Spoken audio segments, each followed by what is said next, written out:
Welcome, ladies and gentlemen, to LCK Spring 2024. I'm Atlas, and I am joined by an auxiliary commentator to help me out today. Very excited about it as well, Daniel Harrison. We have two Davids and two Goliaths today. Yep.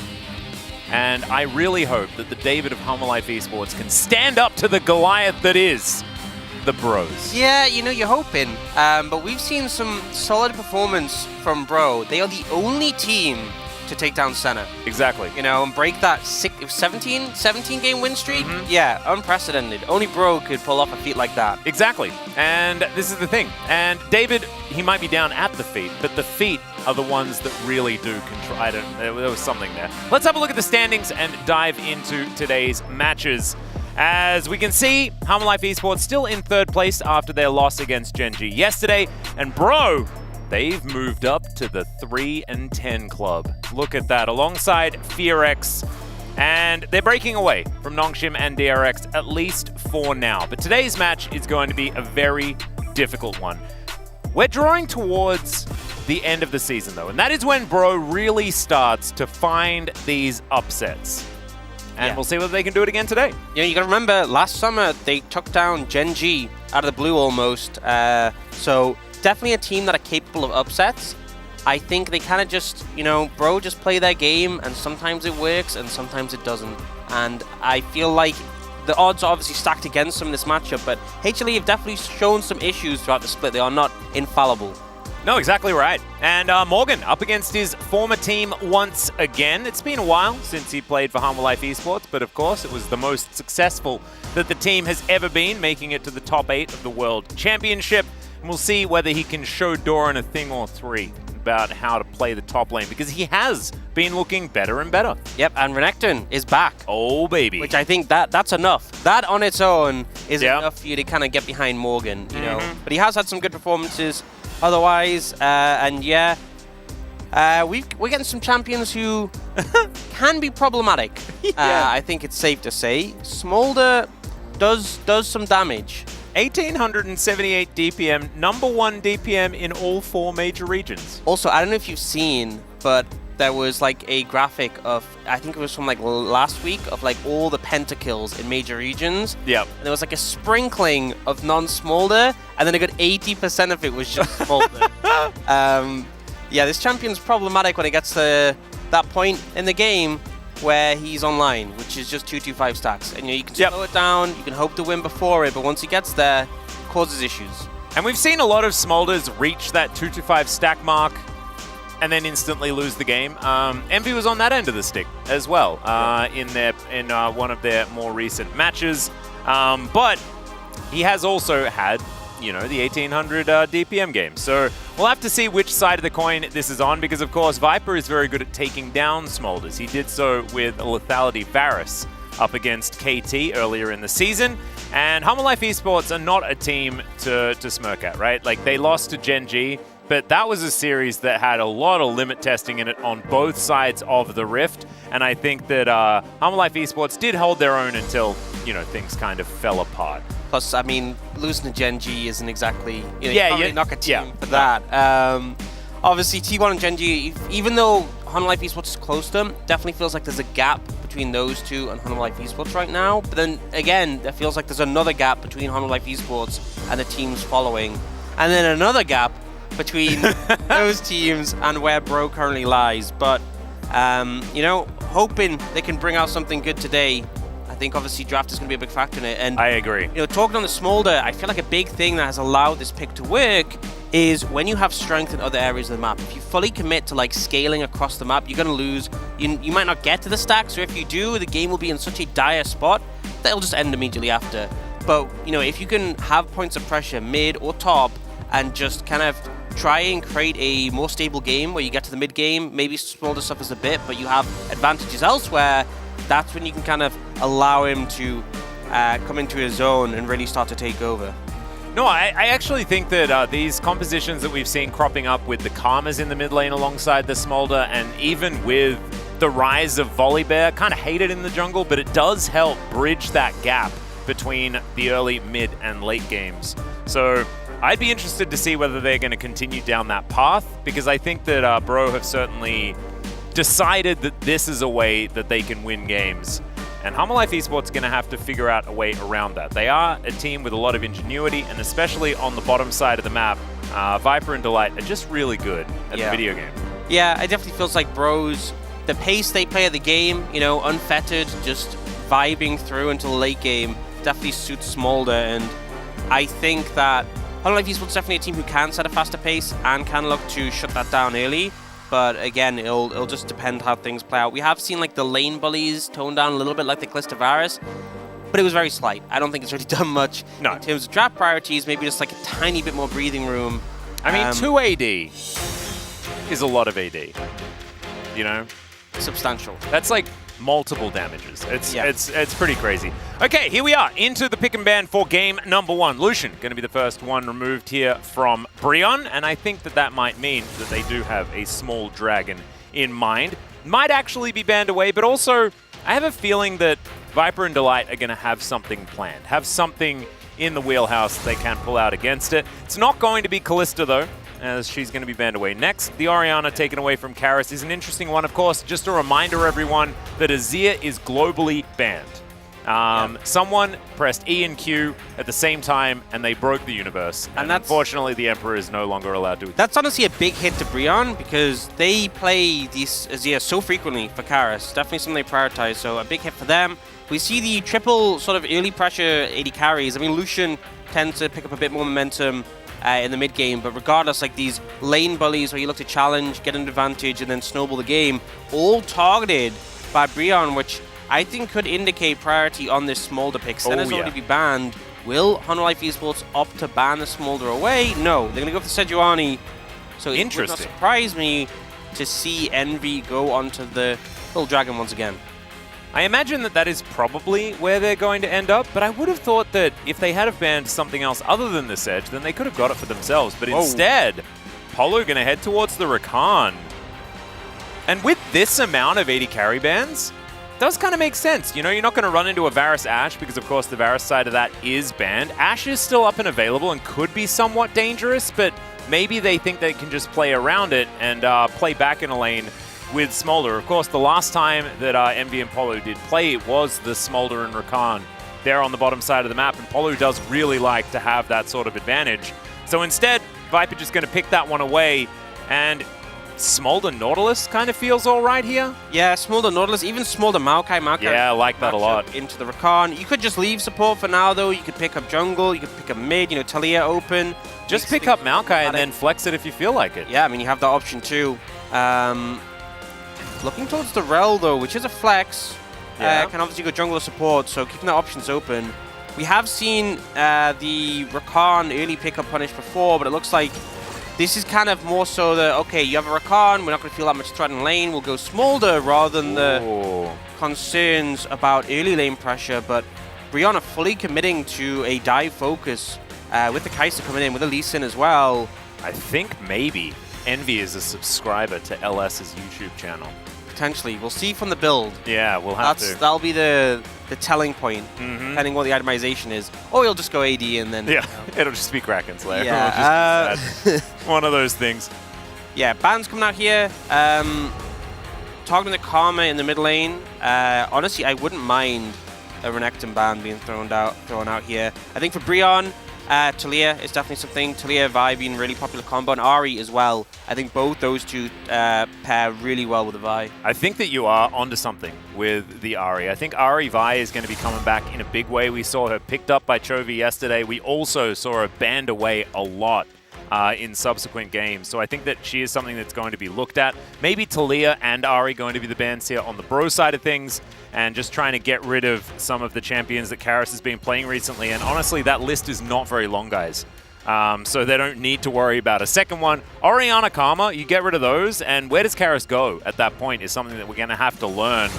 As the final ban is going to be the Jace. Jace very strong on this patch. Well, not, you know, it hasn't changed all that much, but it's changed enough for it to jump to the forefront. And there is that Ahri that we were talking about. A bit of a no-brainer there. Yeah, I think, you know, you ban the Jace, which I can kind of understand. You're going to have the counter pick for Humble Life Esports on red side, but it just makes this really easy Ahri pickup. A lot of power in it. syncs well with Vi.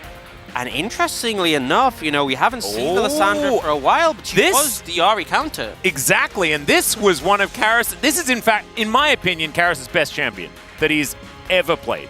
He has, like, when he was the MVP of Challenger, like 4 years ago, 3 years ago, something, it was ancient history. A while ago. But it was playing Lissandra almost every game. It was like 70% of his games. As the Aatrox is going to come through here, the Renekton was up and available, and Morgan not going to dive onto his favorite Crocodile. Man, I'm already really interested in how this this game is going to go, especially early on, because you can mitigate a lot with that Lissandra. And also just generally, there's a lot of mid laners who would just die to buy Ahri on repeat, but Lissandra actually able to survive the combo. TF comes out for Doran, so we've seen it a fair bit, especially this red side 5th pick, where you pick the TF into a matchup like Aatrox, and you just win lane. And it's very difficult for the Aatrox to do that much unless you make a misplay as a TF. You can outrange him, you generate a lot of gold, and also in terms of team fighting, you know, good at creating space, good at locking down things like the Rakan, who typically are very difficult to pin down. So, not to mention, it's much harder to flank as Aatrox if Destiny is there when Humble Life Esports are going to make a move. So I think, like, for starting off fights for the setup and things like that, Twist of Fate really is just like it's a for dummies book, man. Yeah. It's really handy. It's so good at just guarding flanks because, as you said, the Destiny, but also just like with rapid fire cannon and stun card, they can never approach. And if they approach too far and then get stunned, they're just going to go down to the rest of the team. So, yeah, I think it makes sense. It does mean they are, you know, maybe don't have one of those super tanks you typically see compared to the Rel, but I think with the Vi coming out, sorry, no, they do have the Rel, but yeah, I think the Vi in particular and the Rel's going to serve a pretty solid front line, so they're in a decent position,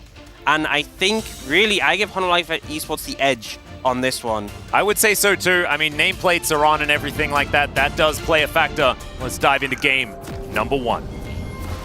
Brion, Hana, do set. Brion fighting. Hana, do set. Hana fighting. All right, let's do it. Woo! Excellent work. So there are a couple of bridging strategies, right, for this Smolder. One of them is just build a lot of stuff that can get strong on a couple of items, and then you can sit back and you can have like a burly front line that has like good stuff after that point, and you've got a Karma and things like that. Or you can do this, where basically you just put on pressure everywhere else to like infinity levels, and then the Smolder is the least of your worries in the early stages of the game. And I think that that's what Hanwha have gone for here. And the thing is, I feel like Rakan is a pick where, when it comes to team fights, there's so much value. It's often why we see it prioritized. LCK supports love this. You're so good at layering the CC as well with other picks. But in terms of lane pressure, I feel like the Rakan has to be playing well, and also the enemies have to be kind of playing badly to really hard lose a lane to Rakan. You know, there isn't that much threat compared to something like a Nautilus before level 6. And so I'm concerned that Bro won't be able to do enough in the bot lane to limit the Smolder, and in the meantime, they have a losing top lane matchup, which is just not going to be a fun time for Morgan. Yep. We also have to talk about Zeka's champion pool. Zeka was actually the player that debuted Ahri after her rework, which was quite a while ago now, back in, I believe it was 2022. And so he was the first one to start playing it. Actually, is a champion that he does really like, even though she is more of that ranged variety. As Delight is crashing into Polo here. Envy now trying to fight back. Already the trade working out quite nicely for Humble Life Esports somehow, even though it's a Smolder pre-25 minutes. Yeah, I think part of the problem is they were trying to focus damage into Light, who had Aftershock and his Rel, and it just really wasn't cutting through. One thing, though, with Rakan is, even though he doesn't have the most pressure in early lanes, he's very good at neutralizing damage just because his Q is so broken. Yeah. You know, back when we had the double marksman bot lanes, the thing that brought him into the meta was they buffed his Q just to have an absurd amount of healing. And you can just see it in moments like this. Like, if you're getting hit by it, the health it gives back to not just the Rakan, but also the Kai'Sa as well, is a little bit nutty. It is silly, especially when Rakan first came out. I think that Gleaming Quill was... It like won awards for the most useless ability in League of Legends. Yep. It was just pathetic. And now can be used to such great effect. Really nice. Well, it's the healing scales with levels. It's not even with points in it, so it's a 1-point wonder now. Oh, that's amazing. Just very, very obnoxious. Definitely, you know, I think Polu has had a really strong performance since he's come on this pro roster, and I feel like there have been times like this, like in the... Karis fighting back in a big way in this mid lane, trying to even out this trade. Landing these Qs quite nicely, as we can see, but things pretty even so far. I think that this game is going to be kind of Peanut's playground, is what I'm sort of feeling, because he's got a lot of lanes that have just really good setup. Yeah, I mean, I feel like as well, one of the things we've seen with TF is if TF gets ganked, it's a volatile scenario. We've seen TFs really heavily punished when they've been targeted. See, in terms of win rates, doing very well, but you have to remember some of those games was like the one where I think TF was like 2-5 or something. Yeah. And it wasn't really about the Twisted Fate. But with a Aatrox Lee Sin, you don't have fantastic setup, and if Peanut's there to counter gank, the game could just be lost off the back of Gideon overstepping. So I think Gideon definitely wants to make impact on the lanes, but has to be really careful about picking his targets. Yeah, we'll just have to see where he is going to go. So far, top lane kind of on fire, and I think the win rate for Twisted Fate says a lot about how valuable lane priority is just in general, and especially on the top side of the map where you are on such an island. I think that that is one of the main things that TF just kind of brings naturally. He combines this really strong combination of lane priority, point-and-click stuns, and free gold. Yeah. They all sound like pretty good things. They do. You know? They also sound like things that have been removed from most champions' kits. Yeah.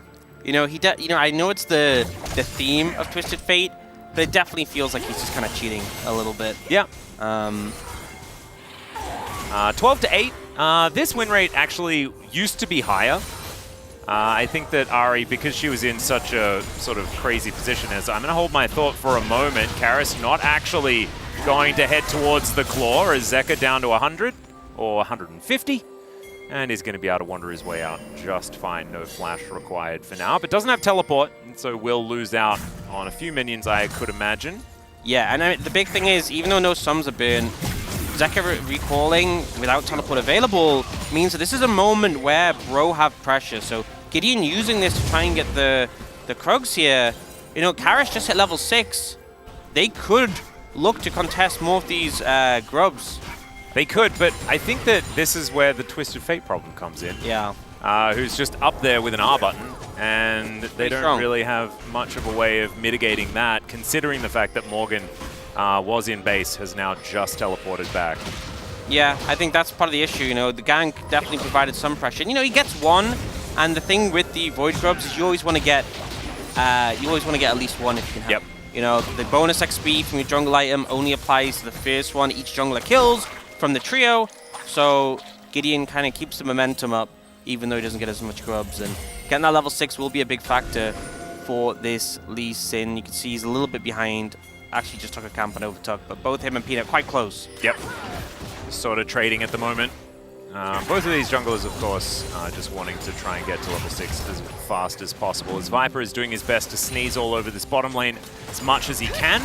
As Delight, that's a lot of value for the Shattering Strike. Just crashes down to get himself out of there. And the Aftershock does work out. Voidseeker not really finding too much there despite its name. So, Bro, just going to head over towards the Dragon. First one going to be an Infernal. Going to feel absolutely fantastic. And I imagine that Harmalife Esports will have no interest in contesting the first 2 Drakes, and will then try and turn their eyes on the third. Unsurprisingly, killing dragons is a very good strategy again. Ox, what have you done? What is this? Have you turned over a new leaf? Yeah, I've changed. I've tried to be the change you want to see in the world. Wow, and the change is make sure that Chemtech's soul doesn't exist. Yeah, I'm doing my best. You've nailed it. It's absolutely fantastic. It's going to be the next one. Got a long day ahead of us. Yeah, well, that's true. I should not count my chickens. I often talk about that. As Ghost going to be used here. Zeka's moving in. Morgan is in so much trouble.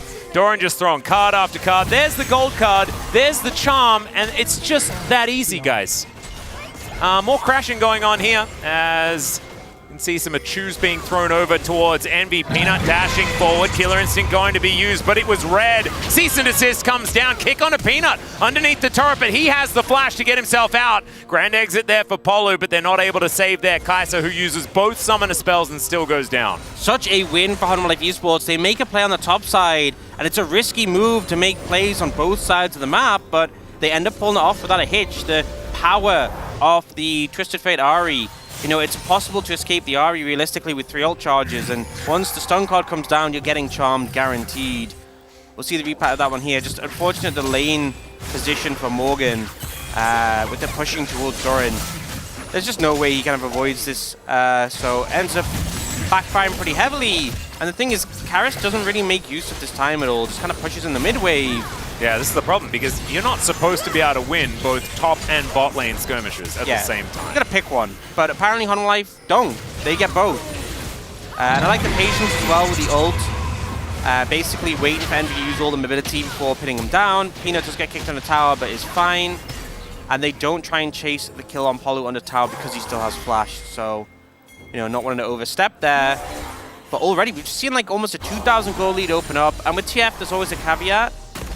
Yeah, Frozen Tomb does come down here as Zeka, with his unsealed spellbook, is able to just cleanse it away. Getting that summoner spell in trade for the ult, always a good thing though. And Gideon will get onto his blue buff for now. Doran already taking down 2 plates here towards the top side of the map. Morgan struggling a little bit, you could say, down 15 CS. And if Hummer Life Esports continue this, then this game may not last too much longer. And they're the team with the Smolder, and so they're very happy to go into the later stages of the game. It's hard to find sort of the positive angle here for Bro. Well, I will say... There's always game 2, I guess, is a decent one. That's a factor. I will say that, like, at least their composition has a lot of engage angles and pick potential, so, you know, there's always a chance that Viper mispositions and they can look to punish it. But I feel like what's so suffocating when a team like this composition that Hunter Life Esports gets ahead is once Viper has his sums back up, if you're ahead and you're just taking objectives and Bro are like waiting for a window to fight you, chances are they're not forcing summoners, and it's so hard. Like, Bro need Hunter Life Esports to be down summoners if they're going to win fights later on. And if they're not able to fight them, when they finally get a window, they'll just still be available. And you're not killing Viper if he has Cleanse Flash in the later stages. So it just makes it very difficult. And I definitely think sooner rather than later, they want to try and make something happen, because this game has been very inactive for them. Yep, Peanut just taking away the big Krug and is going to be backing away. Was looking for a little bit of an angle for a potential dive onto Polo and Envy here, but not actually going to find it as Viper tidies up basically the whole wave as Doran's in a whole lot of trouble. Morgan, once he sinks his fangs in, he can certainly get a lot of work done. Doran didn't have the Ghost available, but thankfully didn't need to use it either. Yeah, doesn't make up for like the whole lane of being bullied out by Twisted Fate, but Morgan definitely appreciating that small window. Yeah. Where he can just deliver some pain in return. Certainly would be cathartic, but the problem is it doesn't really solve what's going on here. Malignances happening for both of our mid laners, as Destiny going to be used just to get Doran back to his turret. And that is going to collect in the wave. No worries there at all. And you're right. I mean, Twist of Fate is just cheating. You know, he doesn't have to take teleports, still teleports. You know, he doesn't have to, you know, get all of the CS, still gets heaps of money. It's just a bit unfair. Yeah, but interesting, because we see Doran go top, and it feels like Hunter Life Esports might be just going for pressure on the map instead of necessarily contesting this dragon. Yeah, it's the second one, and I don't know whether they really will be too worried about it. Oh my goodness. They already have a dragon, you know? Yeah, they do. And they don't even need to get an Elder, as Morgan will find a few more abilities, decides to umbrally dash away from the Twisted Fate with the third Q. The thing is, it would feel like on this side of the map, Bro have a numbers advantage. Shadowing Strike coming down here, Cease and Desist available for Peanut. They move in to clear out the ward. Information about Peanut's whereabouts now acquired for Bro. Oh, and actually Doran's moving down, so... All right, there's a Magnet Storm in as well, as once again the stun comes through. Cease and Desist once again, and now Viper is untouched. Gideon gonna go down as Zeka makes his presence known. There are a couple of kills though for Bro as Karis. That's a really nice claw to get himself over, but now the CC's coming in and it's a double for the RE. Flashes over the fat part of the wall. It is absolutely gorgeous, and Viper collects his kill in the fight. Life Esports, the one to take the initiative and the cleanup that comes in. Zeka just getting kill after kill after kill. Once you start to lose members, honestly, for either side, the momentum given by both a Lissandra and an Ahri, the Ahri with the resets, the Lissandra with the passive is so huge here, and the Rakan just gets basically instantly deleted here. Then we see Zeka picking up a kill onto Lee Sin, and then it just starts to continue. Karis has nothing left in the tank. It looks like the fight might reset a bit, but Doran keen to pick off Envy, and Zeka's just completely free reign in this fight. Yeah, just collecting all of these essences. You can see down to one dash, but then gets that kill, gets that next kill, and gets that mobility back. So really nicely done there by the mid laner of Life Esports. And it just shows that, yep, this is another one of the Zeka champions. And thankfully for him, it got recently patched back in, Yep. That 5% AP ratio and a little bit of health. That's all she needed. Yep. I feel like the buffs obviously were nice, especially because you get the 5% on in and out on the queue, but don't think it was like some crazy buff where she wasn't unplayable before, but the team's kind of utilizing it really well. And I think as well the fact that you have picks like the Vi, who sync so well with it, who was so firmly entrenched in the meta. I feel like Vi Ahri was one of those combos that was just so powerful. The fact that you can guarantee the charm landing, the fact that no matter how deep the Vi goes, you're guaranteed to have follow-up on it. Just so much value, and Zeka obviously doing a pretty fantastic job there. They didn't manage to get a clean sweep in the fight, but close enough, and now sitting at a 4,000 gold lead. Yeah. With the Smolder on your side. And Smolder isn't even like part of the problem yet. This is the issue. There's a 4-0-1 Ahri. He's the insurance, and I don't think Honor Life are going to need to make a claim. No, I don't think so either. I think the house will be standing when they get back from their holiday. That's all I'm thinking. Peanut going to start off Shelly here, and Doran going to come back down. Looks like Bro are thinking about going for some sort of contest. Teleport available for Karis if he does want to get over there, and Morgan in the vicinity, but Shelly's going to go down. Life Esports, can they actually find themselves a fight? Grand Entrance is actually pretty good as Delight doesn't quite get the Magnet Storm, and he will be taken down. Doran wants to get out of there. It is the world's shortest destiny that was then just not allowed. And that's just Bro killing a couple of members, and Life Esports not finding an angle. Yeah, good move. And they can actually look for more. They still have Rakan ult. Yeah, exactly right. In goes the quickness, but the Grand Entrance doesn't quite get there. Zeka just dashes out of the way. Difficult one to pin down the Ahri. Yeah. Maybe a bit ambitious for that. They really need to layer the CC well, but you can see they had still the Lee Sin ult and the Lissandra ult, so probably thinking if you could just connect onto Zeka, they'll be able to get another kill there. A big shutdown. Oh. Find it? Yeah, Gideon immediately getting that kickback onto Peanut as this Vault Breaker does get him out of there, and even CC's Envy on his way in, but it doesn't matter because there are 3 people here for Bro, and there is only Peanut for Life Esports, and so they'll be able to get their 3rd one in that extended play. That might buy them a little bit of space in this game. You see the gold lead only 2,300 or something like that at the tail end. Yeah, closed a significant amount, and that's still with shutdowns available on the Ahri, on the Smolder, that they could pick up later. So the fact they've closed the gap, pretty good omen for the side of Bro, and it kind of shows that the comp, with the combination of this Lissandra, this Kai'Sa, this Rakan, you have the ability to pick off targets quite comfortably. Yeah, it's really nice. Yeah. Delight's Celestial Opposition goes down, still remains very confident despite that. Doesn't really connect on too many people the ult, and as soon as the momentum is kind of achieved, just not a position Life Esports are able to fight their way out of. Yeah, you could see that the Destiny was used to go aggressive, right, in that play, and then Doran realizes, oh wait, I'm sort of by myself, and this is really awkward, as Gideon's flash might have looked a little bit silly, but it was great for stopping Peanut from having any sort of avenue out of their Vault Breaker. Doesn't make it over that part of that wall. Yeah, trying to just block him, make sure they get the kill. Fortunately, Envy did get in range. One of the buffs we saw Kai'Sa get on this patch, well actually the only buff, was the ult range that you Yeah, it can was like activate from. 500 units as well. It's actually pretty big. Very substantial. So maybe a difference maker in that situation, being able to get there a little bit quicker to help out. And now, seeing Hololive Esports looking to use the Herald mid and claim this tier 1. Bro, not really in a position to defend. Yeah, and it's just going to be driven in there. Peanut has been one of our better drivers.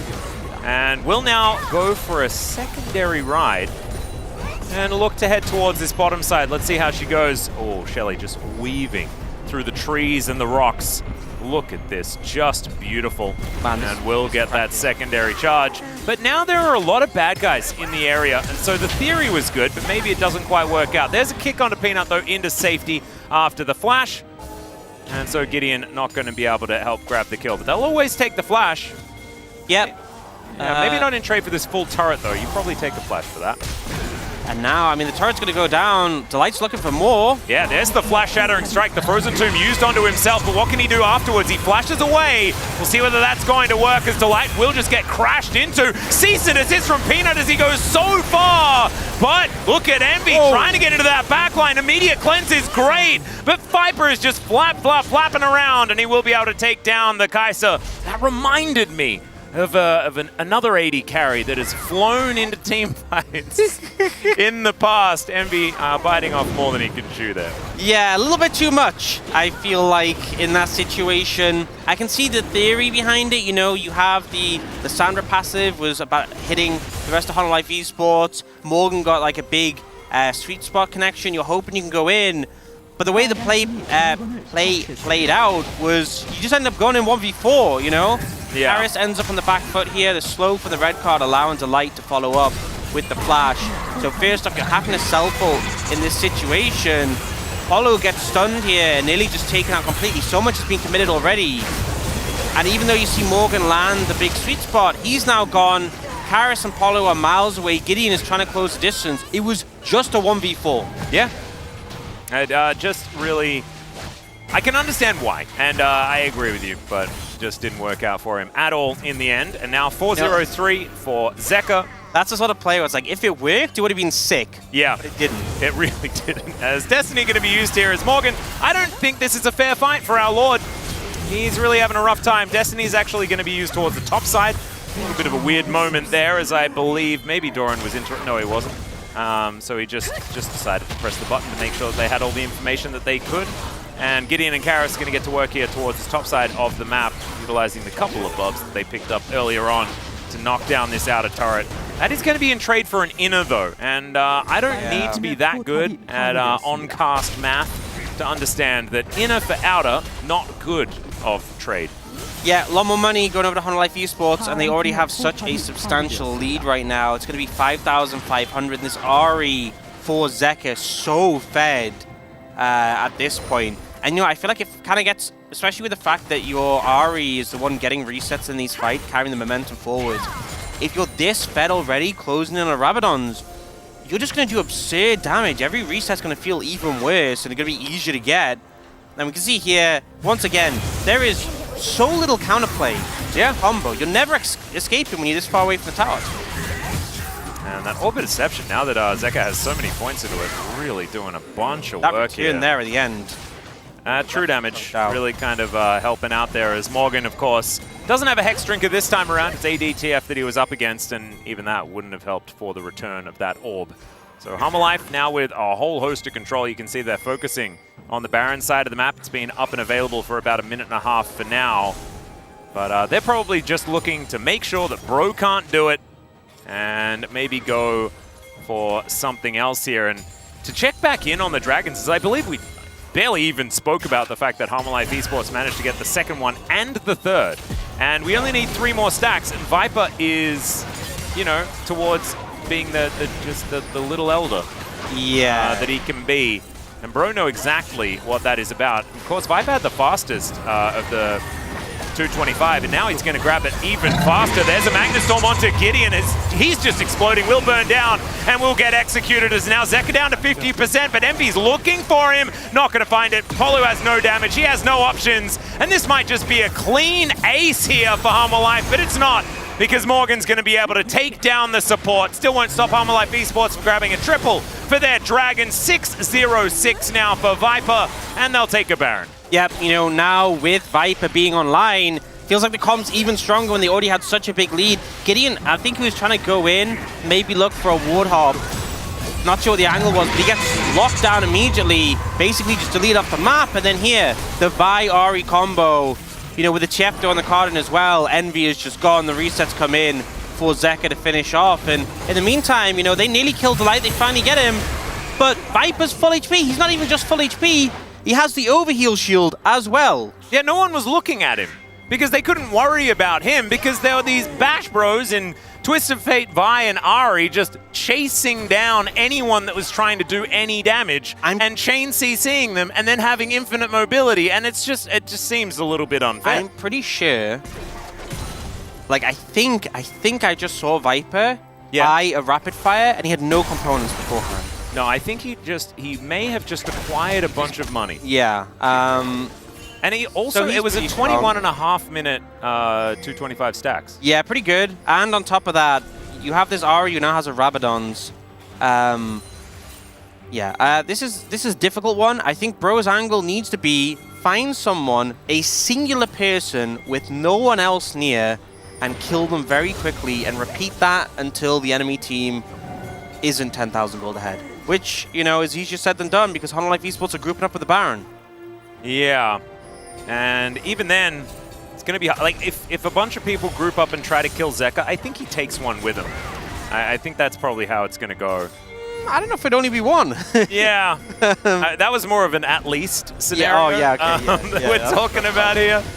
Oh dear, MV taking a lot of damage as Viper throwing out Qs left and right.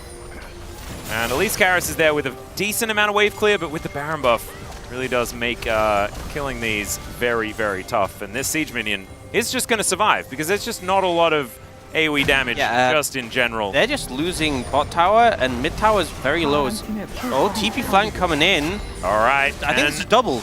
Can Morgan and Karras find the angle? They're not going to be unseen. There are control wards everywhere, all over the place. Cease and Assist comes in. They're engaging onto both of them at the same time as Karras will be taken down. Smolder gets the first one onto Morgan.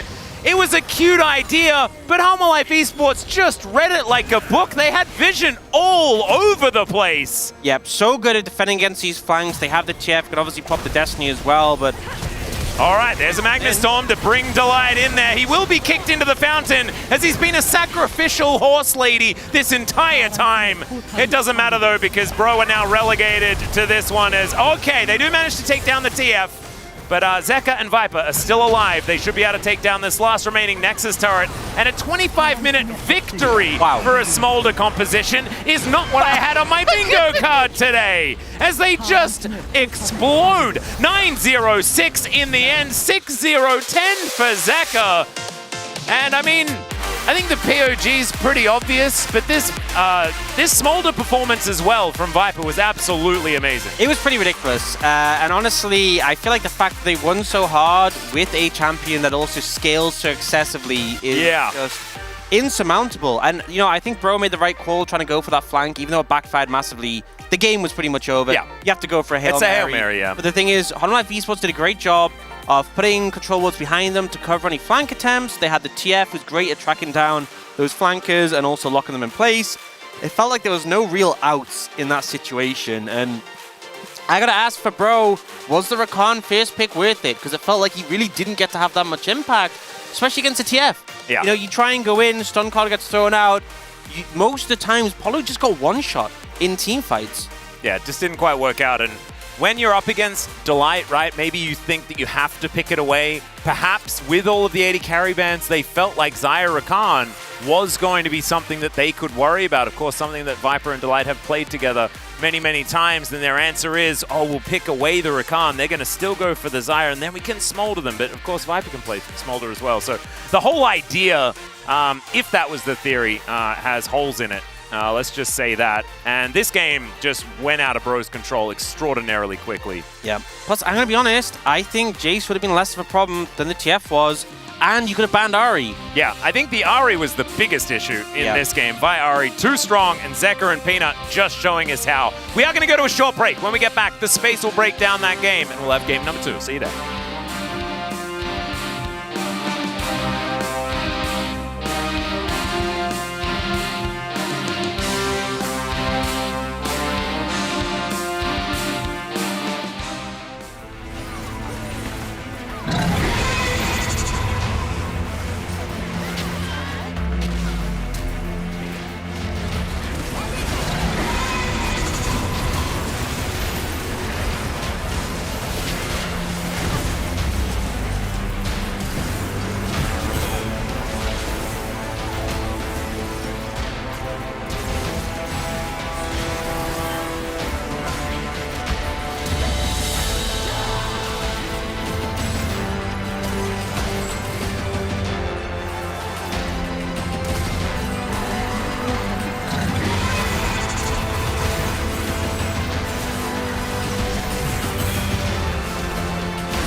라인 온다.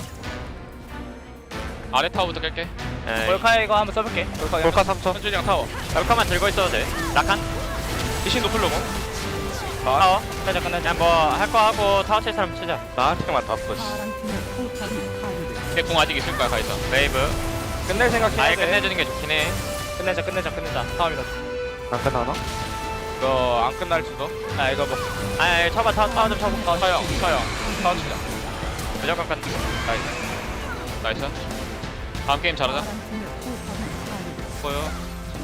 그거요.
Hello and welcome to the space. We are here after game number 1 of Bro up against Homolife Esports, and that one didn't have too much gaming, felt very one-sided as Homolife Esports was able to dominate them in that first one. I am Valdez, with me is Hooney and Wolf. Ready to break down this game number 1. Thoughts on that first one, guys? Well, let's talk about the draft, because I felt like this one seemed pretty obvious for Homolife, what they were trying to do. So, okay, bro, it's Karis, right? Azir is disabled. He's known for 2 champions. Azir, he plays it a lot. Lissandra, he's very good at, right? Those are the 2 things he's known for. And when they didn't pick Vi, which is one of the strongest picks into Smolder, after they locked in the Rakan, so they've got great follow-up engage and stuff like that, it felt very obvious they were going to pick Lissandra, and they thought that was going to be the answer. The other great pick would have been the Karma. That was banned away. They wanted to take Jax away from Morgan. Lissandra came through, and the game plan here is very simple for Bro. Is dive with Lissandra, get on top of the Smolder, you have the Kai'Sa follow-up. The Lee Sin part of this, though, didn't really hit for me. I felt like that was definitely a bridge too far, even though Gideon seems to be his best champion. I think they could have changed this draft up. Instead of trying to draft for Karis as Lissandra, maybe just pick the Vi. Yeah, I mean, speaking of the Lee Sin, it's definitely the difficulty to executing this team comp, like from the Bros, like goes like way higher, just not picking Vi. Actually, the Lissandra with the Lee Sin combo 2v2 is like, they are definitely really strong, like, which is even Ahri and Vi is like known as a really strong 2v2, like the single target burst is like so high, but it's Lee Sin and Lissandra can actually deal with that as like whoever play, like I'll say it's like about like it's like around like 55 and 45. Lissandra Lee Sin has definitely edge on it, but still, like I couldn't see like any game, like any type of the 2v2 that we're trying to play for from the Brionne. And this is like, it's so hard to play. Like even though you're like even veteran player, like this is like the reason why like these days like not picking the Lissandra, the Lee Sin, because like the win conditions are so narrow that they have to play through it, but it's so hard to execute it, especially against like these better team. And we just didn't see, even with no electrocute for the Ahri, we didn't see the Lissandra roam or make an impact topside where they could have tried to play around the Twisted Fate. So it was free as well for Doran. So, I mean, they just didn't really have any pressure on the map into a Smolder, so guess what? Yeah, and guess what? Homolife Esports were the one that actually put on a lot of pressure in the early games, starting with Zeka making a nice roam up to the top side, and simultaneously, they were setting up a play on the bottom side of the map. This is all with the Smolder comp we were talking about. Homolife Esports just much more proactive. Yeah, I mean, this is like such a really big blunder for Morgan. This is like was only one time, because like they punished the Ahri one time in the mid lane with just punishing just Ahri forced to get the base timer. But this is like it was only one time, but Morgan didn't held it, and it also bottom like just Pino was absolutely just fast and just making proactive play first from the Homolife Esports, especially when they have a Smolder, and it's just like it's so free. And Karis, he's just mid. You know, he called out Ahri's missing, probably to his teammates, but he doesn't come topside to bail his top laner out. He doesn't come bottom in the extended fight, and he just opts to push mid and hit a turret. And I'm sure both sides of the map are screaming, "We're losing both sides of the map! You picked Lissandra, we drafted this for you!" And he just decides to selfishly stay lane instead. So both sides of the map instantly in the early game on fire. Yeah, and there were a lot of early fights like this where Viper is on the winning side as the Smolder. He's stacking up more and more, and Delight actually sets up a really nice engage in the river. About 5 minutes later, you know, they're trying to get aggressive. They're trying to make a play the next time around, but instead they just kind of group up for the Rel, and this gets Viper more ahead and gets Homolife into kind of an unlosable position. And in skirmishes, Smolder is usually not very good, but if you have an engage like this where you can get the maximum value out of his ultimate, which is the really strong point for Smolder in early game fights like this, you can kill one target, then kind of front to back this, because Ahri is so good when the team gets broken up like this. So Zeka is untouched in this fight, and even though Morgan comes down and tries to save the day and does ultimately take out Peanut, not only do they win this fight, but Viper gets an insane amount of stacks off this fight alone, and it's just a double win for Homolife after they had that cross-map double win top and bottom side. This was basically the moment the game ended. Yeah, I mean, as you said, they didn't even actually have to win this fight specifically, because like Smolder just taking the stacks on, and also they do have a map control. They are around it. It's just like, I think Brionne, like if they really wanted to just make a play on the like Drake, they need to have to play like the pre-plan that what they want to do when they step up to the river, and otherwise they're just gonna get like more like this. Yeah, it definitely felt like Bro were kind of struggling to play out their win con in that first game, and HLE Esports the better team. Let's see who on that team does pick up the POG here for game number 1. It will be Delight on the Rel for his great early game engages. Did have some oopsies, but we called those, his 80 carry stacking fights, so he was a lot of intentionally value. feeding his smolder stacks. That's what we said here on the space. And this fight was fantastic. Basically the game-ending fight. But in the rest of the team fights, he was pretty clean as well. And if he doesn't have that engage here, the double into the big Magnet Storm, then they probably don't win that fight. The rest of the game, he has so much agency. I mean, look at this. Kara's forced to self-ult early. There's just not much you could do this far behind. Yeah, I mean, KDA looked not the greatest ever we can be, but it's like, it still doesn't really matter. He threw his body in it and pressing ulti with a flash magnet, and it just opens up the older team fight that it just becomes unlosable. Yeah, we talked a bit about the Zeka vote as well. You know, he got that early roam to the top side. He had a really nice KDA, didn't die a single time, and just an overall very clean game. And was certainly the better mid laner, I would say, in this first game. So definitely a bit of a gap in this one for HLE Esports. Bro is going to move over to the blue side once again here for game number 2. We'll see if that helps them out at all. Yeah, I mean, I think that changing up the draft is probably the best way. I think first picking Karma instead of Rakan could have been the step to get them a little bit more mid-prio to play around maybe their own Smolder pick, because they banned the Smolder counters and gave it over instead. Yeah, so that was game number 1, guys. We're going to send it back to the casters for game number 2. Thank you so much, gentlemen, for the breakdown of game number 1, and congratulations to Delight for his POG. I think my vote would have been for Zeka as well, considering the counter matchup and the fact that he added an extra champion to the champion pool. You love to see that. But Delight, always a joy, and often just a pretty comfortable vote. I think that if HLE Esports are playing, you can almost always vote for Delight. Like if I was media and I like just stepped out and didn't watch the game and came back, instead of doing a lot of their votes, I'd probably just default to Delight. The safe bet. It's kind of like the movie bet for Gen G games. Yeah. It's an easy one, because then it's just like not robbed and it's fine. You know? Very reliable. Yeah. I really hope the draft changes a lot for Pro. A lot. I think bans are fine. If you want to ban Lucian, Kali, Varus, I think it's a really strong when you know you're against a team with a very formidable bot lane, because those three can kind of just lose you the game.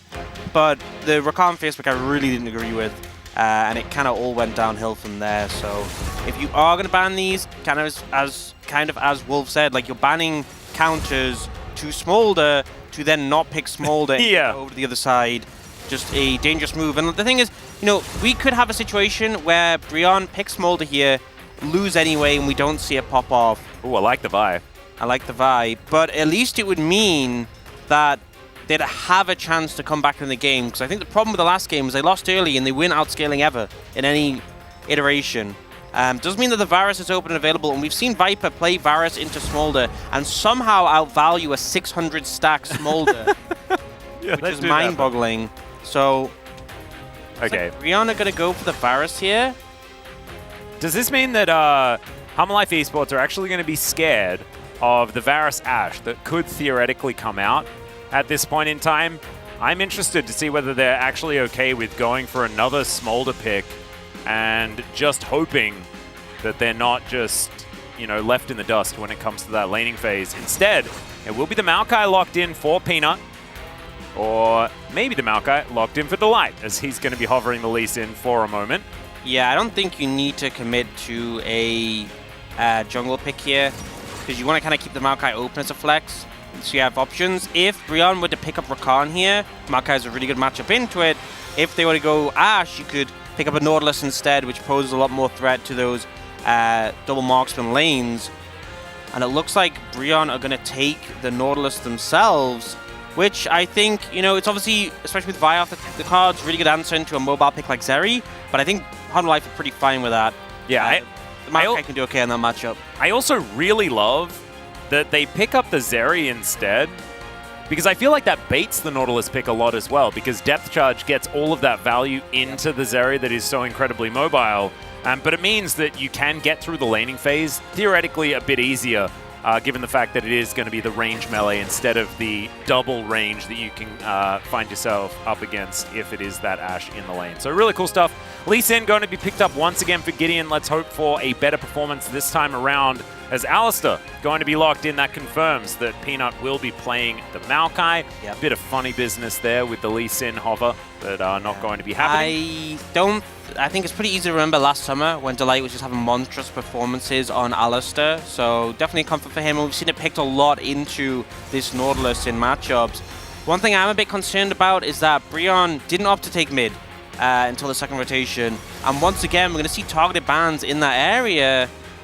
Karis didn't look too hot on the Lissandra. I know it's obviously a pick that he has historically been good at, but he just didn't make his presence known on the map. No. I was wondering if they wanted to give him a bit higher priority this game, especially because Lissandra specifically was taken as like a counter. There's no guarantee you can get that same opportunity again, so we'll see what he gets his hands on. I think out of every team in the league, the Azir being disabled hurts Bro the most with how much they have just relied on that for Karis. I absolutely agree. I think the Twisted Fate ban really smart here, though. I don't think they're as worried about what could be coming as far as an Ahri pickup or anything like that. But Tristana, alongside a Maokai, a dangerous combination with this double marksman composition that is possibly coming in for Hummer Life, and they will lock that one away. And so Karis going to need an answer to this, the little Yordle with a gun in the mid lane.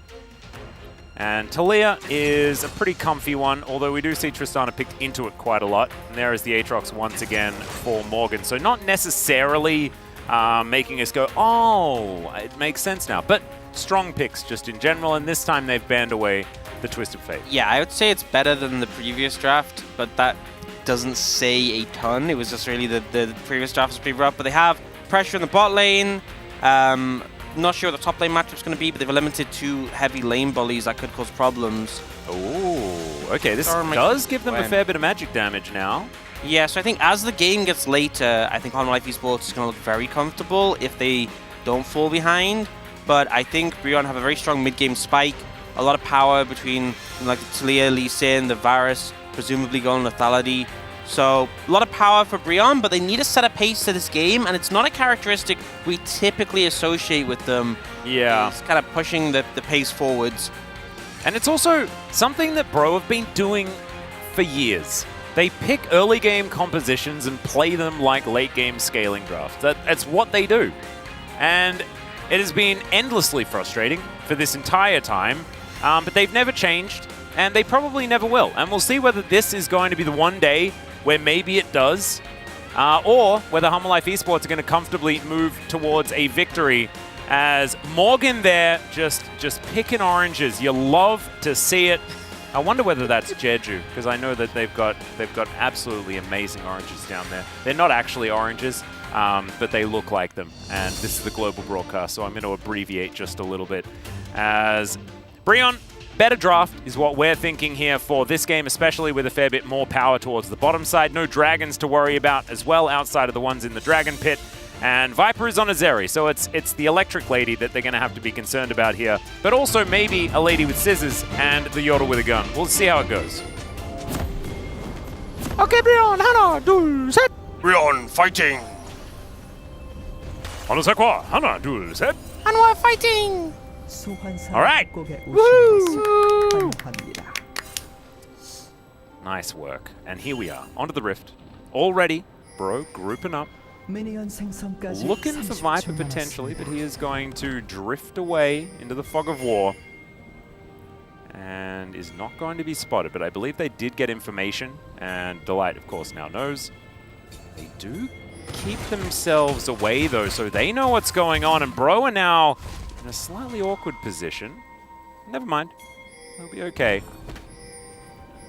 You know, they have a pretty strong trio here in terms of like level 1 power, but clear out that ward that was spotted earlier. Looks like they're still looking for an angle though. Maybe a ward down from Karis, and they will get on the blue buff. Yeah, this is very interesting. Okay, so we'll just clear out the ward and just head away. Yeah, nothing too crazy to come from it. Yeah, and I think ultimately the bot lane really needs to be applying pressure and making use of the fact that they got their this Varus. That's what I'm looking for from Envy and Polu. So the sooner you can sort of find momentum in the lane, the better. And that is so far what they're doing. You can see Viper and Delight really wanting to get up to this minion wave. They are going to at least be able to do that. It's not quite hitting minions yet, as they are finally going low enough to get some last hits in. Viper will be able to grab a few of them, as there is the Pulverize onto Polu, but his Aftershock is going to eat that one up. And so far so good for the pressure of this bottom lane. It's what we're expecting to see. Halo Blades coming out here from Envy, pushing Delight out of there. Yeah. Alistair, just, it feels very sad, doesn't it, being the Cal level 1? Yeah, it really does. And Nautilus, even level 1, just throwing a Q out, rock an Aftershock, you have a lot of power. You have a pseudo extra button as well on your auto attack. Yeah, does chunk pretty hard. Yeah. Oh. Okay. A little bit aggressive here between Doran and Morgan, level 2. Ready to do battle. Snips. And there's a flash forward from Polu. Captain Jack out from Viper, but that does mean flash traded for the cleanse. Yeah, and importantly enough, ignited after the cleanse, so I'm pretty sure you got the damage duration off, and they might look for a dive here, but they need to be quick. Yeah, Viper does make it to level 2, as there's the headbutt away. Double Pulverize as well, as now Delight taking matters into his own hands. Doran had already teleported down. Let's see whether he can get any value for it. It looks like the answer's no. So advantage does go to Pro in the end, I think. Yeah, I honestly call that a huge win. You know, they were clearly hoping, sorry, that they were going to try and get the playoff before Viper hit level 2, before the... That's a lot of rocks, Zeka. Not sure about... He flashes and it's first blood! No way. He even dodges! And Gideon, not going to get the kill, but Karis, of course, is going to be able to grab that one for himself. But that was silly! No, face up, that looked like the worst play I have ever seen, and then he just makes this clutch flash and just completely fools all of us. Fools bro, fools the viewers. Peanut, though, he's going to have to flash as well. Zeka has made it back to the lane, as, of course, the teleport was available. I'm speechless. So am I. I still don't think it was the right idea to, like, eat every rock. He just jumped through the whole thing, and it worked. Yeah. You know, I feel like people play the Trist into the Talia because you can try to jump around the rocks, find another angle. Never did I think this would be the strategy. I guess the seismic shove being down was a factor. But just completely phase tanks it, and then Karis, just a flash. Man. Flash to dodge the E-flash from Gideon. Reads him so well. And if the turret range was like a Teemo narrower as well, he might have been able to almost get out. He had to die there because I couldn't handle it. If he got out there as well, oh my, it'd be too much. It would absolutely be. For the sake of us as the casters, I think he had to go down there. He had to make sure he got hit by the tower. Yep. All right, well, Karis now back in lane. And did manage to get the follow-up kill, so it's not actually a huge win here for Zeka. You know, it's actually the money does go to Karis. It's technically actually a win for Bro, because they got the assist gold as well. Hey, there you go. But in terms of the mental damage, definitely a win for Zeka. Oh yeah, because he did damage even outside of the game as well. Yeah, like my co-commentator is now just almost useless. He's been brain destroyed. Gideon just comes on over and takes Peanut's lunch money. It's not very nice. Yeah, slick one. We'll have Smite up as well on time for the Dragon, so there's going to move on to that, and you know, if you've got the priority... sweet spot. Going to connect there onto Doran, as he's on the wrong side of the map right now, but he should be able to get himself out of there. Max range hook there from Polo is now Zeka trying to get off to the side. Fair bit of damage onto Karis. Headbutt Pulv is going to connect there as the explosive charge not quite enough, but Viper is just going to dash on in. That's his first kill of the game. Peanut grabs one as well, as now Polo down to 50%, and that piercing arrow not really hitting for big damage. Headbutt Pulv out once again. The slowdown from the extender beam and the flash forward from Viper. He's able to get over that wall as well, and Envy nowhere to go. Melee range against the Zeri, and the burst fire is going to do it. I think we're certifying it. We could call Wolf, though. Wolf, you on the line there, buddy? If you could just let us know. Certification, just send it on through when we can get confirmation of that. But I have a feeling that he's probably with us. And I feel like teams forget that this is kind of just what Zeri was notorious for. When you we're certifying it. There we go. There's confirmation. You have these skirmishes, which the Zeri is so good at. Just being able to slide over that wall, finish off those low HP targets. Zeka getting the resets is massive as well, but you know, fully stacked lethal tempo here, and it's so hard to escape from the Zeri in this situation. The fact that once again, Viper can just slide over and chase it down. think Bro just, focusing so much damage on this Maokai, get themselves far too deep to try and get that kill, and they pay dearly for it. They really do. Well, it is going to be this Drake started off once again. And if at first you don't succeed, try again, is, I believe, the saying. And so they are going to be able to take the dragon this time around. Peanut just busy with his blue buff. And so Ocean going to be taken down. We're hoping for a Chemtech. But it's a Hextech one instead. Win some, you lose some. Yeah. At least now we know what the soul is.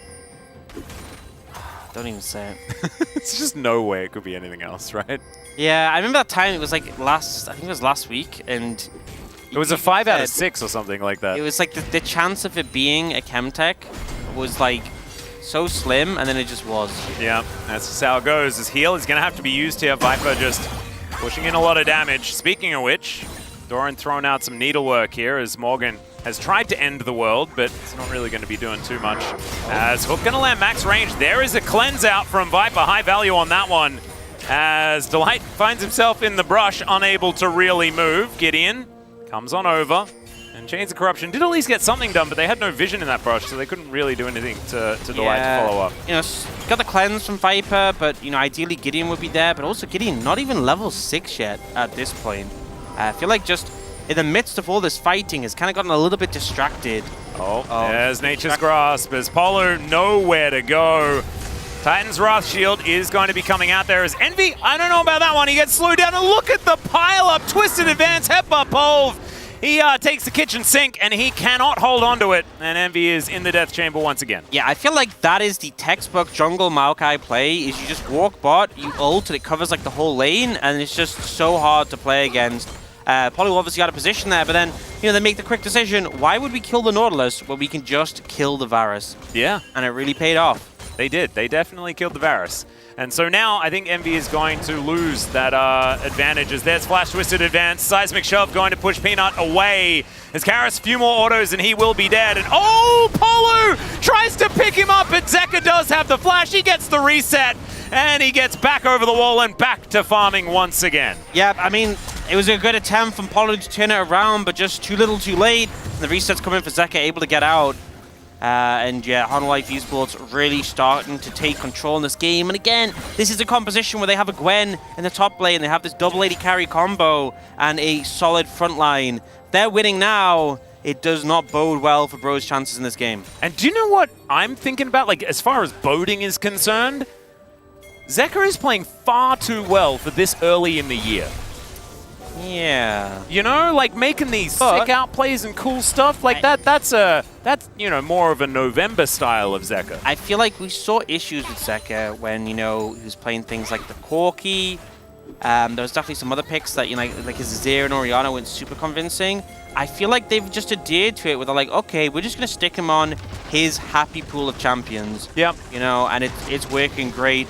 Yeah, this is the intent wasn't necessarily to get the Varus, but they will capitalize. It did look a little bit like that guy who's... Now we'll watch as Karis goes down again. This is a very cool play from Zeka as Polo. I love the idea, right? Like the theory is so good, just doesn't quite work out. But that play from Envy really did look like someone else was getting picked on, and then he's like says something from off to the side, and then you can see the bullies look over to him immediately afterwards, and he's like, "Oh, I've made an error." And the original I have made a bullied, mistake. it just gets just gets to walk away. It's gone. They're like, see ya, you're on your own, buddy. He's like, I have made a mistake. Yep, I think that's definitely a fair statement to make on this one. 2,000 gold lead already in this game. Dragon spawning in a minute, and like HLE Esports not gonna let this one. Oh no. Yeah, that's an ulti. Viper is going to cleanse, and it looks like he didn't even really do it. It's just the animation. But Envy is able to at least fire back that piercing arrow, and Polo's moving down with Gideon as well. And Peanut probably going to have to assist as the cow is clearing out some vision. It is going to mean that Viper does survive. Backs to come through from both of these bot laners. And it is going to be Static Shiv now done for the Zeri. Maybe disrespecting the Varus a little bit, the damage potential and turnaround, but I definitely think that maybe when you get a little bit further in the game, definitely Envy has to be concerned about a Viper flying towards him. And now 25 seconds on the setup for this Dragon. Wait, do you think that Envy has to be concerned about Viper the most? Or is it like the Scissors Lady or the Twisted Advance Tree or the Cow? I don't think it's specifically the most. I think there's a lot of concerns. Yeah, I'm just thinking about how you're possibly going to be able to play a Varus without a Tahm Kench in this game. Well, I think the tip is stand really far away from your opponent. Ah, okay. Perhaps on your own fountain. Yeah, And then remain safe. Just be out of sight and just throw arrows. Yeah. So basically do what he did in the bottom lane, but don't get seen. Yes. Just make sure that they're more distracted next time. All right, Drake going to be secured here by Homolife Esports and Orcs. I'm so proud of you. Look at I'm doing my best. I'm really trying, you know. And we get the most fun Soul as well, Yes, with the Cinders on the ground. I will Oh, so concede that I think this is the most fun, just because Cinders are really fun, and By you all far. know how I feel And about movement speed. Honestly, I genuinely feel like if the Cinders did nothing at all, It's still fun. no, people would still pick them up. Oh, yeah. Just a little movement speed is enough. But if they gave no like ability haste, you would still find people you can't help it. It's one of the satisfying things about Bard. Oh, Okay, yeah, the Chime you know, collection. Even Heck if you yeah. don't know what the chimes do, even if it's like your first time playing Bard, you see these little things on the floor, you're like, oh, hell yeah, I'm picking those up. Yeah, You know, they could have a negative effect, and you just still would feel compelled to. 100%. And then you find out that Meep Slap is like the greatest thing in the universe. So And it's you're like, oh real my psyched God, about it. this thing that I was it was ingrained into me that I have to do it. You know, Yeah. my primal mind has evolved to where this is like a mandatory action. It's actually a positive thing. Fantastic. Yeah, it's just beautiful. Homolife continuing to kind of put the screws in here, especially vision-wise towards this bottom side of the map. As Envy, I've seen this one before, flash out by Polv. He's lit on fire, as Delight does have the Unbreakable Will. Not really going to be using it enough here, as the Nature's Grasp out in the mid lane will get a snare onto both the jungler and the mid laner. Explosive Charge now is very dangerous. Gideon turning on over towards Zeka here as the Bramble Smash going to push away the Lee Sin. And Morgan might just lose a 1v1 here. Does get the sweet spot on the last two Qs though, and now a hook coming through from Polo. There's the knock-up. Peanut is going to be eradicated immediately. Viper in a decent position, but he'll get flashed on. Another cleanse has to come out. Perfect timing once again. And bro, they're able to grab the kill onto the jungler. Drake going to be up in another 3 minutes time though, so not really a lot of rewards. Yeah, not a big reward for it. I love how as well, like midway through the passage of play, we had times to look top, where both Doran and Morgan, who have had literally zero impact on the outcome of this game, are just fighting to the death. Yep. And then neither of them die. It's like the Yeah. worst fight to the death, you know? They're like, oh, actually, let's reschedule for Tuesday. Yeah, you know, they kind of regret. They don't. You know, they felt hyped up going into it, and then they kind of just like, you know, I'm not ready to die. Yeah, no. Back away from it. But yeah, here, you know, the initial trade was good, got the summon advantage, but Peanut here just gets bursted down. Not that tanky yet. And Viper starts to pose threat onto the enemy backline, ends up having to burn both sums to disengage from that situation. So a good trade for Bro. Absolutely. Trading up, really good. Envy now has his Ghostblade completed as well as his Serrated Dirk. I guess we can include both of those as completed items. Serrated Dirk, pretty ridiculous. Hook gonna miss this time around, as Delight able to soak that one up. Does have his ulti back off cooldown once again. Viper though, 0 sums and only 50% health. Could be a potentially dangerous moment for Homolife Esports. His teleport is going to bring the Gwen in. Nature's Grasp comes down. Pepper Polv onto only one, but Polo is still just going to be taken down. Morgan tries to get in there as Peanut. This time is going to be able to flash away. Delight is going to be picked off successfully. And now Zeka trying to get some work done off to the side. Able to break those chains. Could have been the end of him. But it is going to be a 1-4-1 in the end, as Polo has now respawned. So close to Bro actually getting 2 kills on the situation. Morgan was actually late for the TP because he recalled, grabbed the Profane Hydra, and then came in. So the initial fight, Homolife Esports getting a bit more momentum, but you're still seeing the mid-game power of this Bro composition definitely still there despite the deficit in this game. Yeah, it's really nicely done. Viper picking up some of these cinders. Look at that. The dopamine hit. I got it on his behalf. Yep. You gotta see it, you know. Feels real. I don't trust someone who walks by them and doesn't pick them up. Oh, no, I don't know. There's something going on there. But yeah, you can see the TP from the Gwen a lot quicker. They focus on Apollo, take him out. And you can see him play Peanut so close to going down, and then Gideon finds a nice kick angle just to take out the Alistair, whose ult was coming close to timing out, but fight just ends up finishing off there. And it's a support to pay for it, as you expect. Typical. How it normally goes. As Delight, he is looking to Hex Flash into darkness. They do manage to take down this control ward. And Drake going to be up in 25 seconds. Life Esports in great position right now. Gideon would have really liked to get a steal there, but not able to get in there in time.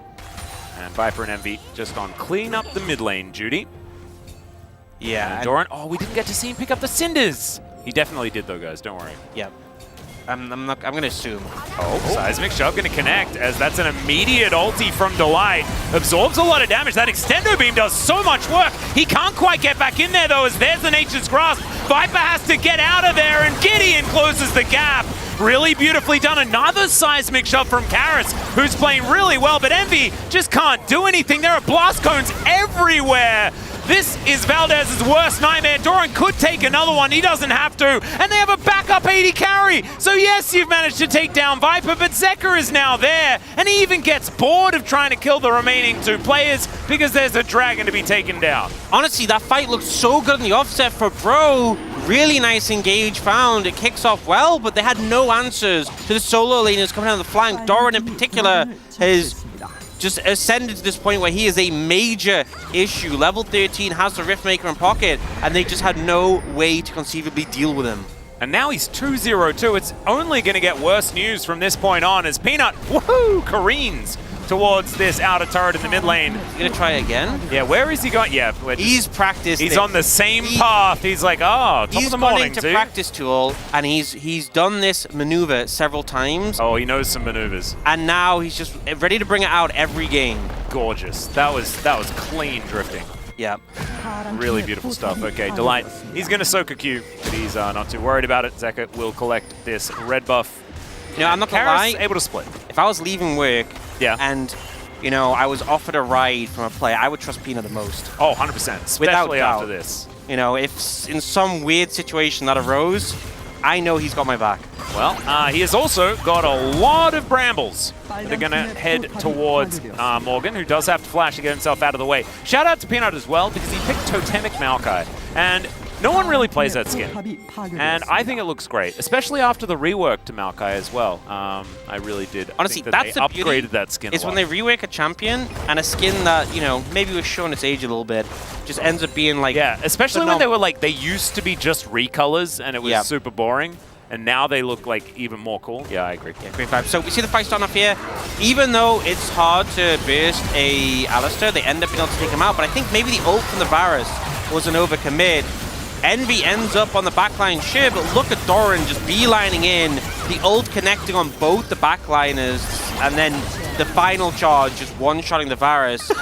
Sorry, I just saw the Karis play, who just like sort of did a drive between everyone, and it was sort of not really doing all that much. It was, and this feels rough, because I honestly think Gideon played that so well. Yeah. In every factor, like finding Viper, take him out, and it feels like, despite the fact that Gideon had such a good team fight, they just ended up losing because Doran was just there and able to get on the back line, and they had no answer. And oftentimes, that would have been enough. But the problem is that Life Esports, they have this Tristana as well.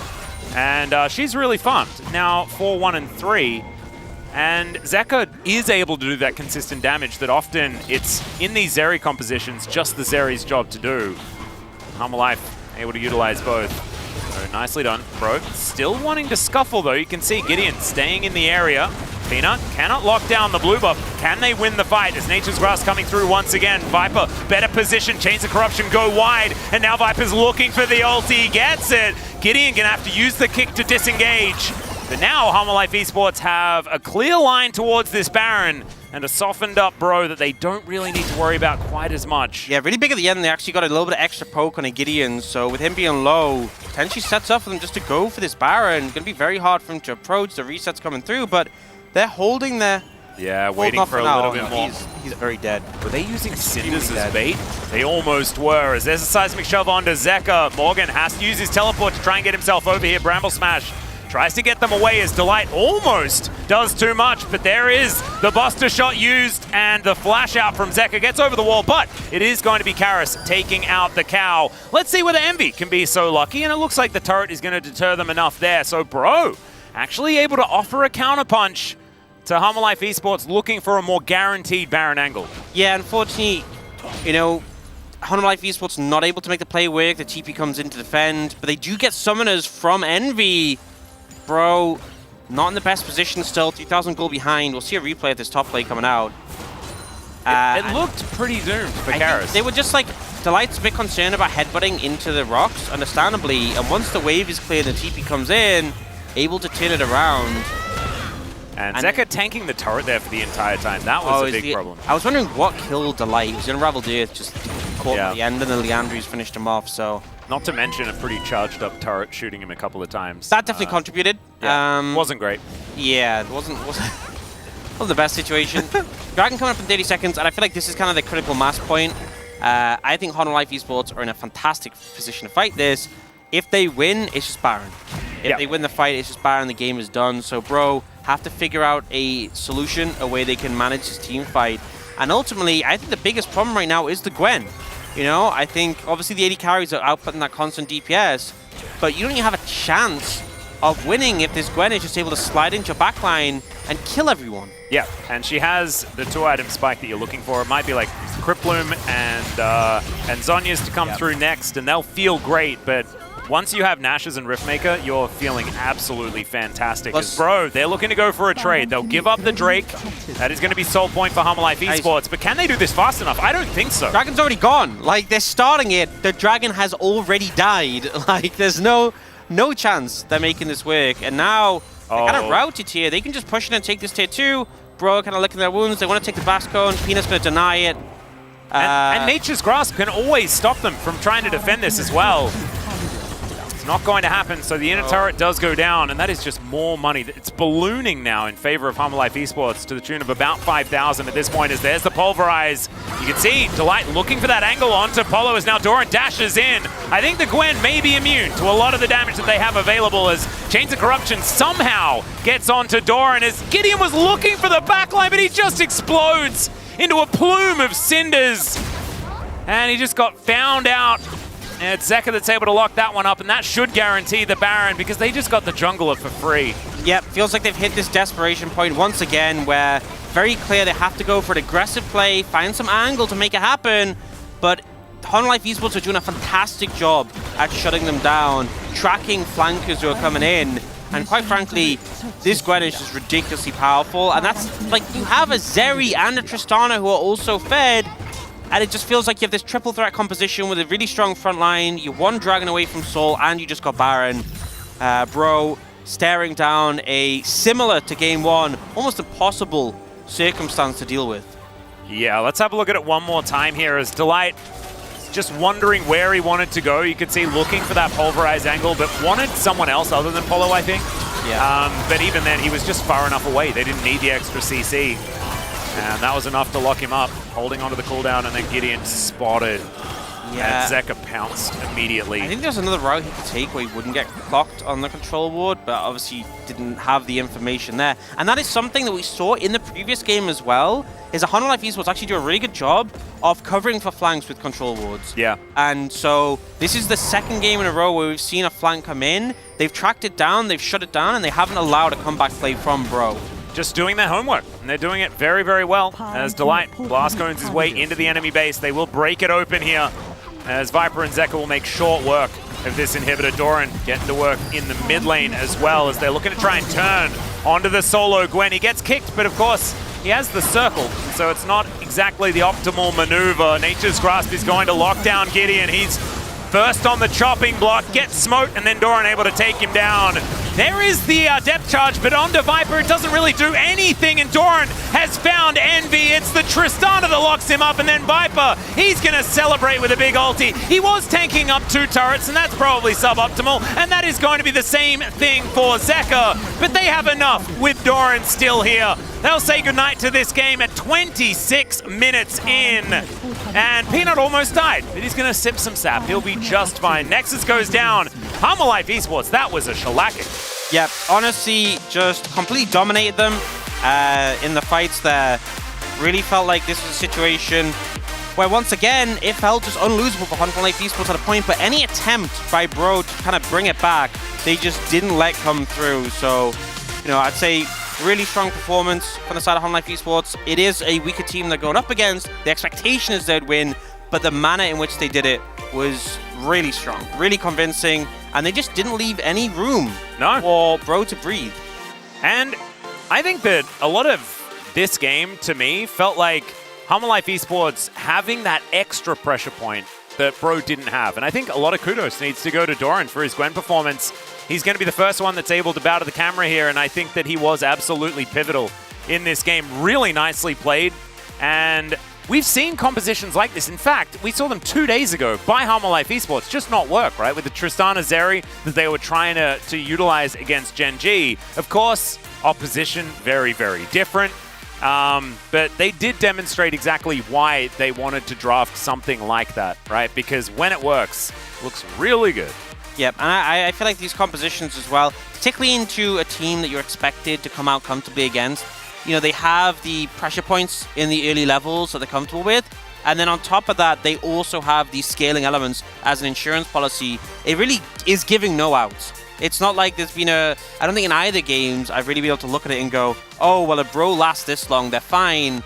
No. It's kind of been like, Bro have to make things happen very convincingly, and yet we see HLE Esports taking the first charge, taking the initiative, and being very confident. And, you know, we obviously saw this jungle support duo work extremely well last year, but Delight and Peanut definitely setting up plays well in both these games. No, I would agree. I'm still waiting for Bro to pick Nasus, Viger, Smolder, and then just play to themselves, you know? Sometimes you just have to accept. Yeah, that's how it's going to go.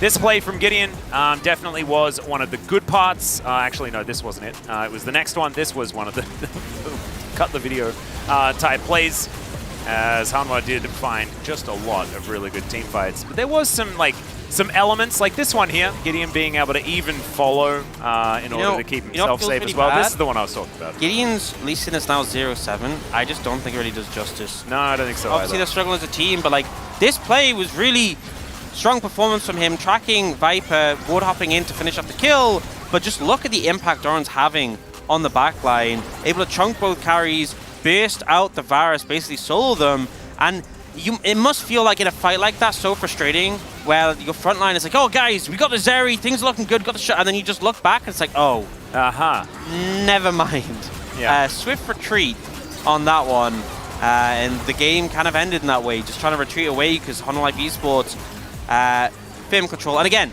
this moment here, fantastic job from HLE Esports in just not allowing these flank comebacks to happen at any point during the series.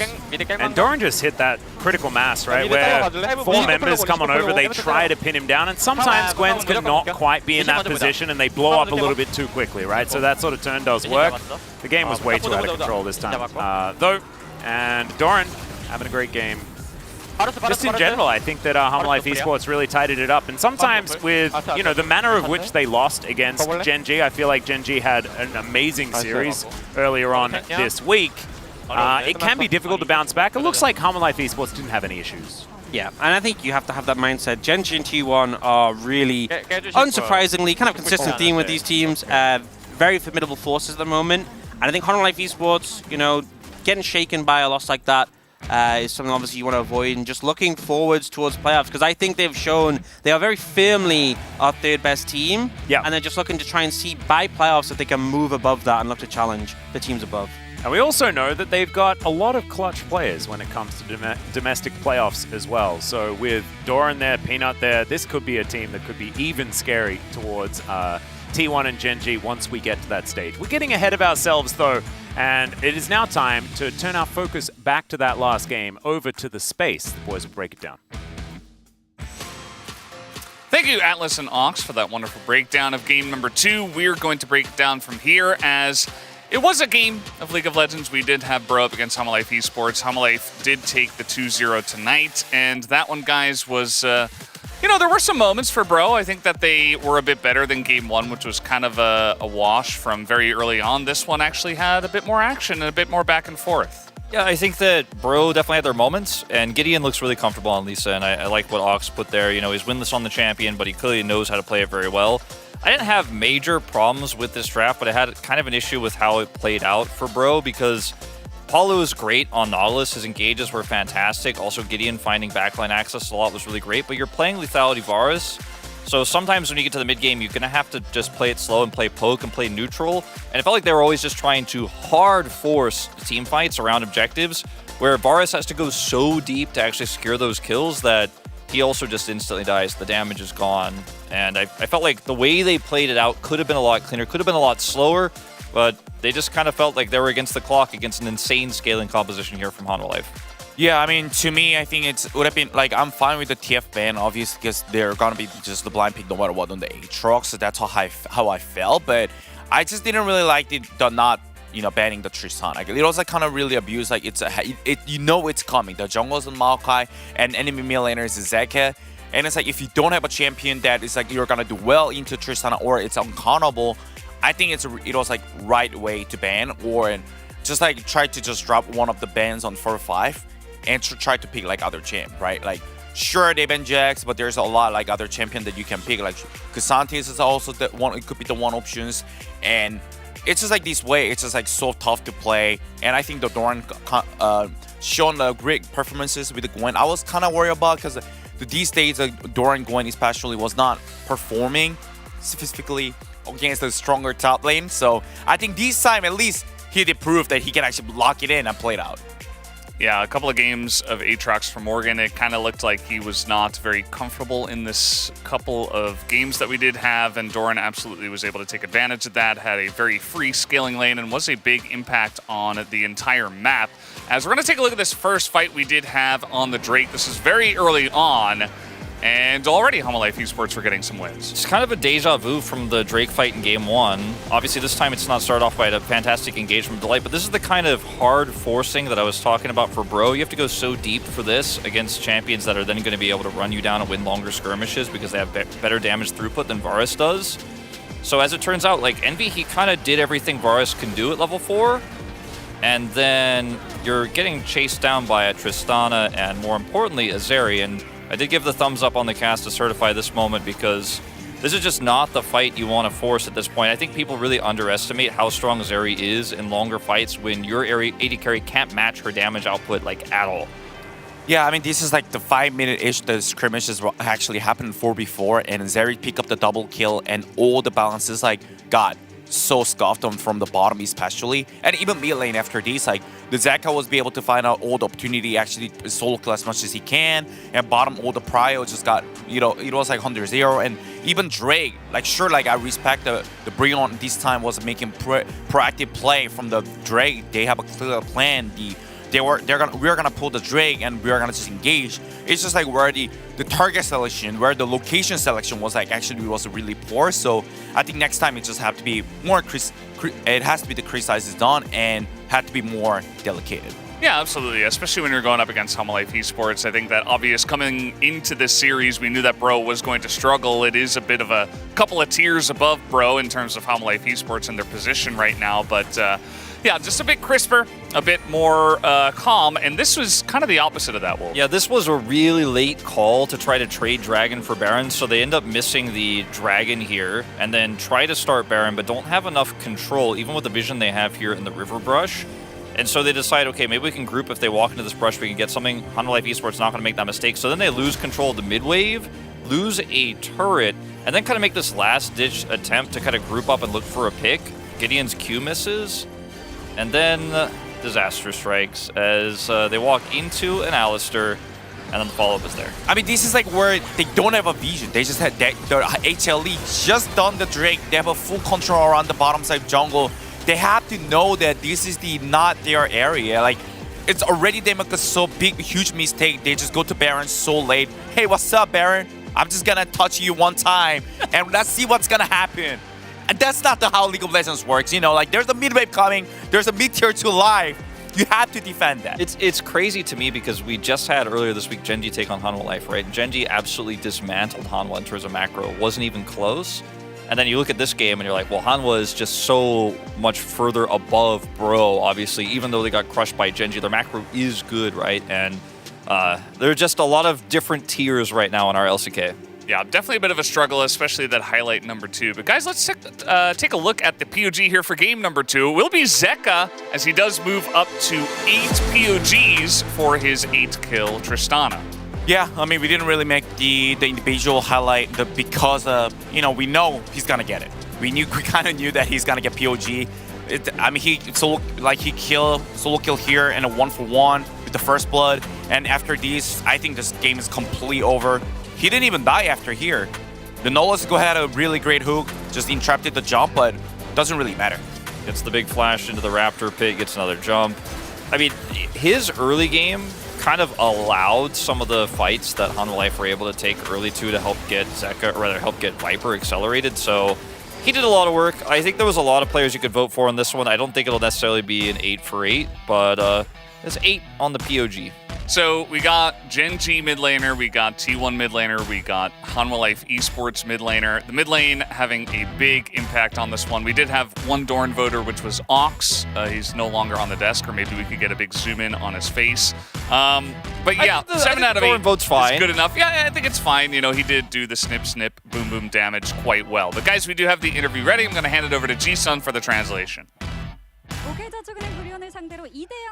Thank you very much, guys. This is Ji-sun for the POG interview translation, joined by Delight and Zeka on the side of Hanwha Life Esports. Congratulations on the win, guys. First off, how do you feel about the win? I'm happy with the 2-0 clean victory.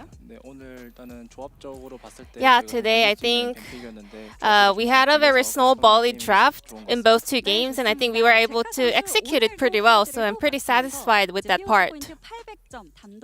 Zeka, with this POG, you are a solo 3rd place on the POG ranking with 800 POC points. Interestingly, the top 4 in the POG rankings are Faker, Chovy, Zeka, and Showmaker, all mid laners. Is this mid lane supremacy right now? Is like mid laner having the most influence over the map? I mean, it always have been, but right now this season, yeah, mid laner's impact has become even stronger.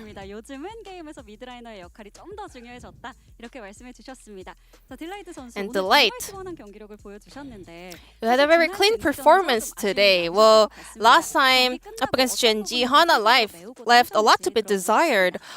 What aspects did you aim to improve as a team?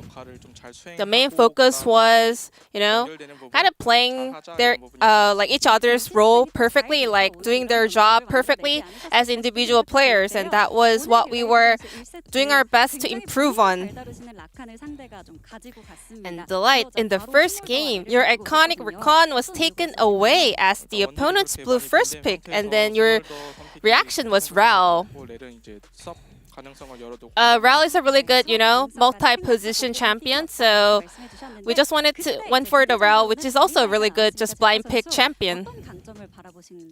And Zeka, tell us about the RI comp as well. Mid lane 2v2 is pretty good, and also they can kind of spread their influence all over the map as well. And also a very versatile pick. I really prefer Ahri. Then thoughts on the recent buff on Ahri? Yeah, I think she's got multiple buffs in the previous patches, and right now we are having a lot of mage champions on the mid lane, and I thought Ahri would be a really decent pick to kind of counter those picks or deal with those picks, and I think it worked pretty well. And your Ral, were able to pull off incredible initiation in every team fights. What do you focus on the most when opening team fights? Trying to make sure that we can make the CC chains happen, and also I have my own angle to open up a team fight. Yeah, and it seemed like there were some moments where you kind of sacrificed yourself right after initiating. I mean, there were some moments where I could just not die, but the opponents were just throwing so many skills and ultimates on me, so I ended up dying so much. Yeah, and I agree. His Rel is amazing. And then game 2, Hana Life went for a very damage-centered pick. So in that game, we had 2 AD carries, and then we had 2 frontline from jungle and support, so that was the main concept. And in a 2v1 situation early on, you were able to secure a kill. It was very impressive. What is the key to staying calm in that kind of situation? When you have priority in laning phase, you get to have more kind of vision to seek out where the opponents are at. Delight thought it's because Zeka works out a lot, so he can remain his composure.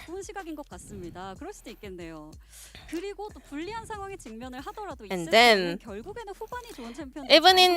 even though there were some moments where Bro was also able to fight back, thanks to Tristana and Zeri, you guys ultimately secured a win. Yeah, especially Viper. His Zeri is just amazing. So as long as we have a stable frontline throughout the team fights, there's no way we are losing fights.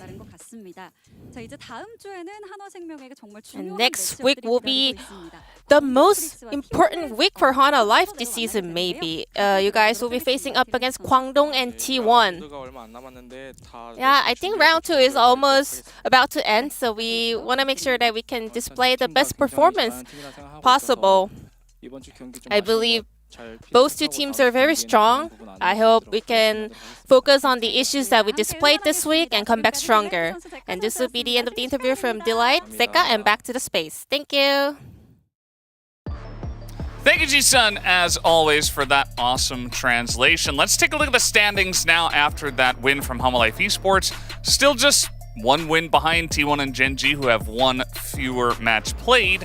But as we've talked about, definitely feels like a bit of a gap between T1 and Gen.G and the rest of the LCK. Hanwha can change that narrative in their second match of next week against T1, as was mentioned. Maybe that pushes them back into that top tier list, but right now there's a huge gap between them and Gen.G, and then between them and D+ as well.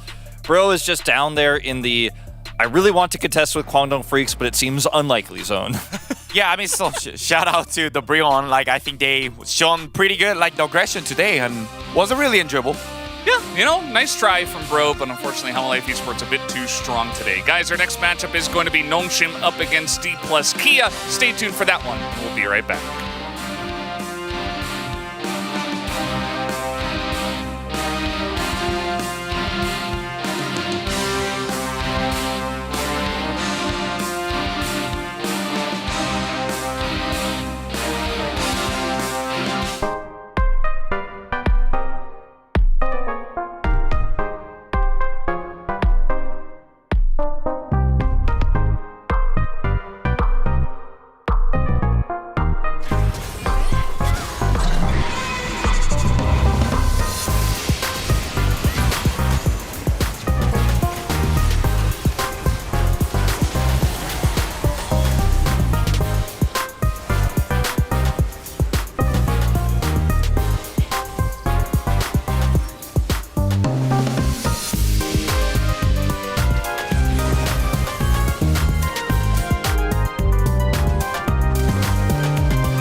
초비 선수도 강해진 모습으로 돌아왔는데 굉장히 기대되는 매치가 될 것 같습니다. 아무래도 양쪽 덱의 폼이 엄청난 것 같습니다. 저는 젠지전에서 탑 매치업도 하나의 관전 포인트가 될 것 같습니다.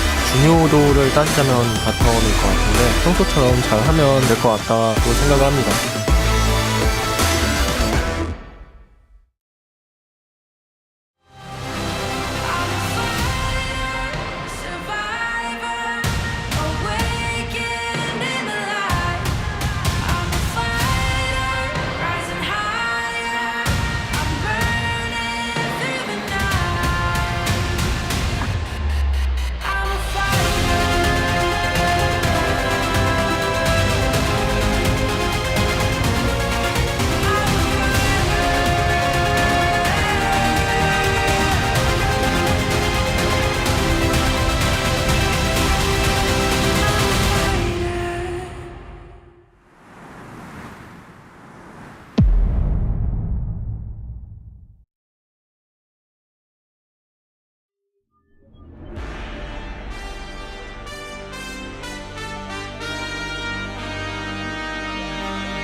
ladies and gentlemen, to 2024 Spring LCK. I'm Atlas. I am joined by Orcs here as we are ready to dive into our second match of the evening. Nongshim Red Force against D+ Kia.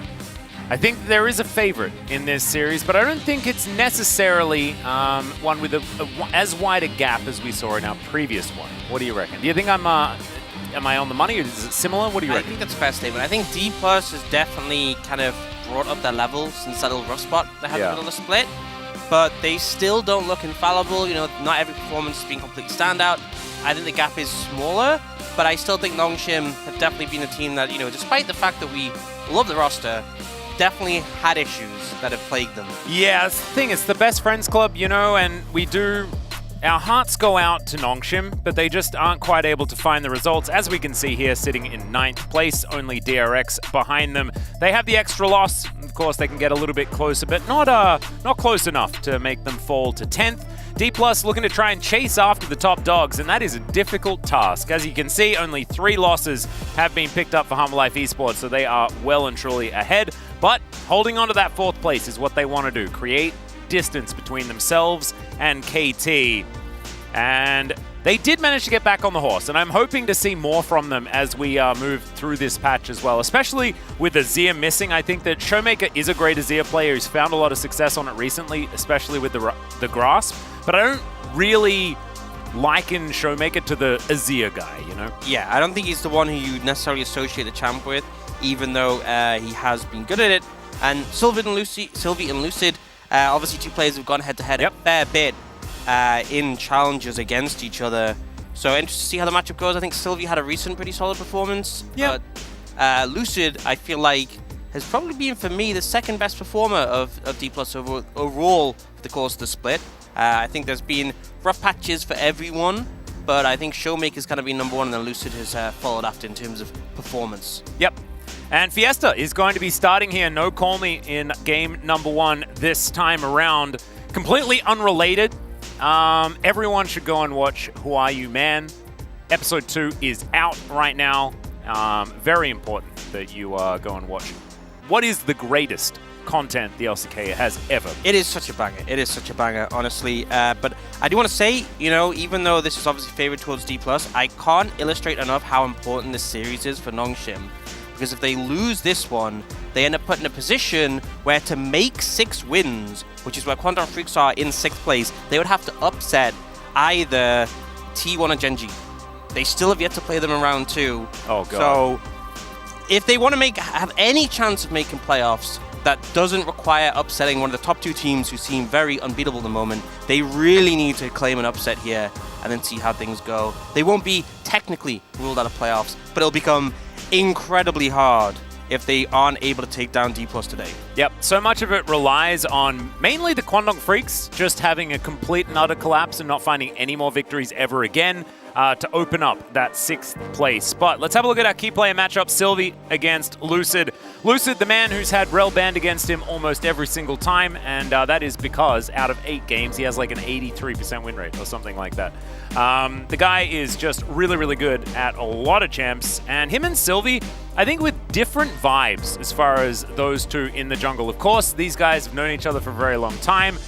There was a final with, you know, a Jax that went 0-7 that both of these junglers were in, and Sylvie managed to take in 5 games.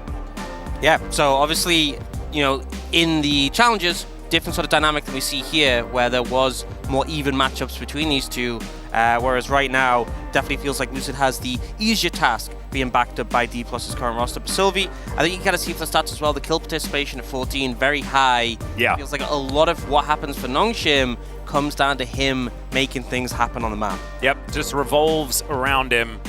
And I'm looking forward to this top lane matchup as well. I think Dundun, unfortunately, hasn't necessarily progressed that well throughout the season. But I think Kingin, the complete opposite of that. I think it's been a bit of a glow-up for this guy as we move towards round 2. I think he's getting back into the swing of things. Yeah, I think Dundun's had some really strong performances and then also some very bad ones. Yeah. Sometimes in the same series. Yeah. Occasionally in the same game. It's even sometimes in the same, like, period of, like, 7 minutes. Yeah, the Gromp moment. Yeah. I remember the Gromp moment. That was immediately after he 1v2'd. in the top lane. Yeah. It's nutty how these things happen, but you just never can count him out, but you also can't really count on him that much either, unfortunately. As Nongshim will be on our blue side to start this one off. D+ Kia are going to be choosing red side for this one, as we saw just there. I've actually really enjoyed this patch specifically because I feel like teams are choosing both. You know, you've got a lot of blue side choosers, you've got a lot of red side choosers. We saw a lot of red side priority yesterday, and today in our first series, it looked like blue side was the priority for Bro being on their back-to-back games. Yeah, there's definitely a lot of power in the first pick, a lot of powerful things that we've seen teams really just... It feels like that pick has dictated the entire game, like the center. Yeah. But also, like, the value of counter pick can't be understated. We've seen a lot of power in things like the Twisted Fate coming out on R5 to a great amount of value. So I definitely think both sides are workable.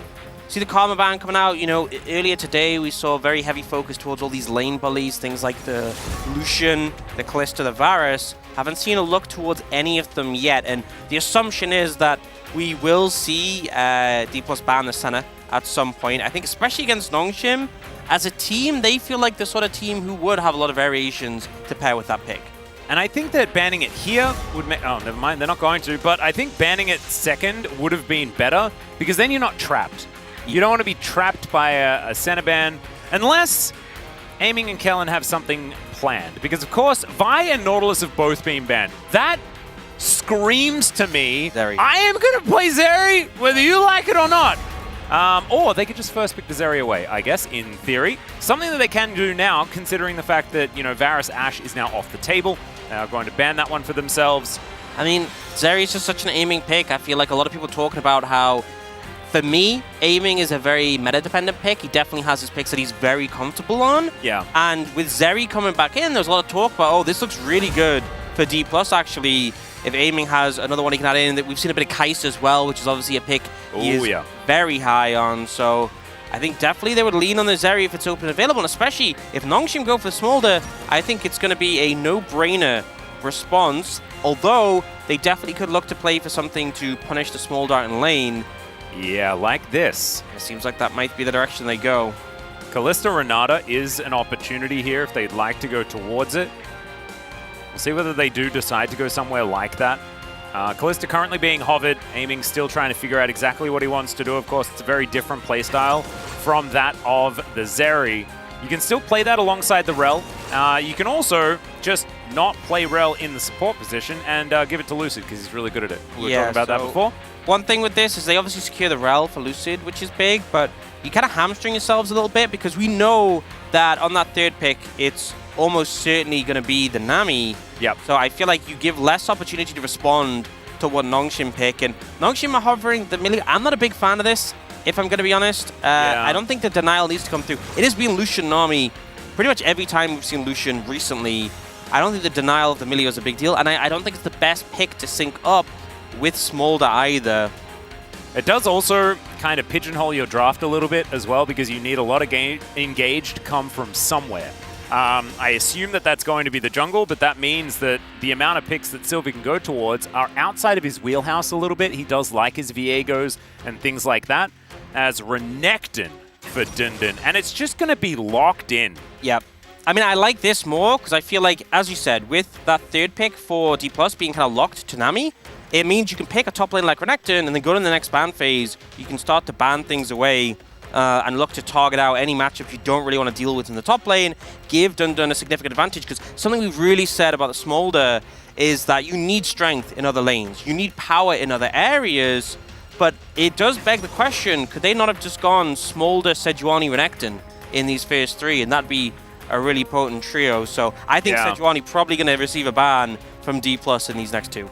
I imagine Sejuani Maokai could be the bans here that they would like to go towards.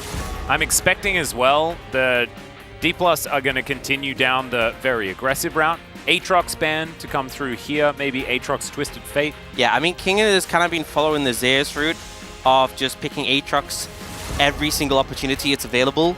I feel like both of those two combined have so many games in the pick so far this season. So I think it would make a lot of sense for Nongshim to target that, even though the Renekton can obviously do well in the matchup. I'm expecting Volibear somewhere. I'm just having a Volibear vibe. It's just, I'm feeling it. Nocturne going to be taken away here. Yeah, so Guy still looms. I think clearly D+ more concerned about Engage being offered on the side of Nongshim. The thing with Lucian is because he's so mobile and obviously can put down a lot of burst, if you don't have Engage to hold him accountable, then he can obviously kind of function unchecked to an extent. And this is something we haven't seen in a while is the Rumble. Did obviously get a nerf, but something we've seen have success in the Rex in the past. But I'm talking about this. Kingen is kind of just being an Aatrox one trick. Yeah. You know, he's got his skin and he's in his lane and he's happy and he will just pick it. He will. And Nongshim, they're not going to start a fight, guys. They're just not going to. They've decided instead that they are going to rid the jungle of everything.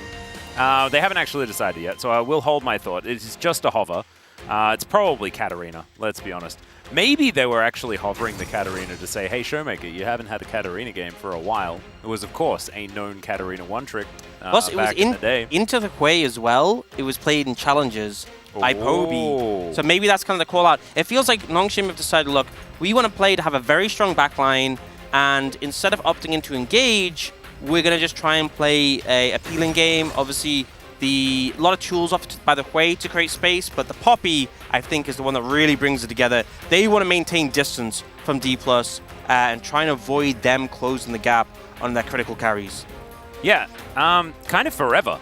It's like they're going to disengage all game and just hope that it's the enemy nexus that explodes towards the end. With Hui, of course, you do have that range, and that can certainly help you out. As D+, theirs is a little bit different. They've got Engage all over the place, mobility as well. And they will be looking to try and fight and skirmish all the time. Bit of a grin on Zephyr's face as well. I think pretty happy with how this draft has gone, and I don't blame him. Do think that D+ did get their hands on what looks like to be exactly what they wanted. Yeah, I feel like specifically the Rel is like a really good pick for Lucid that he's had a lot of comfort on, but outside of that, like Aatrox, Taliyah, Lucian, Nami just feels so bog standard for the patch. You can be very satisfied with that. I feel like Nongshim have gone for something a little bit different. They obviously, in the later stages, do outrange quite comfortably, but there's always going to be that question of, okay, can you stop them reaching your backline, and also can you get to those later stages of the game? Because, you know, obviously the Renekton is a powerful pick in the top lane, but the Hui, I don't think is going to have nearly as much impact as Taliyah on the map, and in the bot lane, you are playing at a disadvantage. And Lucian Nami, particularly the mid-game, I think will have a prime opportunity to take over. Yep, I think, thank goodness, the Hui actually exists for Nongshim, because otherwise, I feel like in neutral, they're just not able to do anything. And they're relying on Sylvie to be able to hit these Keeper's Verdicts and give Nongshim these openings to get in. But they will not have initiative very much in this game against this composition of D+ gear. It's all about turtling up and trying to make sure you survive until the late game. We'll see whether they can as we hop onto the Rift. Nongshim, Hana, duel set. Nongshim, fighting! D+ gear, Hana, duel set. D+ fighting! Woo! All right, here we are. Players making their way out into the river. See whether anyone can cross over. Looks like Jiwoo is going to be under fire just a little bit. Project Lucian running towards him. Just dodges it. Barely finds that little quadrant. Yep, no Fair Strike gold for you, aiming. No, not this time. It's all right. He is going to face check Peter. But Peter's going to have to get out of there because he if really that does happen, Fair it'll Strike. be a problem. You know, I'm going to say, all right, when I play League of Legends and I have Mana Flow banned, I am a little bit like a demon like this, looking for the angle. It kind of felt like Aiming was going for that. You know, he's got the Mana Flow stack. You want to get it as early as possible. And they do obviously have a pretty strong level 1 with the Taliyah backing them up, but won't be able to find it. We'll get that ward on the red buff, just to give an indication of where Sylvie is starting off, give some information. So hopefully they can avoid any sort of ganks, because I think Aiming can pretty comfortable if nothing really happens. You can see the summoner choices from Jiwoo and Peter, kind of similar to what we'd see from the Zeri Lulu into Lucian Nami, like the double defensive to try and mitigate the trades, but I just don't even think they have as much power as like a Zeri Lulu would into it.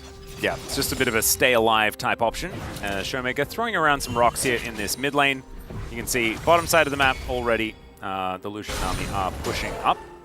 As Kingen pretty good at the Aatrox historically. Yeah, I seem to remember there was some series, wasn't in the LCK. Yeah, they, I don't know the specifics. Maybe he played it in, maybe it's in North America where he played the Aatrox. I don't know why he's in North America, but maybe you can attest to it. Yeah, I think it was pretty good. That's all I'm remembering. There were also a lot of Renekton Aatrox matchups in his past as well. Has changed just a little bit, as of course itemization, upheaval, and the fact that Renekton took a bit of time off as far as his time in competitive League of Legends is concerned, unless you're Morgan, who did decide to go for it, but he learned that he wasn't supposed to. Yeah, and also it's like some of the itemizations, like Black Cleaver was buffed on the patch, and a lot of people hyped on that for Renekton. I think there was the game we had the other day where between the armor shred on the E and also the Black Cleaver, it was against an Udi, and just the armor reduction was kind of ridiculous, like stacked together. Was that against King and Zudia, or was that a different matchup? You know what? I cannot remember. Oh no, it wasn't. It wasn't. That was. Oh, it might have been. Oh, never mind. Memory, not quite what it once was, ladies and gentlemen. I apologize. As Bubble's going to go wide here. Aiming and Kellen just trying to keep them occupied. And Jiwoo doing a pretty decent job, down 5. And at 3.5 minutes, that is not exactly great news. But as long as you're not dying, as long as you can stick around, and they're biding their time, trying to get these stacks. I think, honestly, the bigger thing is as long as you're not losing plates too quickly, and as long as you're able to stack pretty well, I'd rather be down farm and stacking all my farm than like up farm, but not able to stack as much of it. Yeah. And we've kind of seen this move from, especially with the changes with the nerfs on the AP ratios on his W, we've kind of seen this move from the Doran's Ring, early points and W start. At the start, Smolder's introduction, it was like 3 points W Doran's Ring. We did still see the Doran's Blade a bit, but now everyone's kind of going this Doran's Blade angle with Fleet Footwork and not Comet, and just trying to get stacks as quick as possible. Now there's a potential. Aiming's low on mana, but I think they can make this work. Yeah, Lucid looking for that angle here. Let's see whether he can get on top of G with the bubble. Goes wide though, and it's just it's a drive-by in the end, and that is extra stacks, an extra body to sneeze at. Yeah, you can see that. I think, even though there's biscuits available for Eamon and Kelling, I feel like they were kind of nervous about setting up this play, just being low on resources, not wanting to commit too heavily. The thing is, if you don't immediately kill them on the first rotation, you're kind of running out of gas quickly. Well, Dundun isn't. He is just fighting Kingen. He's down to 100. He's going to have to teleport back a little bit earlier than he otherwise would have liked here, as Dundun holds on to a 10 CS advantage. And Showmaker going to try and go back yet again. He was trying to get it back off a little bit earlier on. Yeah, that's really possible against a Hui, when he shoots you from like 8 miles away. Not to mention clears out the wave in an instant. So once again, Showmaker is going to just wish he had some of that blue stuff and was able to go home and refill it. Instead, he is just going to have to deal with this wave. Lucid taking a fair bit of damage from Sylvie here as well. And so far, I've actually liked the proactivity and aggression that Nongshim have been showing, and also the ability to hold off from that gank towards the bottom lane. Yeah, I think Sylvie can just get all 3 here. Just the prio, not only in mid but top as well, really just giving the security for Sylvie to pick these up. And I think this is so important. We highlighted it in the draft. Your bot lane is going to be losing when you have a Smolder, unless something crazy happens. So making sure you have a strong mid-top makes a ton of difference. And actually, Sylvia's dropped the 3rd grub because he sees the dragon being started, and he's more interested in preventing that. Yeah, and Steadfast Presence going to come out here as Lucid takes a bit of poke damage from the Hui, and that means that he's under 50%, not going to be able to come down and battle for this anymore. Looks like also Nongshim not going to be starting off the dragon or anything like that, as Kingen underneath his turret just dealing with this ruthlessness of the Renekton. Dundun actually really playing aggressively here, as Jiwoo going to have to flap away from that one. Light Slinger out from aiming, but he's lit on fire, should be alright. Yeah, Ignite burn, and honestly, you're pretty happy, because I feel like with the Ignite down, especially with heal coming up soon from Peter, you're going to feel like it's going to be a bit tricky for D+ to find an all-in.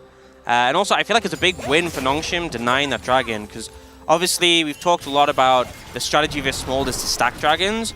Denying it, getting one yourself, great for a Smolder team, but even just stalling it, even if you add like a few minutes onto the time before D+ takes the first dragon, that can make the difference between your Smolder getting enough stacks or not. see that Showmaker is just getting constantly bullied by Fiesta in this mid lane. This guy's Tway is aggressive. And Sylvie now also looking for a potential angle onto Kingen instead. Went back for it. Yeah, deciding that he's going to finish off these bubs. He's going to be 3 out of 3 for the first spawn. Is now Dundun. He does have the Dominus. That's been upgraded, and it's looking pretty good. Going to get pulled back by the chains, the Infernal chains. I was saying Chains of Corruption a lot in the last series, but that's not what that is. It's the Infernal variety. And Kingen is able to keep himself up, and also does eat the ultimate from the Crocodile. He's a bit less scary now, as Weaver's Wall is going to be interrupted very comfortably by the Poppy, as you would assume, and that is first blood so easily here for Nongshim in the mid lane. Yeah, so well played there, not only blocking the dash, but slamming Showmaker into the wall that Showmaker made. Kind of unfortunate circumstance there, but proactivity from Sylvie looking really good, and you could see that D+ were obviously a little bit concerned because Kingen got low after that trade. You know, they knew that Sylvie was on the top side, but you look at like the vision that they had. One of the wards just faded out, but you know, a deep control ward for the side of Nongshim, really just allowing that play to happen. And thanks to the ward coverage as well, you know, look how low Kingen is, and Dundun knows that Lucid is here, doesn't opt to go in for the get baited for the play. Oh, Fiesta has found Lucid. Or the other way around, but I actually feel like it's Fiesta finding Lucid at this point in time. You can see Dundun utilizing his pressure. Will be able to move down from this top side. Man, very impressive out of Nongshim. Let's have a look at this once again. And Poppy really likes walls, and Showmaker built him one, like we were just saying. Yep. And Showmaker paid for it. I think it's very clear there. there. I think that's definitely true. There's just no contention. Even sometimes when it comes to building walls, there is a little bit of a question mark on who's going to pay for it. This time around, it was Showmaker. Yeah, and now there's a pretty substantial lead in the mid lane, in the top lane. And again, the bot discrepancy isn't a big deal. First Dragon still hasn't been taken at 9 minutes. These are all really positive for Nongshim's game plan. Now, would you see D+ looking to start the Dragon? And that is obviously something that is somewhat of a concern. If you look at the reset timings from Nongshim's bot lane, they're probably not going to contest this. And one thing to keep in mind is stealing Dragons against a Rel, very difficult to do. Yeah, basically impossible. That one would have been. That was somewhat possible. Yeah, somewhat possible. As Infernal Chains are just going to be eaten here by Dundun. He just does not care. He will be chained, and he does not mind. That is Dominus, though, and there is no ulti out from Kingen just yet, so maybe an opportunity for him. You know, I feel like Dundun is probably #1 in the league for Dominus per minute. Oh yeah, absolutely. As that is Magnet Storm completely avoided, but Fiesta did have to flash to get himself out of the way. Sylvie not going to need to fully commit on the Keeper's verdict. As now Kingen gets down a control ward, does also find a decent bit of work there, but Dundun able to slice his way out. Yeah, didn't need a dice, got a slice in, and currently due at 60 stacks. Obviously, I think the big thing is that stacks gain momentum. Like, the more you have, the more you end up getting. Yep. Just empowering your abilities, making it a lot easier to hit the little AoE blast. But you were doing pretty fine so far, just with a bit of CS discrepancy. Bit of aggression here from aiming as he throws out the culling. Bubble not quite going to get too much there. So Kellen not able to follow up as Kian's still looking for even more here. Second Q going to be coming out next, but Dundun stays away. So yeah, still a while till Dominus, so a little bit scary, but we see Sylvie there to cover. That does mean that Nongshim's bot lane a little bit vulnerable. They will clear the wave out though. They should be fine. I believe Jiwoo used ult there as well. Yeah, to help thin it out. Mom just came around and did some yelling. Yeah, and as much as the trades look heavy, you know, they didn't burn any sums defensively. They didn't burn the melee ult. I think Nongshim's bot lane doing a good job of just managing those resources to mitigate the burst available to D+. Oh, kind of nutty that Nongshim have a gold lead though, because I really wasn't expecting them to hold too much control over this stage of the game. A lot of it to do with this mid lane, where Showmaker is going to eat another ultimate. Able to avoid the rest of the buttons though, so Fiesta not finding too much as Tidal Wave is going to come down. Peter taking so much damage, aiming now, turning his attention to Jiwoo as the ultimate comes down. Good flash to get out of the way of the heroic charge, but they have to use everything. Keeper's Verdict comes in and Kellen's going to get flashed on. Jiwoo collects that kill as Sylvie was taking up a lot of turret shots, so he's really dead. And now Kingen wanting to, just misses every button. And Jiwoo just flaps over the wall. Ankle's broken, honestly. Nice little sidestep from Jiwoo, but also the Super Mega Fire Kick from Peter, very clutch. That was looking like it was going to end as a favorable trade. Oh, Kingen just looking for it, but Peter comes in. He's good. Sets up a camp. He's got barrier. He's fine. All right. He's okay. He's living. Yep. Dundun's vibing. He's doing the grubs now. All right. Kingen's just kind of down here, committed to a 1v2. Having a good time there as aiming is going to head towards the top side. Are we looking for a dive? That is a sweet spot connection. Kingen just needs... Okay, yeah, he is going to be taken down. Gets out of turret range. What? Can he do it? No way! How did that even happen? Okay, well, I guess that's how it goes. Sylvie's coming down towards the bottom lane. I don't even know, man. I don't even know if it's a good idea. Dundun, do you have it in you? Let's see if he can turn it around. He goes for it, and now it's aiming that's taking all the damage. Slice and dice. These top laners are monsters, but this time Lucid's there in time. Fiesta wanting to land the more, and he does manage to crush the Aatrox. Oh, man, Dundun. What are they feeding them? Like, I don't know. I mean, you know, all these people who've been kind of talking about 80 carry being weak, I feel like that moment right there, they feel justified, you know? You know, I feel like aiming, pumping the full calling in, and they're like 2% HP Dundun just turning it around, but also Kingen, you know, under tower, you felt like the barrier should be enough safety. And even here, you can see that Jiwoo on the back end miscalculates the damage. So initially, Peter obviously comboed out. Kingen just gets out and survives, but Jiwoo thinks he's dead, goes in. The sweet spot, the heal, the auto. And he, oh man. And I'm not sure which one was crazier. That play or the flash in and then the minions blocking the culling. And the fact that he does this immediately after his bot lane just got crushed. He's like, hey, I can do it too. Yeah. Oh man, incredible stuff from both Dundun and Kingen, and now they're facing off once again. Kingen with the extra kill though. Of course, Lucid making it there in time to save Kellen was definitely very important as Jiwoo and Peter just grouped up. The thing's that Tribrush. That could have been so bad. I feel like if Kingen had died to Jiwoo under the tower, yeah. And then it went from being this play that felt like, oh my god, what are you doing, to wow. Oh. All right, here's a Weaver's Wall. They are looking for Fiesta. Seismic Shove goes wide though. Showmaker not able to find that one as heroic charge from Sylvie just to try and keep Showmaker in position as the Dragon gets angry. A lot of damage onto aiming and he just gets snagged by Fiesta. He'll grab the double onto the bottom lane. And this way, after getting first blood, now 4-0 in this game. Yeah, and I said sort of earlier in the day that I felt like Showmaker was the best performing member of D+ so far this season. And Fiesta's gapping him. Like, there's no other way to spin it. He's having such a good game. He had pressure in lane. And this way is quickly becoming a major issue. Yeah, no, it's just, he half-healthed. Lucid right there and just a little bit of poke. No real answer available. So much of this game, I think, is going to come down to Kingen. And whether he can find more of these team fights, whether he can put more on that pressure. And Orcs. Buddy. Oh. Sorry, I was so captivated by the gameplay. Yeah. It just takes a second to lose focus, and there it is. Yeah, I was telling you, like, vigilance is what we need to keep these Chemtech souls away. But unfortunately, dropped the ball a little bit there. But that's fine.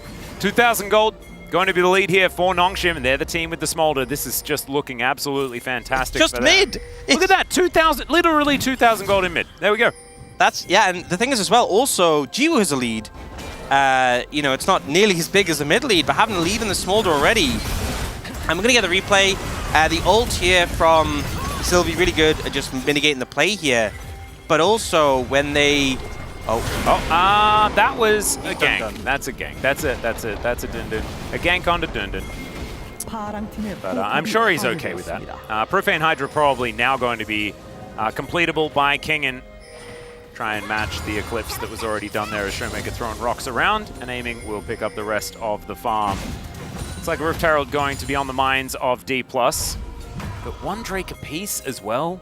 It's not even a win condition. You know, most of the times we talk about this, when you're a Smolder team, you're kind of looking for the chem to, oh no. Do you think Fiesta's going to be okay here? Let's find out. The Crushing Maw not really doing too much there, and so he is just going to be thrown around like a ragdoll and taken out. So that is the punishment. That is a big shutdown going over to aiming. I don't think the Smolder has an advantage anymore. No, and honestly, Nongshim getting punished. Both their solo lanes get picked off, just a little bit isolated in the sides, and nothing really to come out in return for them. Just kind of overexposed. A lot of value picked up there from Showmaker, and we can see the top play how this one came up. I mean, you always know that these players are going to try and fist fight each other constantly. Yep. Just so happens that Lucid ended up turning up for this one. And Crashdown comes in, and then the chain CC. Nothing he can do whatsoever. And a very similar story here as Fiesta, yes, he's got a lot of damage if he can do it unanswered, but this one was very answered. Yeah, and doing a good job of dodging away from the ult, not really allowing any turnaround potential. So now, you know, that gold lead is pretty much evaporated on the side of Nongshim. Still a strong way, though, and still a pretty significant item advantage over Showmaker with 2 full items finished, but aiming has that rapid fire cannon and the Storm Razor, so posing, I was going to say decent amount of threat, but didn't really look like it there. No, Jiwoo doesn't seem too worried about it, and of course Peter is there just to back him up, so Jiwoo's positioning can be more aggressive than we've seen from other Smolders. So Gerald does go down there as aiming, dashing forward once again. We're going to see whether they can break this open, of course, creating as much space, as much fog of war as possible on this map. It's going to be important as the Dragon gets a little bit mad. That is Seismic Shove, though, connecting onto Sylvie, and he's going to be well and truly interrupted. That CC lasted his entire health bar. That was ridiculous. Turret going to go down now as Tundun looking to make his way into this fight. Drake, not even a thing worth talking about now, as it's about 2 minutes away. But that mid lane going to be very important here for D+, and this momentum also very similar story. You know, I'm going to be honest, if you're kind of wondering why Sylvie seems so squishy there, the Kanik Rukian first, there's not actually that much magic damage on the side of D+, you know? Kingen is pretty fed, he's physical. Aiming obviously has a little bit of... Okay, that is a fantastic fear from Fiesta. Goes into his runny fast ground, and everything is going to be okay. There is a bit of magic from the bot lane just because of the Nami and the mandate, but, you know, Lucian is still primarily doing physical damage, and I feel like Showmaker hasn't really been pumping the numbers, so it's interesting that he's opted for the Kanik Rukian in this situation. And also the opposite for Lucid. Lucid's gone for the Frozen Heart, when to me, Hui is the big problem. Yeah, it's an odd situation here. Lucid is going to at least be able to use that against the Renekton that he might be considering ganking a whole lot of, as it is Dundun, and generally ganking Dundun is the way for a lot of teams. But yes, itemization probably to be worked on here. Maybe a trade of items between the two junglers. Could be a good one. I do think that at least when, you know, Lucid finishes the Kanik and Sylvie finishes the Frozen Heart, they'll both feel much better about it and less vulnerable to getting 100-0'd like we saw there. But right now, it feels like D+ have regained control of the game. Definitely felt like Nongshim were in favor, but now, you know, taking down mid-tower and allowing the Lucian really just to push up and threaten. This is really where Lucian is strong, where he's in mid lane. Anyone who steps up is vulnerable just to getting bursted out, poked down by the threat of the burst combo with the culling as well.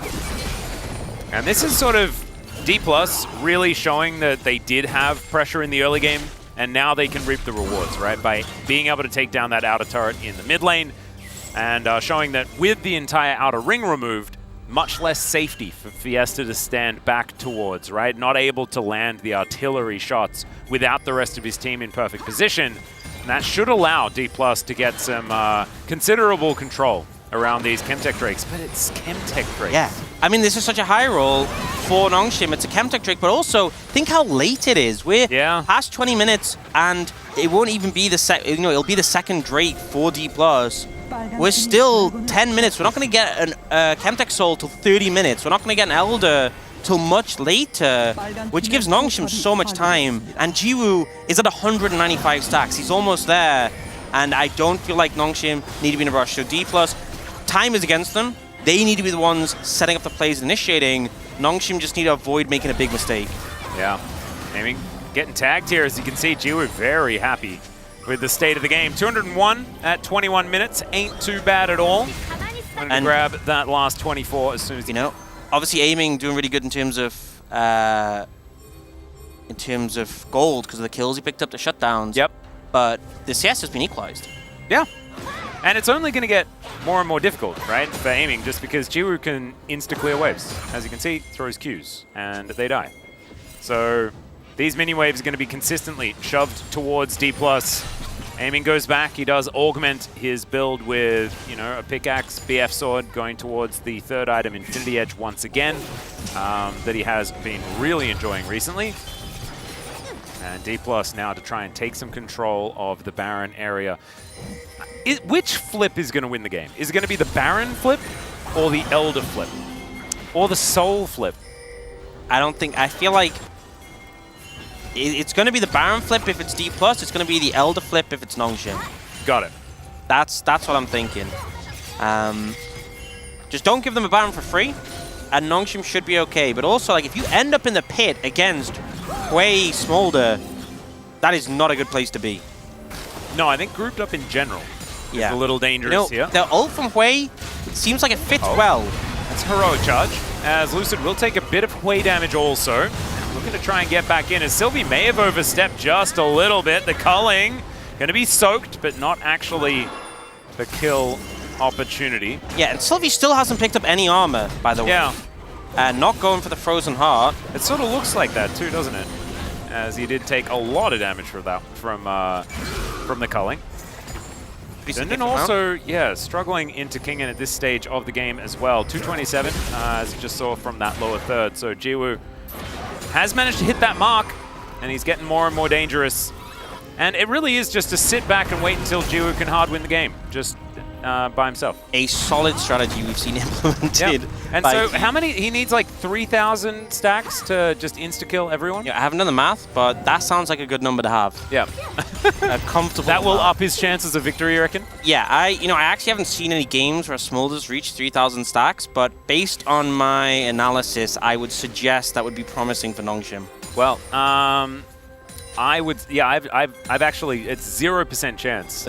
Zero of the games that I've seen a 3,000 stack Smolder, they have lost. Oh, wow. Yeah, no. That's staggering. It's crazy. So I think it's probably impossible. But I don't think we'll need to worry about that, because I don't know whether Jiwoo even needs that many to make this game very, very good for Nongshim. Just going to continue clearing out these waves, and they've got wave clear for days as well. Like, this is the crazy thing is, I even think through Baron, Nongshim will not struggle too much, taking out minions. Yeah, I mean, it can definitely make things trickier, but... Oh, okay, we're going to try and split up the fight here. As Showmaker going to get feared, has to get off his wall, but no one actually going to get punished too much for that one. Sylvie, I believe, had to flash, but he's got Hex Flash, so better flash. He's going to be available. Jiwoo very far up here as Tidal Wave's going to miss. There's the Shattering Strike, and out goes the Lucian! And now Lucid's sort of all on his own as Kingen finds the backline! But the second Q is not going to connect, and the fear is so good! Smolder's going to burn them down. Mummet already got really mad, and that means these health bars barely even exist. Fiesta going to be able to grab that kill onto his opposite number, and Nongshim should be able to convert to a Baron. And you could see D+, the desperation to make the play happen. But the problem was all the summoners were available for the backline of Nongshim. So when Lucid looks for the aggressive play, we have the defensive ult from the Milio. We can see Jiwoo looks like he's overextended a bit. The stun comes in, the ult so he can flash out. They just delete the Rel, and then when Kingen comes in, it looks good initially, but Dundun lands his teleport. The fear from the Hui so clutch, the stun from the Renekton to follow, and there's just nothing D+ can do, and I think really we're seeing the Smolder online in this one. Oh yeah, I have a feeling that we are heading towards pretty over territory when it comes to this game. Nongshim, so many of us were predicting them to be able to take the victory in their last series. They were just barely not able to do so. This time around, looks like game one well and truly under their control. And maybe that upswing that we were thinking about is actually going to happen. Just not in the matchup we were expecting. And as I say that, it's Dundun that's going to get targeted. He's going to have to flash to get himself out of the way of this one. Yeah, you can see D+ know that the straight 5v5 is so hard to take, even with the summoners being burned from Nongshim, making it a bit easier, so they're trying to find angles to attack from, trying to be a bit more creative with their approach to this fight. They managed to take away Dundun's flash, poke him out, and Nongshim, you don't need to do this. Kingen is just in the back of the pit, and he's just going to die. It's going to take a while for him to get there. As okay, execute, not going to come. How did that work? That's not allowed to work. The other one worked as well. What is going on? Lethality Aatrox, by the way. It's like he was baiting, saying, oh, I'm AFK, guys, but he wasn't. And that is going to be the secure of the Drake by the Rel, as she likes to do. And Kingen is still keeping this crocodile at bay. 4 members of Nongshim to the north. The ending just explodes. And it's Fiesta that's able to take the control back for Nongshim this time. Showmaker now in trouble. It's a double kill as the artillery strikes are raining down. And Jiwoo I think that he's almost passed his little dragon test, and he's looking pretty good at this stage of the game. 3 items now completed. And despite Kingan's shenanigans, it is still a Nongshim victory. I mean, Fiesta has just been so on point this game, just sniped out a couple of members of D+ there, but I feel like his role in peeling for the backline and just laying down damage has done so much. 7-1 and 2 now. They're going to be able to take this inhib in D+. You know, they may have secured the dragon. 1, it's Chemtech, and 2, I don't know if another soul would even have actually made a difference here with how strong Nongshim are. Exactly, and there's no soul that's even come out yet, right? So it's just individual Drakes anyway. So not really too much of a big deal, and Nongshim don't really care about that. They're looking to try and knock down this inner turret. 4 Bob's going to be helping them out there as well as Lucid comes on over to try and deter them. Here's a Magnet Storm to try and get into that backline, but Mom, she's there to protect her baby. And Showmaker will be able to sidestep that one, but he's not going to be able to protect anything else. Look at how quick they're running. Oh man, Fiesta's just flashing forward, finds the Crushing Maw, as now Kingan will get in there. That's what he was looking for in the last fight, and just says, no, that'll be a shutdown for me, thank you very much, as Jiwoo can flap over that. You know, for a second, I was like, Jiwoo can flap over this, and then he like kind of got stuck at the front. I'm like, wait, can he? Yes, he can. Yeah, he can. Yeah, okay, you know, it's fine. A little, okay, I kind of got stunned there. Yeah. By Dundon's inventory. Oh, okay. Sometimes you feel like you need to guard your arms. Yeah. Did you watch there's a video about that. There's hippos and crocodiles, and it's not great. And the crocodile did need an arm guard in that one. Right. Well, yeah, maybe that's what he's looking for. Yeah, that might have been what it was. This was a clear display of Nongshim getting a little bit overhyped. And the thing is, you know, typically their game plan is to keep D+ away from their backline. That fight, they kind of just delivered their backline forwards. And it was more of a sideline because Kingan sort of came in just from the side, and it was his own base. Like, it should have been something Nongshim was expecting. But you know, I think getting a little bit hyped on that one, but still in a very good position, still pretty far ahead. 4 items now for Smolder. Leandri's picked up. Double Seeker's Arm Guard on the solo laners. And Aiming's gonna have to pull out some of the Viper tech, I think, the anti-Smolder tactics, to try and win this game, because this is getting into the territory where Jiwoo is just gonna build infinite stacks, and it's going to be very, very difficult for D+ to find any sort of fight unless they immediately blow up this dragon. The thing is, he's also... that has Emilio. He's also so tanky, and Emilio has this combo of the Moonstone Redemption. It actually heals so much. So even if you chunk him out, you can pretty much heal like, maybe even like 1,000 health between your full kit. Maybe more, even like 1,500 if you use ult as well, and just completely mitigate the damage. It's also Jiwoo closing on 3,000 HP with the Leandries and the Shojin. It's not easy, especially when D+ is so burst focused. If they can't provide enough damage to cut through, they ain't winning. It's not looking too good. I think it'll come down to whether Kingan can actually just find a backline and knock him down. Whether Aiming actually survives through this damage that Fiesta can offer as well. Yeah. This is the thing, because as Kingan like looks for these angles, tries to find flanks, Fiesta's just pressing his buttons in the general vicinity of D+, and if he lands, then someone is just too chunked to do anything. Yeah, the fact as well that you can very easy peel, you know, with the fear or with the root, you can kind of place it down and cover sort of dangerous positions. I will say something that Honor Life Esports really got in our previous series was covering for flanks. Nongshim need to be aware of that, because I think the only way I see them losing from here is Kingan being on the backline and just turning up and getting a big combo. Well, right now, Kingan is up towards the top side of the map. He's going to be able to shove that wave towards Dundon. Will catch it. That gives D+ a bit of heads up. They can potentially try and get some vision as Sylvie. That's not the face check he wanted, and that's the jungler just eradicated. Oh no, does this mean that they're going to lose the Baron off the back of this? It had only just respawned. You know, it's a good omen for D+, but I am so afraid for them being in this pit right now. Oh yeah, this is exactly where Jiwoo wanted them. They walk over wards, but is it actually going to matter as Jiwoo's sort of by himself?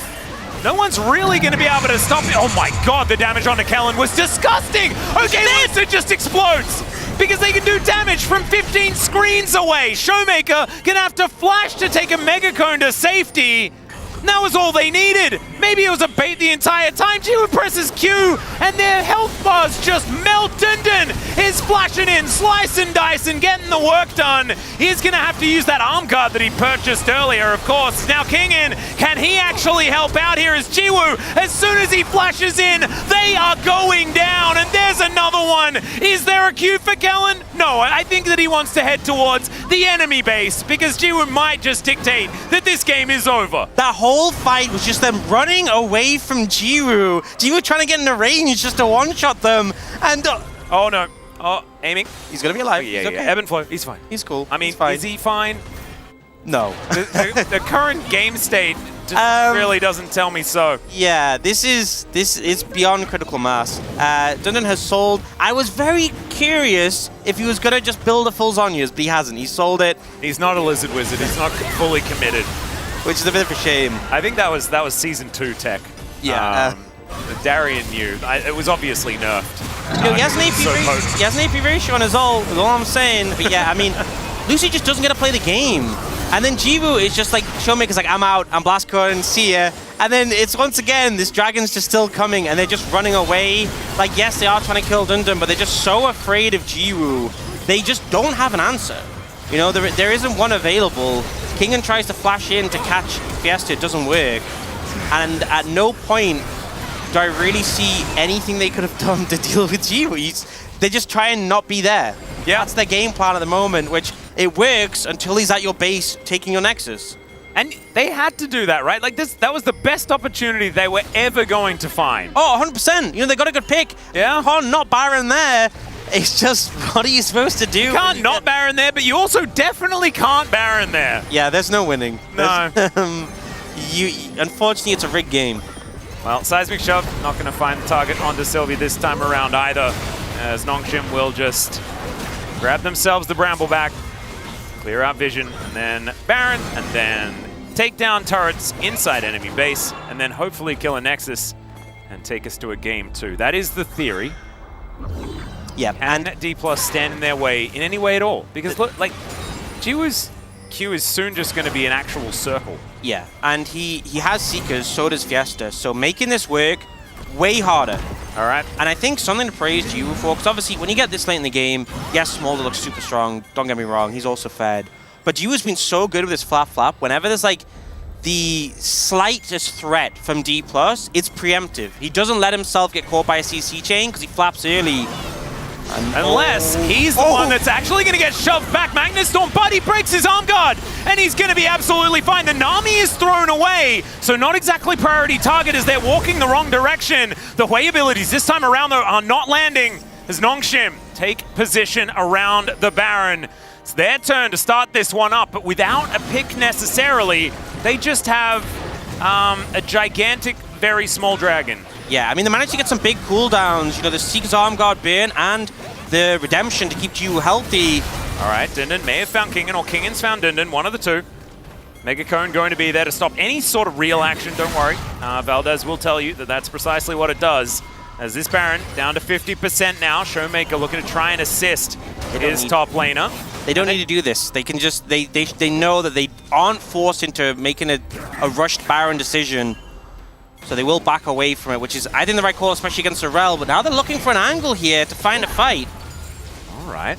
We're just playing on each other's sides. Yeah, you're on the wrong side of the map, guys. Yeah, and D+ left their front door open, as you can see. So Nongshim a bit more they can probably do in this circumstance. Kellen is like pretty close to one-shottable by Fiesta here, just given the fact that he's knocking on 6 items completed. And I kind of thought that maybe the tempo was going to be upped a bit more, but it's only, like, it's 3,000 gold. It's just the smaller thing. Yeah, it's positive from Nongshim that they showed the restraint, because sometimes, you know, when you're ahead, even if you have scaling champions, the thought process is, okay, we're going to hit level 18, we're going to be full build, we're not going to get any stronger. That is not true for Smolder at all. Is that a cruel reminder for KT fans? Is that what that was? Yeah, a little bit. Deserved. 100% deserved. Would agree. Yeah, so Jiwoo is just going to keep scaling up. There's no real pressure. Even if D+ get the soul, I don't think Nongshim really care that much. So it's not worth trying to flip on a Baron. There's no necessary need that they need to close the game sooner. But D+ are trying to think of some creative ideas here. I think Showmaker should get spotted.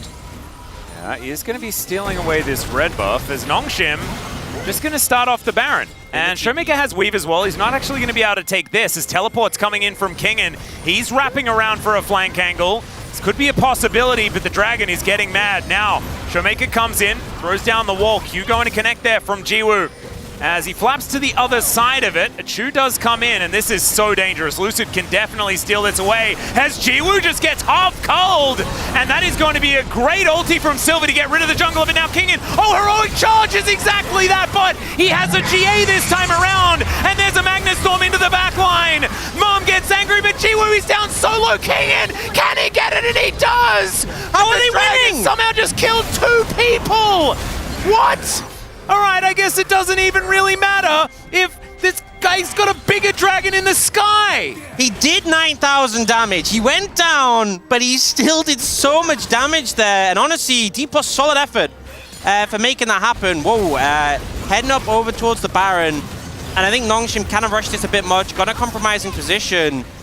Kingen was such a threat over the wall, but the response was really solid. We can see the Culling gets a lot of value, but look at the healing from the Redemption, so clutch. Yeah. Massive amounts, even through the Grievous Wounds. And then they managed to disengage initially. It's a great charge to stop Kingen.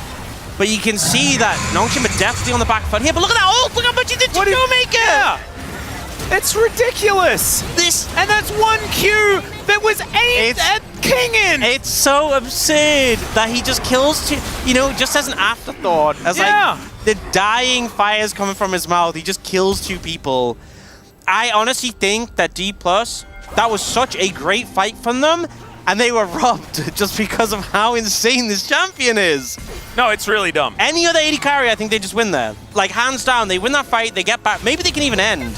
Well, Not the case. Sobi thinks he might have found Lucid, but I don't think any of them are really doing anything too much. The Liandry's was sold by Jiwoo, and he purchased a Bloodthirster. Kind of interesting. Yeah. I think Liandry's did a fair bit of work when it just murdered 2 people by accident in the last fight. I think he still has his burn from his passive. Right, yeah. And the Bloodthirster means he has to sustain if he does get poked out, because we all see him get poked a little bit. Oh no. Dundon is dead, ladies and gentlemen. He is not going to survive this one. Aiming, doing the auto attack would be good. Fiesta now going to avoid the seismic shove. It's a 4 versus 5 though. They're still confident. Yeah, I mean, I would too if I had Jiwoo, as Fiesta doesn't quite land any of the abilities at all, and he's also going to be wiped out. The Magnus Storm then lands on everyone. They're winning. Why does this happen? Oh, Nongshim! Oh, Nongshim, you deserved this one. And now Sylvie's going to get chased. Oh, actually, they're just going to leave him. They can just end. It's over. How has this happened? How have we gone through this game? Look at Showmaker's smirk. That is not allowed. Man. That is not allowed.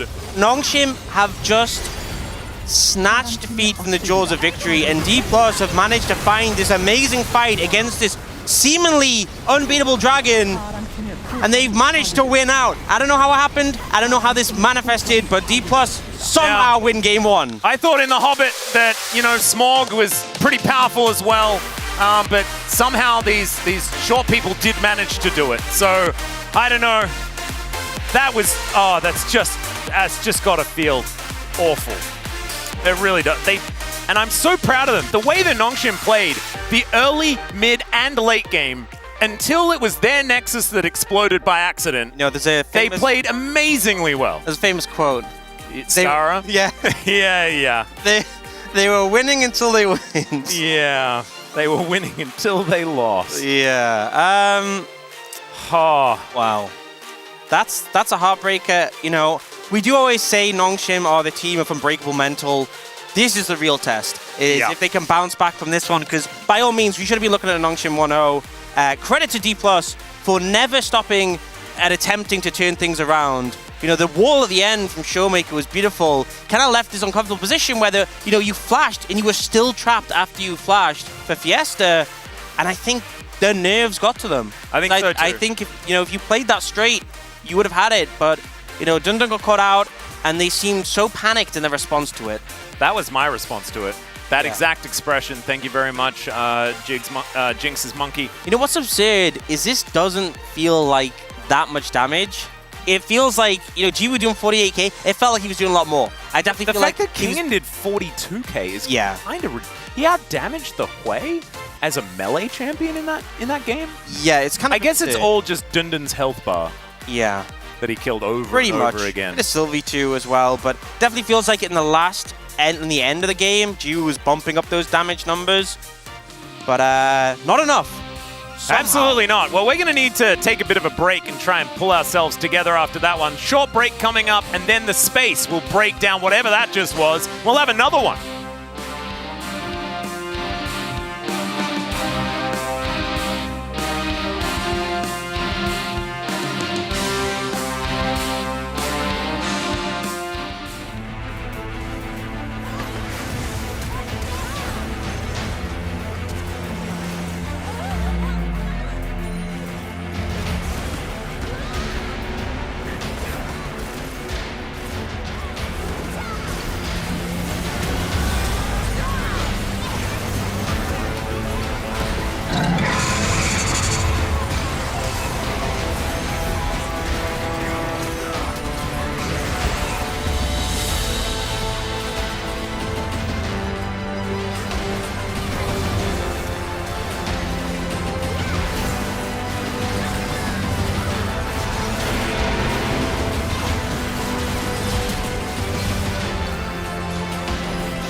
야 우리 탑 쪽으로 레넥 한번 나온다 이거. 나 이거 모른 척 할게. 나 필드. 야 레넥 쪽 한번 빠르게 볼게. 보자. 야 찍자. 나 틀지 이렇게. 회의 걸어. 레넥 잡았어 우리. 잡고 바로 가야 돼. 야 뽑혀 여기. 야 여기 회의 텔. 야 이거 봐줄래? 천천히. 야 회의. 안 맞았고. 야 나 회의 쪽 갈게. 형기야. 회의 봐줘 회의. 야 그 회의 그거 볼게. 회의 보자. 회의 갈게. 회의. 회의 보자. 가졌어. 야 스몰더 불쌍한 쏘게. 야 스몰더. 야 스몰더. 야 날라갔어. 아 뽑기 집중할게. 야 이거 라인 지켜야 돼. 침착하면 끝내.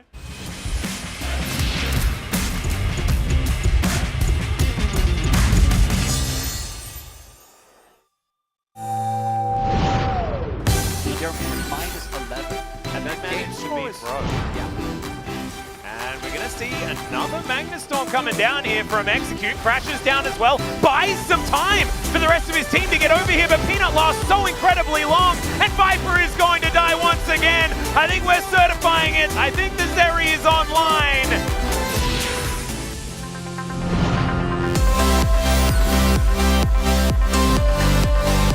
X-Tech once again on that. Barrel gonna have to crash his way down. There's a special delivery. Magnus Storm does pull Pays in. As Mom gets a little bit mad, in goes Canyon and finds both of them with the help of Pays and gets some plates for his trouble. Kitchen just spawning now, so that's why he delayed. Canyon gets in there, steals away the dragon. That's Hextech Soul. And now Chovy with a package is making his way through. Look at that Hextech Soul. And Canyon gets the kick back onto the Azir.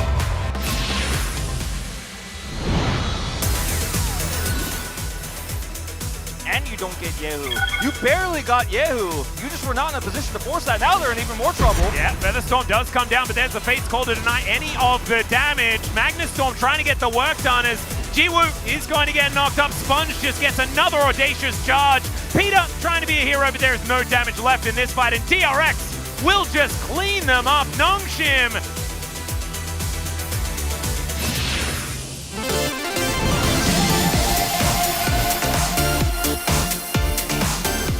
Still doesn't spot him. So they have an inkling. Oh, look at that poke. Did you see that? Massive engage completely combo them! They get the job done! But BDD is alive. He is shelling. He jumps into the back line, and he cannot be touched, although aiming as well. He's just going to blow up the BDD. But it does not matter, as BDD could not quite 1v5 in this game, as he will be chipped away at. It's a triple kill for Showmaker.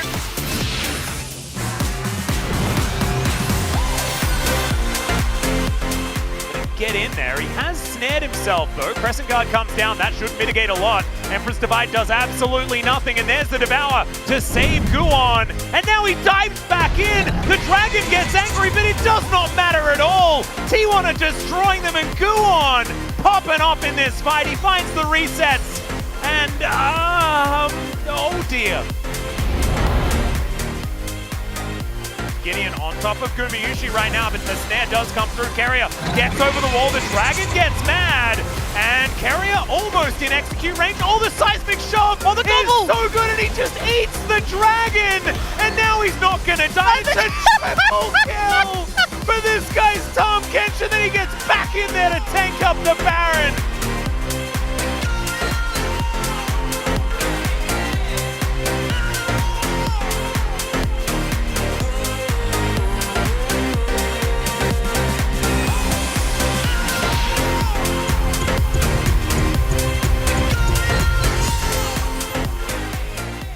What I wanted to do, and I actually asked whether I could do this. I tried to ask to do this. I was just like, can I just swap KT with a Void?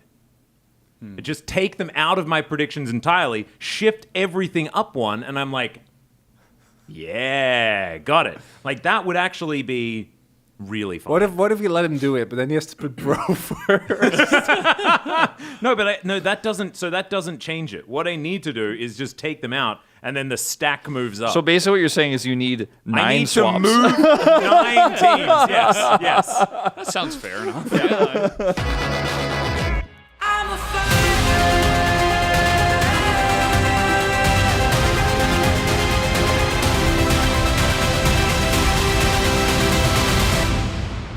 I'm a fighter.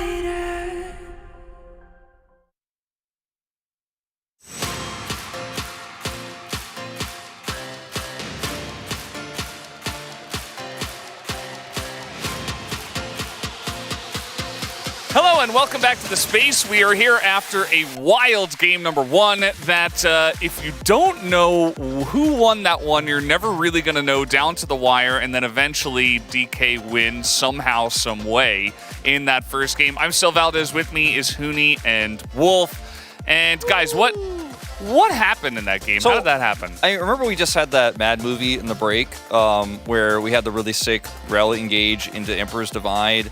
We saw some great moments from Kingen in this game. Are D+ clutch? Wait a second. Are we saying D+ the team that was the most anti-clutch, the team that had the worst shot calling of our playoff relevant teams, are suddenly like coming back and winning games where it looked really rough for them? I have to say I'm pretty happy with this new transformation where the early game was rough. There were some serious issues in the mid lane. Showmaker did not have a good time against Fiesta, but the late game, they got it done. Let's just start with talking with the draft. Like, I think just the Nongshim draft, like, I think they prepared really kind of well. The later on the game, the value just with a smolder first pick, and just with the mid jungle deal with the Poppy and the Huey, like, sure, they kind of counter pick or like had an answer with the Talia, but it didn't really go great. And I'll say just mid jungle deal with the Huey just pressuring mid, and it allows the Poppy just actually move the map, and also just picking the Renekton. It's kind of, it's buffed and it's a kind of new face, but still it does the kind of same thing that controlling topside early on. Like, overall, I think the early game, like, it actually went through like how it's supposed to be, should be, and also how they wanted to like Yeah. or everything. The Milio was pretty interesting because I went from hating it and losing my mind when it was locked in to actually loving it because it was really cool tech to make the Smolder have some additional range. Plus you have the Hui in this draft, and you just do massive amounts of damage in the late game if you can survive the early game. They got ahead in early game, so in practice, for most of the late game, they were crushing, and it was a really cool pick. They had tons of healing. They didn't even pick up any of those Chemtech dragons, but ultimately it didn't work out in the end. But still, very cool stuff from Nongshim in this draft. Yeah, it shows they really prepared really well. And we got to talk about this early game because Fiesta, he woke up and he chose violence. He comes out here and picks up 4 kills early on in the game and makes Showmaker just have an awful time. I mean, actually, before this wave actually happened, the Fiesta was a pretend like he wanted to base, and he actually channeled base inside the brush, and he called the jungler one to gank, and that makes it was like really, really smart play there. I feel like Showmaker just was a little bit unfocused today in the early parts of this game, and it was even losing the lane before that. It had to teleport early, then got pushed out. And Fiesta was super active on the map, and the team was actually making very proactive plays around Smolder early, which usually, again, we don't champion, we don't like to see. But look at how split up D+ is in a lot of these moments where they're trying to be aggressive, trying to find these flanks, and the collapses were very quick, very smart from Nongshim. Fiesta was so ahead early that it almost felt like this game was unplayable for D+, and for a lot of the game, it was not. Yeah, and we could have had like 8 highlights for this one because there were so many close fights, so many fights that Nongshim were winning. They were in control of this game. D+, they get picks, they try to 2 Baron, and then this happens. And, and then Fiesta also gets caught afterwards. Yeah, I mean, there's no vision. Like, basically, he already pushed out the wave, and they are, like, the teammates are coming, like, all the way, kind of like they're taking the longer path than enemy, and it's like there was so much risk to put it in because like these Smolders are gigantic and they're playing just with the team, and Fiesta not using flash fast enough. That's so hurt. And kind of the irony of this play too is Lucid wasn't actually there on the catch on the Dundun, so he was kind of on the right side, and then the collapse from Nongshim meant that with the Weaver's Wall coming up from Showmaker, there's really no way out. You can't go back to top lane because you're outnumbered there, and you can't escape because Lucid is collapsing in with a Rel ultimate. Really well played by D+, very clutch in that moment.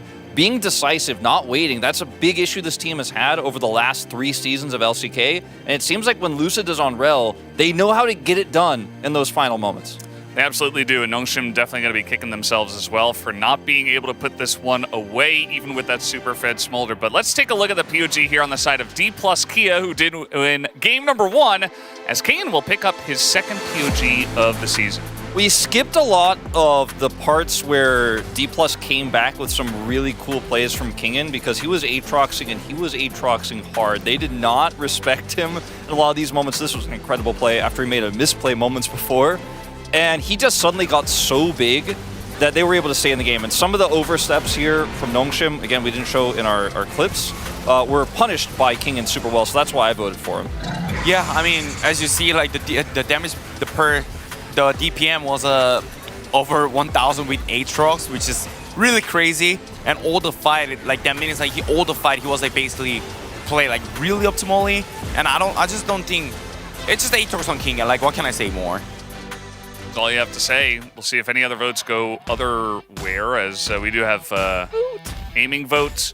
He did get a lot of like calling value, I suppose, but yeah, definitely not our choice. But it was a chaotic game, and I guess, you know, especially when you're on the cast, it's kind of difficult to be like, oh god, who do I have to vote for on the side of D+ after Nongshim were winning for 38 minutes? So, you know, we'll give him a pass for that one. Nongshim did select the blue side here for game 2. Do we think the draft is going to look similar to game 1? I think it definitely can. I think D+ can make some adjustments now. I think the Rel is definitely going to see a look. That is something that a lot of teams have targeted against Lucid, and when teams do not, he has pop-off performances like we see in those late-game team fights. So that's what I'd keep my focus on if I'm Nongshim.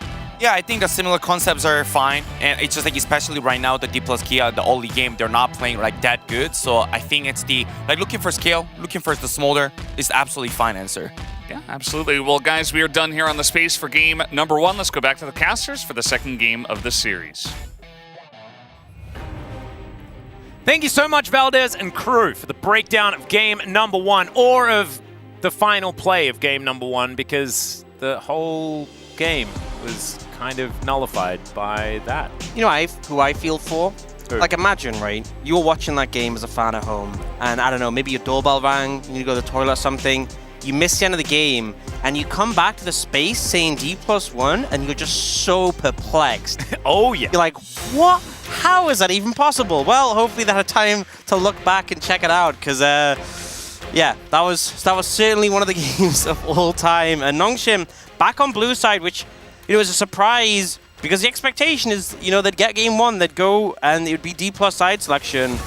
But it looks like as a result, we might end up with a similar draft, because I feel like it's one of these games where I don't think the draft was an issue for Nongshim. No, I think that it's D+ that needs to adjust the draft. Try to avoid walking into some of the traps that they fell into, and this is the first step. That's a good adjustment. Yeah, honestly, I don't mind it. Don't mind it at all. Smolder center as the final 2 bans, and then leave the Nautilus up, because that doesn't really matter. And in fact, Peter has been struggling on Nautilus more than he's been finding victories, so I don't think it's too much of a big deal. They were trying to set up for a Zeri composition. They didn't get one. Oh. And Center, it has to be center first pick. It will be a center first pick. Why would we do Pick this? your poison. It seems like, obviously last game, they were dealing with this super strong scaling 80 carry becomes a really big problem. You can't deal with the late game. And they're like, you know what? Let's have a bit more of that. Yeah, the hyperbolic time chamber or something like that. Let's make sure we test ourselves as much as possible. We'll see what the response is in this situation, what they've got planned. It obviously does change the dynamic of the draft at least. That's something to be said. I just hope that it's not another Lucian, and it won't be. This time around, it will be the Kalista. I would love a Kalista Renata. I'd be completely okay with that. Kellen, we know just how good he is, but I think locking in the Rel makes the most sense. You can also flex it. Of course, Kalista Rel has been a great combo as well. Yeah. And they're not worried. Oh, okay. Okay, Lucid. So this is D+ doubling down on the early game. I'm praying that this Volibear is going top lane. Well, because it was so fun in Challenger. Top lane Volibear is very cool, but when I see this, I'm thinking support Volibear. Well, I'm thinking jungle, and I'm thinking, especially with Renata, we've seen like the Kalista Renata dives early. Oh god, yeah, true. I think you add a Volibear in that mix. There's nowhere on the map that's necessarily going to be safe for this center. The Tahm Kench, I don't even think it's like just a good pick. It's needed. It's very warranted. That safety net, and we will see Jinjin on the next again. So, yeah, no, it wouldn't be any surprise to get a Renata coming out here for the side of D+, but we'll see what they want. They could also go in another direction. Alistair, obviously a good pairing with the Kalista as well. I think if they've got enough things that he can play, they just lock the Aatrox. I honestly think that Kingen he was so fine in this matchup as well for the majority of the time. Instead, it is going to be all guns blazing here, trying to make sure that they can lock down that bottom lane, get that priority as much as they can. And now, the test is for Nongshim. Can you find the Aatrox button? Alphabetical order goes differently here in Korea, so they're going to have to do a bit of scrolling to find Aatrox this time. But I think that they can do it. I don't know. Wait, that's a good one as well. That is a very solid ban. And I feel like that's going to kind of be the second rotation, is what was problematic last game. And yeah, I would be very surprised if Nongshim don't just take the Aatrox away from the side of D+. And the thing is, D+ are in this position where they get counter-pick top. I mean, assuming the Volibear goes jungle, they can still flex it. But they can get counter-pick in both their solo lanes, and they can have a really devastating early advantage because they know the Renekton's top, so they can pick a good matchup for Kingen, and then they'll get to see Nongshim's mid pick. So you could end up with like 3 winning lanes potentially, and really put on a clinic in this one. And I'm trying to remember, was Volibear was a decent matchup into Renekton, was he not? Or has that changed since he's been able to strip shields? It's been a really long time since Volibear top has They been actually better. took the shield stripping away from Renekton. All right, then never mind. So Probably on this patch, is a fine matchup. With the buffs, they took away the shield stripping. I think they did it from a few champs as well. So anyway, the Rumble is going to be... So he gets a free Aatrox. No Aatrox ban? Really? It'd be crazy if they left it open and he didn't play it. That'd really be the insane thing, but maybe they're like... I mean, the thing is, I'm saying maybe they want something with a bit of like late game power. Oh, do it. Don't be scared. This is a psychopath. This is... I mean... Who was it? Dokla? Did Dokla play it? No one likes LCS? playing against Vayne top. Nah is a not as annoying, but similar sort of. Actually, the same. The irritating. 1-2-3 pop. So it's basically just Three-hit passives, it's baby. just Vayne that has an extra form that does more things. Yeah. There we go. It's That's pretty what much that- the same champion, guys. Like honestly, like, and they both have really low range. Totally fine. What is Sylvie going to be playing? And also, what is Fiesta going to be playing? Because I really like this Ahri option that he does have. Showmaker will play Lissandra, though. And this is, like, probably one of the greatest Lissandra compositions that you could pick it in the history of anything. Yeah, I mean, I could see him. They banned LeBlanc before. I definitely feel like this could be a situation here. I would see him pick LeBlanc. Oh, I think LeBlanc he's as well, yeah. I think he's got options. Realistically, I think he's kind of spoiled for choice. I mean, he's You could- giggling. He's yeah, having a great time. He's thinking about vibing. it. He's happy about this situation. He's like, Zillion. That's what I'm going with. We had the Graves coming out a little bit more recently. We've seen this. Paired up the Ahri, so, you know, decent DPS through that, and also looking to hopefully get a bit of a farm advantage in the early stage. All right, let's just play the dragon. The other dragon's banned. I'm going to play this dragon. This is the dragon that I'm into. You know, that's the thing, is that we kind of talk about teams having their insurance policy, and I think we've just seen Showmaker lock theirs in. Yeah. The early game definitely going to be down to the bottom top lane, who should have early lane advantages, but when they get to the later stages, Aurelion Sol will be the one who drives them through to the finish line. And Kingen going to try out his other champion as well. Of course, we do know him for his Gnar and for his Aatrox. The Gnar into Renekton, a tale as old as time. Both of them prehistoric champions, and they have been prehistorically battling it out towards that top lane. Actually, well, ever since Gnar was released, because of course Renekton did have a bit of time on his own, but of course that makes sense in the grand scheme of things. Crocodiles have just been around for billions of years. Yeah, maybe that was the era where it was like the dinosaur Cho'Gath and Renekton. Yeah, head to head. Yep. I'm not good with the terminology for dinosaur ages, so I'm not even going to try and drop one of those. One of the Cretaceous, and then Cretaceous. the Jurassic one, we know Well, that Jurassic, everyone, Yeah. That's the free one. That's like the middle tile in bingo. But they're also like, that's dinosaur periods, and then before that there was just like, you know, shellfish and stuff. Yeah. I don't know, Morgan Freeman's got this cool thing that he narrates where he talks about like the beginnings of life on the planet and stuff like that at the moment. You can go and watch it, it's really good. Anyway, these are the two comps. This is game 2. Let's get into it. Maxim, 하나, 둘, 셋! Maxim fighting! D plus gear, 하나, 둘, 셋! D plus fighting! Yay! Alright, let's do it. Let's see. Oh, wow, that is a majestic skin. And you know what? Showmaker always chooses the most majestic options. As look at this, just Majestic breathing. is such a perfect way to describe it. Yeah. It's not quite, like, there are some of them that are a little bit more Mists of Pandaria than this. This is still pretty... Charm is going to be landed here as Kellen is at 100 health. Not a lot of options as Sylvie just quick draws over the wall.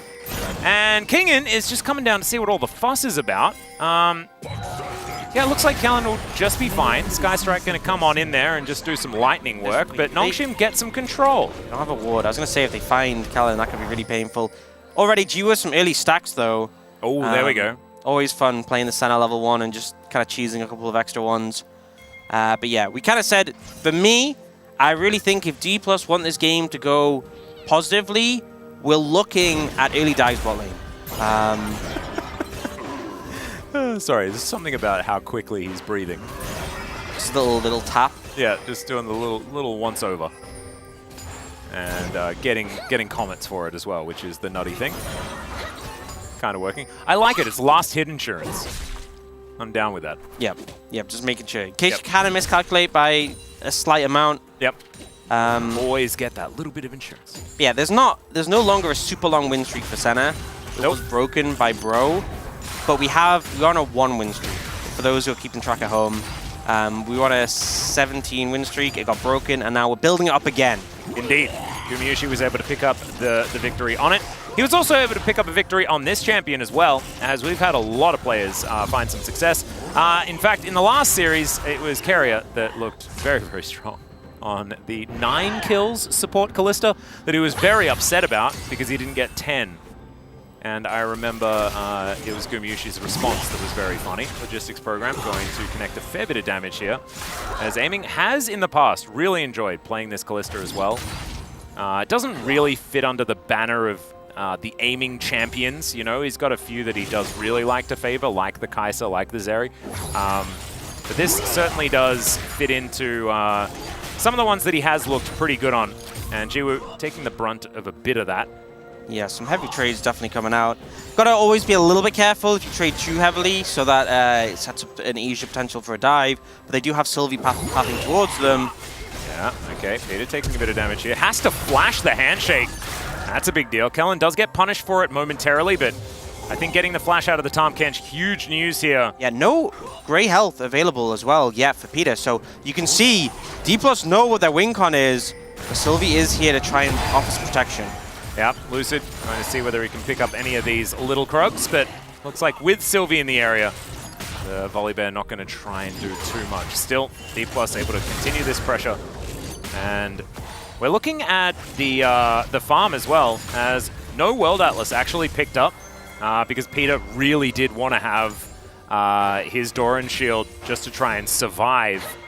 And so therefore, it's actually Jiwoo that's farming most of these minions. Yeah, I feel like part of it is you get so much health and power from the Doran's Blade that just having double supply him when you're in a rough matchup is more important than getting the immediate World Atlas stacks. And you know, Jiwoo picks it up now, so they will have it, they will start stacking it up, but it just meant like it makes a difference in those early plays in the bot lane, and especially when you saw Lucid was coming bot. If Sylvie wasn't there, maybe the health were a little bit lower, that would have been a dive. Yeah. And already a plate does go over. I believe D+ did manage to get that money onto Aiming and Kellen as well. And yeah, so the good news, not exactly very prevalent towards the bottom side of the map. Let's check in on this top side. As Kingen is stacking a big old wave, you can see that Dundun has been doing a decent job, but he has to slice and dice to get himself out of here. As this minion wave is much larger than the 6 minion gap that is between these two top laners, so it should be that Dundun can get himself back into a pretty good position by collecting the majority of these. Yeah, never fun playing Renekton into Gnar, but you know, we saw... Oh, okay, Aiming looking for a little bit here as Jiwoo does get taken below half just by that Rend. Which was a little bit nerfed on this patch. Yep. Kind of feels very similar to the Varus nerfs, right? I think the biggest thing with it, because they took 10 damage of like the single spear Rend, which obviously affects all Rends, right? But you have like the initial damage and then the added spear damage. It just means, because a lot of time what a Kalista would do is they'd like auto you, then they'd auto a minion Rend, reset their Rend, get that poke. And that was honestly one of the most frustrating things about playing into Kalista. Obviously, when you stack up multiple spears, it's still going to do a lot of damage. They didn't really change that. But the light poke trades definitely toned down a little bit. But as you said, kind of similar to the Varus nerfs where it's not that significant. Yeah, and the Q auto Rend, stuff like that as well, that is a very quick. Now the large damage can be a bit of a problem as well, so I guess it would affect that as well, if there are no minions to get those resets from. As Nongshim stacking up a bit of a wave here. Might be an opportunity if the Volibear does start coming down, but you can see Ping's actually onto him from Nongshim. They know exactly where he is. That's a flash forward. He finds the handshake onto Jiwoo, and now Aiming wants to be able to get that Rend damage, but it's not stacked up far enough. Thanks, Nerf. And Jiwoo now going to be able to go back home. Obviously being a little bit facetious there, as he did manage to get himself into the mist quickly enough to mitigate a lot of the follow-up. Yeah, and it does mean they're going to miss a bunch of farm here. Peter does have teleport to get back in, but it might be a bit risky. I mean, he's a Tahm Kench. Man, all the champs to dive. He's definitely on the more difficult end, so perhaps he does just go for it. And we're going to see on the other side a little bit of a punish coming out from Sylvie taking this red buff. Yep. Showmaker did throw the Sky down on top of Fiesta there in the mid lane. Things very, very even. As you can see, Showmaker getting towards the Ryle's Crystal Scepter relatively quickly. Grabs himself blasting one. We have a prehistoric top lane. Yeah. A lot of value from the Showmaker ult in terms of disrupting the Jurassic battle. Hey, that is true. Do need that. And also, you know, he's timeless, so he's probably a little bit bothered by the fact that we're having conversations about, you know, how incredibly epically old they are and stuff like that. Showmaker's like, I am a celestial dragon that is beyond the constraints of time. Yeah, honestly, probably pretty annoyed at us right now. Yeah. So that's why he's just throwing down black holes in the mid lane, and it's It's just not exactly great. But he does get charmed. Take a bit of damage there. Not a lot of follow-up, and does make it to fairly deep underneath his turret, so it should be fine. Lucid does have level 6, but he's going to face check Peter, who also has level 6. Okay, some stuns are coming in, though, as Peter, he's well and truly on those front lines. Orbit Deception, a lot of damage onto Kellen, but there is the hostile takeover. And Lucid getting himself out of there with that ulti. Aiming now going to get chained as Jiwoo has jumped on top of him. Still, a little bit of danger here. A couple of sticks into the center, and that means that slow is going to be available, and D+ have to back away. Some good trading from Nongshim, and ultimately I love how Peter is playing this. When you have the farm and the Tahm Kench, you're so strong. You should be getting stuck in on these skirmishes. And D+, see if they can secure this blue. Yeah, and it's another singularity. Is the flash forward? I'm not sure about that one. Fiesta just going to be able to end Lucid where he stands. That's first blood as well, actually, is now Dundun looking to get on top of King, and he wants to charge up the Narbar, and the Hyper Proc should be able to get him that extra movement speed. It does, but his health bar isn't high enough, so no Dominus in trade for anything else. Just going to be Dundun putting on the pressure. Yeah, I mean, this is just going to be a consistent theme anytime these two match up together. They will just fist fight. Oh, yeah. You know, irrespective of what's happening on the map, we'll pan up. Oh, look, they're fighting again. It's just the vibe they go for. But honestly, Nongshim doing a pretty good job of establishing control in this early game. And, you know, when we talked about the win con for D+, getting those strong early skirmishes, getting those dives in the bot lane, they've kind of been missing the mark. You know, Lucid goes in here, just gets popped. And, you know, I think because the Tahm wasn't there, they didn't have to go for more. But if Peter had been there, they would have gone. They really would have, because we had 3 charges for Fiesta on the ultimate. That could have been a lot worse for D+. Oh, it really could have. And it looked a little bit silly because immediately afterwards, the Fate's Call was used, right? And so then Lucid looked like he was really by himself when he went in there, but maybe just a little bit miscoordinated for D+. Thankfully for them, they did manage to collect the first dragon. Next one going to be a mountain, and the last one will be a cloud. I almost guarantee you, even Orcs cannot bring the Chemtech into this game. I can't see it happening. But still, 1,000 gold lead. Not something that Nongshim have been too shy about achieving so far in this series. We'll see whether this time they are able to actually kill the enemy Nexus after getting gigantic advantages. Well, actually, playing really well. I don't know if you know this, what's that? But Dragon Champions have a 0% win rate in this series. Oh, God. And I believe D+ actually have a Dragon Champion this game, so... So what we're guaranteed is that first Smolder loses, and then Aurelion Sol loses, and then a team picks both of them to see whether they cancel out. Yeah, or maybe we have one on either side to be the decider. Ooh. You know, that could be an interesting one. Would we be working out which is the most winning dragon or which is the most losing dragon? Yes. Yeah, that's a good response. Okay, Nongshim now going to be starting off this Drake. Sylvie, of course, pretty comfortably, able to do a fair bit of damage, but it does have a lot of health. It's a mountain, as yeah, generally pretty good at that. You know, Jiwoo's actually missed a lot of XP. He doesn't even have ult yet. It's something to bear in mind for this fight. Not exactly optimal. There's now D+, still looking for their angle. Hostile takeover available here for Kellen, as he will get snared. Fiesta now looking for the charm, does get it, but Fate's Call is going to be available. The Graves able to take that one down as now hostile takeover comes in, but misses basically everyone. Lucid now dives in once more, but there's a Devour available, and he's just going to get taken down. Aiming now, trying to hop around the fight. There are so many sticks in this Tahm Kench, but Peter, he just catches the angle so beautifully. And Nongshim, they will not be denied. So well played there, and just Peter is being so aggressive with his Tahm Kench. Love to see it. Really well played. They managed to burn the Fate's Call initially, which looks like, you know, maybe a bit suboptimal that you end up committing a lot to it. But they managed to re-establish. Lucid goes in, and they just managed to pull off not only the disengage, but the re-engage afterwards. Nongshim are playing really well. They are. And they were playing really well in the last game. And we should, right now, be talking about, wow, could Nongshim get a 2-0? But no, we're not going to be talking about that. Because somehow they managed to lose. So we're going to have to keep that concentration up. Maybe we need to go into challenger mode for this one, as we check out the rest of this fight. They chunk out the Renata. The ult from the Renata is good to keep the backline away, but then this gobble from Peter throwing Sylvie in with that massive shield. And then here, this is such a nice tunnel because it's hidden by the terrain. Yeah. Aiming couldn't see it. He actually had flash, but it was just invisible because of how close it was to the wall inside it, to be honest. And really well played there from Peter. Clutched that fight. And now we have a 2-0 Graves, who's already got an item picked up, and is now looking to get some Void grubs as well and have 6 in this game. This is a really positive start. They're playing into a Callista, and they're winning. They are winning really, like, a lot, almost all over the place. As Peter also has the advantage over aiming as well, so every single lane going very well, sort of spreading that gold around. The opportunity picked up, like, so quickly by Sylvie. My God. Yeah, and the thing is, Lethality Graves, I feel like there's various champions that are, like, different levels of obnoxious with Lethality. Aatrox, we obviously don't need, we've seen a lot of that, but Graves, I think it's when it gets to the point where he can just ult and do like 60%, 70% of your health with nothing else. That feels really unfun to play into. And Sylvie is en route to get towards that point. Yeah, Showmaker as well. He's got himself 143 stacks. That is more than 48. So if you're looking for positives, if your glass is half full for DK, then that is what you want to be looking at. Of course, very, very different stacks, and the count is not relevant to one another.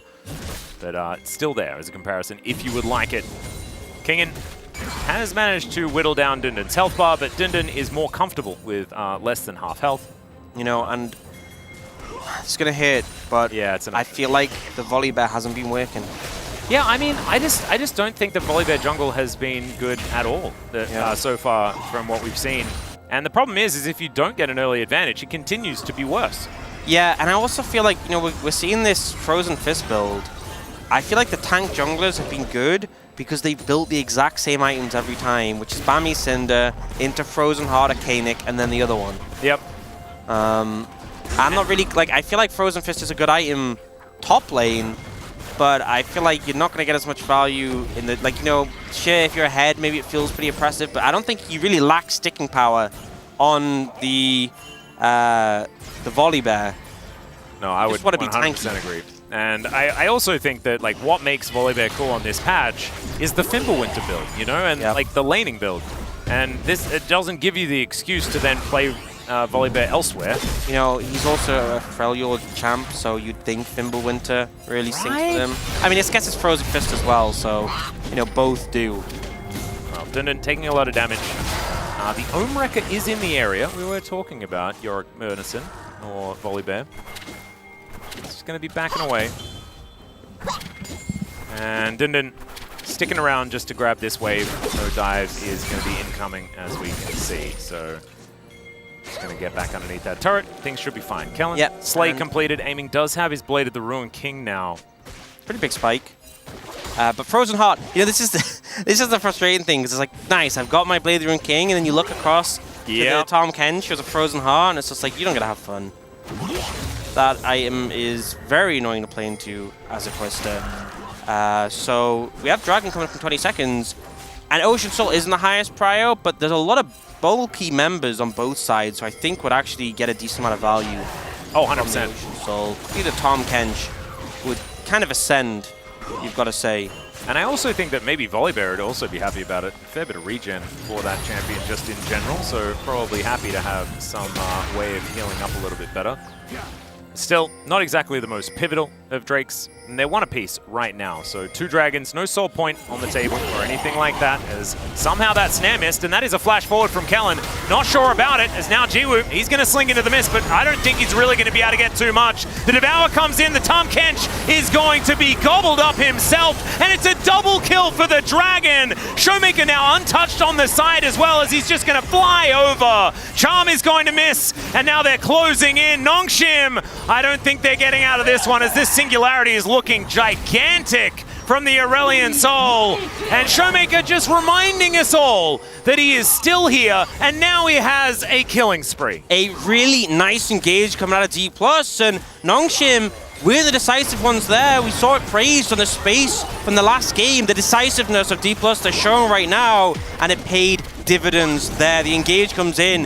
Kingen even teleporting when he just had a little bit of Mega Gnar left, able to find both the support and jungle. And it felt like Nongshim just couldn't return control from there. So we have the initial flash play that comes out from Kellen. Oh, we might have to dip out of this replay. We have something potentially in live, as that's an Ahri that's going to be discovered here by a bear. The Singularity comes down. He has no ulti, remember, guys.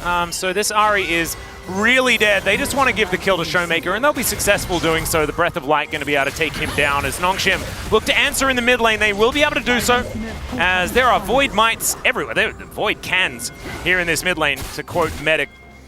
And Dindin down here on the bottom side of the map, possibly ganked by a very small Yordle that's really old. But no, not gonna happen. Yeah, and I don't think the game is all doom and gloom, but we're gonna get a replay of that team fight. So Kellen attempts a flash play, but we see this engage comes in. The ult from Kellen so clutch. Kingen arrives with a Mega Gnar, able to get in the pit and cause more disruption. And you saw Jiwoo was just left alone on the side, decimated by Aiming, who's on this big one-item spike. It was just so decisive from D+. It's clear they knew what they wanted from the fight, and Nongshim weren't ready. They really weren't. I loved what Kingen did there as well, because oftentimes you'll see a Gnar and they'll just finish the teleport and then try and surprise you immediately with that flash Gnar. But instead he waited until the mobility was down and manages to catch Sylvie after just a crush. Like, he still has flash. Yep. Really well played. Yeah. And they secure that second dragon. Obviously, you know, as we said before, Ocean Soul not the top tier, but a lot of value for some of the tankier champs. And now we're kind of seeing mid lane is where I see the big issue here.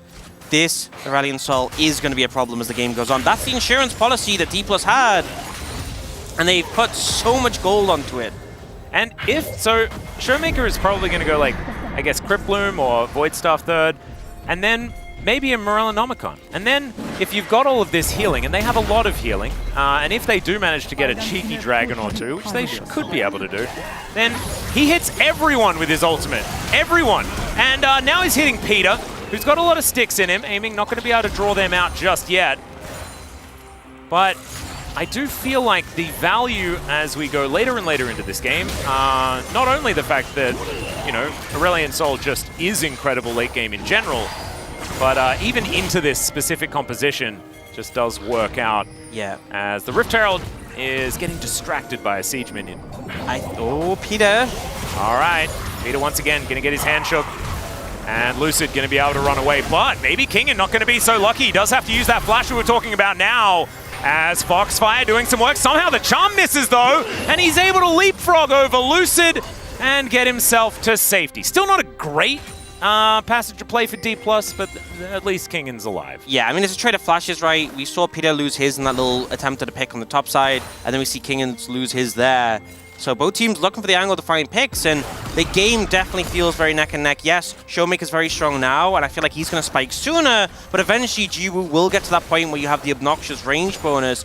The problem is, and this often happens with Fasting Center, especially if you struggle in the mid game, is you can just end up so far behind in levels. Jiwoo's level 9 at the moment, which, you know, obviously Souls is a major factor for Senna, but when you're that far behind in levels and your base HP is already so low, very vulnerable, especially when Showmaker hits everything with the empowered ult. Yeah, that's the big problem to me. One thing that Jiwoo can hold for himself is the fact that he's a level above Kellen, who's currently level... Not anymore. Oh, you know, no, they're even. You cast it as... Oh, disaster. As you said it. I didn't know that you got experience from killing minions around the map. Yeah. Dang it. I keep running into it. I keep forgetting. Oh, dear. Well, did they change that recently? Yeah, it must have been. Yeah, no, back in 2010. Blah, blah, blah. Aiming does have his Rage Blade now completed, and that's 2 items now, and 1 item feels good, 2 items feels great, and then when Terminus comes in, that's when you're like, that's ultimate Callista mode. 3 items? Yeah, plus Terminus actually got a pretty sizable buff on this patch, so definitely feeling better, because normally we sort of start to get to the point where it's like, okay, well, you're getting items for your Callista, how much more value are you really getting, but 3rd item would be a pretty solid spike, and we're getting a little stack checks. 49, yeah. Yeah. Ow. Does sound painful. Yep. I'm just doing a pre-ow for that one. As Nongshim do have control of this river for the moment. 14 seconds on the next Ocean Drake. As Dindin just taking boomerangs and all sorts of things from King in here. He is very low. It is not a, it doesn't look like a great time. That's a Baron. That is a Baron, and this is Aurelion Sol with Leandri's completed. They do Baron so fast, and they have so much secure. Exactly. Ah. Well, The Baron, look at it go! He's got the empowered ult. 22 minutes! This is ridiculous. And yes, now they can just throw down the ulti if they want to get rid of them. And look at this, the Singularity just sitting in front. Dawning Shadow is there. Fiesta's looking for the entrance, but it does not work out. Kellen is very, very low, but they have Fate's Call, remember. This could just be a bait, and there is the Fate's Call. They're looking for that turn. Showmaker holding the R button. This is so dangerous for Nongshim, but they can't let them use this Baron. They don't manage to get in there with Jiwoo's snare at all onto Kingin. And aiming, just dancing around the outskirts, utilizing his range. Speaking of range, man, that Breath of Light is getting a little bit silly. And now this face-off, I don't even know whether Nongshim can actually do anything about this, but they do have 5 members up here, and Dundun is looking for that flank angle. They do have vision. Singularity, fantastic there as Fiesta can't move in. And look at that, they just walk their way out. Yeah, you can see Nongshim couldn't hold their nerve on that one. It felt so difficult, but the problem is, because they chased them so far up the top side, they're gonna have to run back across the entire map to get this dragon. Just gives so much time for D+ to be able to open up back on the map. Perhaps they'll even be able to actually contest the dragon. You know, Showmaker has TP. They might be challenged here. And he's got Crypt Bloom completed as well. And with Baron running, probably just wanting to get these waves in order. They might even give up this Drake. Like, honestly, I don't even think you need to fight for it. It's just an ocean. But still, it is an opportunity to 5v5 as Kingin possibly caught out. Meganar not going to come in time. And they managed to get the pick onto the top laner. And now D+, I think realizing that they're not going to be able to fight for this one. He also had no teleport, so not going to be able to come straight out of base or anything like that after this 35 seconds is up. You know, they will be able to route them towards mid and get that mid tier 1, but I think the mistake was trying to fight it. You know, they didn't have vision on the bot side because they were leaning towards Baron. It allowed D+ to be able to set up that pick. If they'd just gone mid in the first place, maybe they would have got the tier 2 as well. Oh, Sylvie? Yeah, possibly in trouble. Showmaker's breathing on him, getting a few of those slows with the Rylai's Crystal Scepter. Very dangerous, is now pinging towards that top side. They just want to grab the standing gold that's around this map, try and build up this Rebel Baron power play above, you know, 1200, which is less than what you start with after you kill the Baron. As we're going to check this fight out one more time. Yeah, and I mean, just Kingin being dead. Yeah, just face checking into an area where you have no vision. And this is the danger when you're playing to one side of the map and you quick recall and immediately go to the other side while you're giving the other team an opportunity to set up, is you just don't have that vision available. But now they are pushing through the top lane. Yeah, and they were looking to try and get King in here as Charm is going to connect onto aiming. Not really much. Yeah, that felt, especially with the vision toggle, I was like, oh, no. Yeah, I was like, Jonah Strong! No, but he was bluffing. Yeah, just didn't have the numbers there ready to follow up on it, but the timing was nice, as obviously we just seen Showmaker recall. Either way, bit more gold going over to D+ with the structures, but even so, it's not a hugely significant Baron power play. Mostly just the structures they'd taken down. And to be honest, it's actually kind of negative Baron power play, considering the fact that they're only up 945. So when it comes to Baron power plays, that's almost like we'd put it in the downgrade, because after they took it, they then lost gold. Yeah, I think the only real selling point is the experience, because we can kind of see now, like, aiming's level 14, yeah, it is level 12, Jiwoo's level 10, 2-level lead in the mid lane. There is Sylvie who, you know, playing the Graves into something like a Volibear, he has just farmed up a Storm. And he has, like, most of the money on his team as well. Like, he is another solo laner. In fact, Fiesta's, like, jungle level right now, and it's Sylvie that's kind of the mid laner. And he has got big items. And, you know, we got 88 stacks for Jiwoo. Doesn't feel that high, if I'm going to be honest. So far, and also the lack of experience. I think one of the problems that Nongshim faced is they kind of just had Jiwoo not on the lane for a long period of time. So he's fallen behind in XP and he's fallen behind in Souls, and the timer for him to be that major threat is much longer now. You know, he's still on one item. Yeah. It's really going to take some sizable time. I'd love to see them funnel some more resources onto him. You know, it's fasting Senna, it's not like starving Senna. Yeah, no, let's. We don't need to go overboard. Yeah. You don't get more points for being more fasted. That's all right. Oh, 52 health, and it is Sylvie that locks down the. Pick up that. There's 3. Yeah, that's a lot of stacks. You're gonna need those. I think he got him with a Q. I'd like to hope so. You know, if it's not the case, I don't want to know. It's my headcanon. We'll just keep it in there. It's all right. Kellen taking control. Kingin moving on in, and Dundun. Don't know whether we're going to be able to keep this one alive, as there's a Singularity going down. He has to flash. to get out of the way of that one. Showmaker just so good at taking control of space. And I guess he's a Celestial Dragon, so it does make sense. Does fit. Yeah, that works. Different space, though, I guess.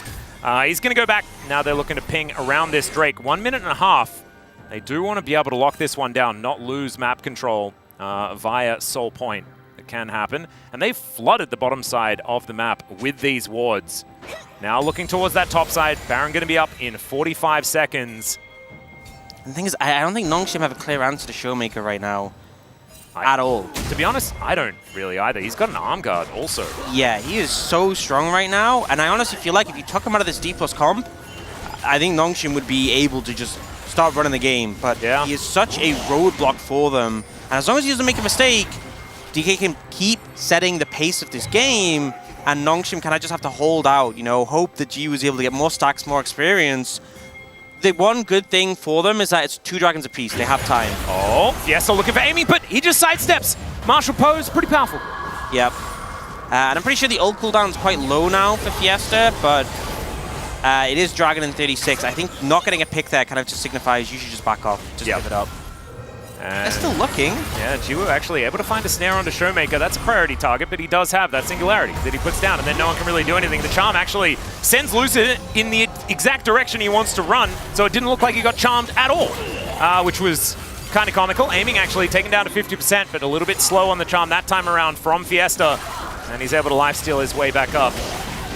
And now you can see D+. They are edging towards the Dragon, and that does mean that it opens up a space for Nongshim to move in here. Kingen was wrapping around though. As Kellen also looking for that opportunity. Kingen just trying to wait on the edges as he's down to 50%. Lucid flashes forward. He looks for Sylvie. The Devourer comes in with a big gnaw from Kingen, and it is a disaster. It's a mess as the chaos rains down. The Baron was hitting Showmaker, but he seems like he doesn't care too much about that. And only Lucid dies in that whole exchange. D+, later game team fights for this team today have been a huge step up. The layering of the ults was huge for D+ there. You know, it felt like this was like a really timid angle. They look for Kingen, but the problem is they don't actually have the Ahri ult yet. So Dundun gets a stun on him, but there's no follow-up in time. And then look at this, you get this monstrous ult, and then the Renata ult straight on top to follow up. Just absolute decimation. Like, actually, Nongshim's sky just fell on them. That is exactly what happened. Aurelion Sol is running this game. And really Peter feels... is also, he died. He died in the mid lane. He was licking, he was licking, trying to have a good time, and he wasn't allowed to. He really feels like a celestial being. Yeah. He just got, breathed on. Yeah, we're getting a little bit of Dragon Diff here. Yeah, bit of Dragon Diff. There's Ocean Soul guys, remember, like, Ocean Drake, not that powerful. And Showmaker just showing that he would be the better Drake to take. And I think Nongshim got that as well. I think they would have preferred to kill Showmaker than I think so. And I'm really struggling to see how they do it, because it's actually pretty hard to pin down an Aurelion Sol when they're playing well, but he's had Flash for quite some time. He's got a ton of extra HP from his items with the Rylai's and the Leandries, and he's going to have a Zhonya's soon. He's already got the Seekers, so he's got the active. You know, 3,000 HP isn't easy, and it's just a slowing effect. Like, his E, the gravity field, is just suffocating. Yeah. And now you can see that, yeah, there's just no answer here from Nongshim. Aiming's level 17, Jiwoo's level 12. Oh my god. Well, Kellen's also level 12. Okay, so there's that. Aiming's also just frontlining into this Lethality Graves. Not going to actually be taken down as Peter. Oh man, he just can't move. The Abyssal Dive is going to get him out of there. But now he's not going to be there to try and defend the rest of his team. As Devourer is up, he's not going to be able to move on over. Speaking of moving over, getting through this big lily pad, something like that with this skin. It's a bit strange. That's a singularity. And that is going to do a lot of work. As Aiming, dancing on over here as Kingen. Once again, just trying to keep them at arm's length. Really liked how he's been playing this Nara in side lanes so far this game as well. Even if this game is all about Showmaker. Yeah, I mean, he's putting up good pressure, and obviously had impact in those earlier team fights. Oh yeah. Charm going to miss once again here as Aiming looks for the pierce. Not quite in Ren range, or didn't have it off cooldown. That's Ariel down, that's so huge. I mean, this second inhibit's going to go. They might just look for the end now. Yeah, exactly. Peter is trying to fish for that tongue lash onto someone, but can't really get it in. And Pingin just throwing things around now, just getting to work on these Nexus turrets. And Nongshim, you're going to have to try and do something to stop this. Otherwise, you're just going to lose the game right here and now. Siege minions now set up. And one Nexus turret remains. That Singularity, the ultimate placement from Showmaker as Nongshim Sky falls on top of them one more time. And yes, Lucid might be going down low, but the hostile takeover, they're just fighting amongst themselves. And D+, they've got an open Nexus to fight, but they want to grab some kills before they finish off this series. And it was once again a great early game from Nongshim. Once again, they took control. And once again, D+ just clutched it out and came back. And it must feel so frustrating to have lost that game 1 for Nongshim. But D+ coming in game 2 and say, no, it wasn't a fluke. They just team fought so much better. Yeah. They came to those critical moments. Obviously, game 1, the small did a lot of heavy lifting for Nongshim. But in this one, they didn't have that scaling dragon. It was Showmaker who had it, and it really delivered. Whew. That's, we've seen some Aurelion Sol so far this season, and some of the games and the performances have been absolutely fantastic. Didn't feel quite as inevitable than it did this time around once he did get those first few kills. And you know, I'm always happy when you see Showmaker enjoying himself. He seemed so overjoyed when he got to lock in the Aurelion Sol, and particularly after that game 1, yeah, I'm glad he bounced back.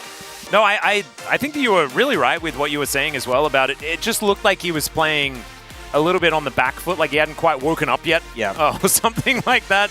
And we know that, you know, Showmaker, he's one of these people that when he's on, he's really on. Yeah. And sometimes otherwise he can just not be. But he certainly was on the Aurelion Sol for the entire game. It wasn't just at the very end. And Fiesta, I think hats off to him as well. I mean, I know that, you know, it must have been so incredibly frustrating to be subbed in for game number 1, have such an incredible performance, but it still wasn't enough. As Aiming's thrown some sticks around, throwing them on the floor. Yeah. Don't want to waste those. But still, I think that I do want to say that Fiesta was the right choice for starting mid laner for Nongshim, 100%. For sure, his game 1 performance was fantastic. This game 2, there was definitely some moments where he was able to have an impact, but just outmatched, unfortunately. But I feel like pretty even overall between him and Showmaker of the series, which is not an easy task. Yep. So, yeah, it's just unfortunate for Nongshim that with this loss, they're not mathematically locked out of playoffs, but it's starting to get really difficult, you know? It's starting to get in the conversation of, okay, well, you might need to upset T1 or Gen G. Or both. Or both if you want to make playoffs, which is a big ask. But I think the thing is, you know, I don't think Nongshim are that focused on playoffs right now. They're just focused on the games in front of them. And they put up a good fight today. That should be the takeaway from this, that they put up a solid contest. And hopefully, they just get a little bit better at closing games out. And what we like to say here in Korea as well is that MSI doesn't matter and it's all about Worlds. So they can focus on someone, right? And get the noodle skin? Yeah. And that's what we need, because we need the Noodle Bros, right? Yeah. And like everyone is just like a different Nongshim product. Oh, it would be just extraordinary. As just having that was, yeah. Sometimes you get the Wombo combo and it just works out. That was an example of exactly that. Yeah, I mean, just the power of the fact that you get that huge Aurelion Sol ultimate, but then you also just chain it with like the Na and the Renata on top, it just wasn't going well for them. And you know, Senna has been so strong in the LCK, but it hasn't been as overpowered in other regions. Still a strong pick, don't get me wrong, but we've kind of seen some of the weaknesses of it in this game, where if you do start to fall behind in the mid game, you know, you have this farm Tom Kent who's falling off, and Senna, if she's behind in levels, behind in souls, not really doing as much as even a Callista, right? Yeah. And there's also the fact that Sylvie was on this Graves as well, and I feel like if you are going to try and push for the mid game, because Ari and Renekton, I really, really like that. Like, that fits the exact time of play where you really want to be getting things done. But the Graves doesn't have any setup for either of these champions to, like, for especially the Ari, to land these charms and get stuff going. And so it just wasn't able to be followed up on. Showmaker made it to about 400 and something stacks. 428. 428. Not bad. Decent. Not bad at all. You know, solid amount of stacks, and you could kind of see, I think the main one that I saw was when he caught Peter in the mid lane, and I was like, you know, Peter's pretty tanky, so no, he just immediately eviscerated. And he just melts. Yeah. That's what the Singularity and the breathing does. It's just not a great champion to go up against if he is fed. But now it is time for us to throw it over to the space. Take it away, gentlemen. Thank you, Atlas and Ox, for the wonderful breakdown of today's games. We're going to take it from here. That was a game number 2 that was much smoother to the side of D+, although Noshim, once again, a pretty good fight throughout the early and mid-game, but eventually the giant dragon in the sky won the game. So that was kind of the story of that game number 2. What did you guys think about it? I mean, there were some concerns for D+ in the early game, and this draft for Noshim, once again, struggles in the early game.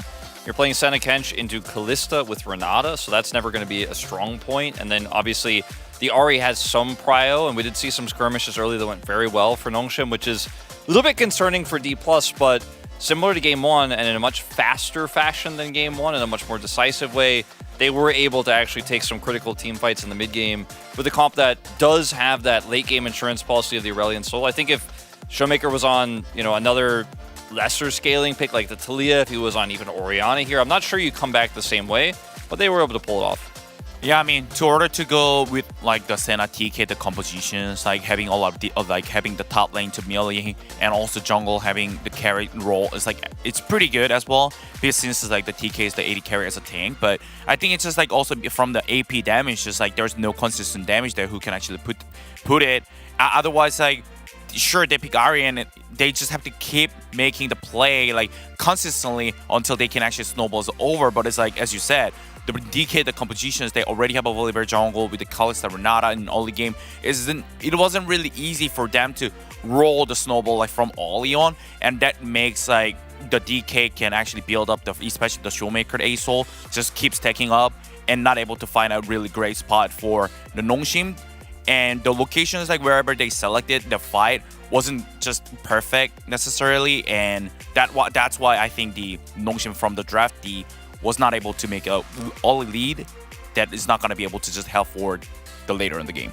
Yeah, it did feel like the Graves kind of wanted to do a similar thing to the Aurelion Sol, but obviously the Aurelion Sol will win out at the end of the day. D+ eventually did have a nice fight here on the Drake. They had some, iffy moments, as you mentioned, Wolf, in the early game, but Kellen kept going for these very aggressive plays with a flash handshake, but he gets a fantastic angle here for the engage, at least. Yeah, and then the Renata ultimate follow-up is fantastic, and even though we see the Devour here for Peter, he's unfortunately pulling his teammate to the wrong side of the fight. And I think this was the first fight where you could also see D+ starting to have just better long-term damage. Before this, it was Fiesta and Dundun getting single target picks either onto Lucid or onto Kingen when he was on the flank trying to set up his Narbar.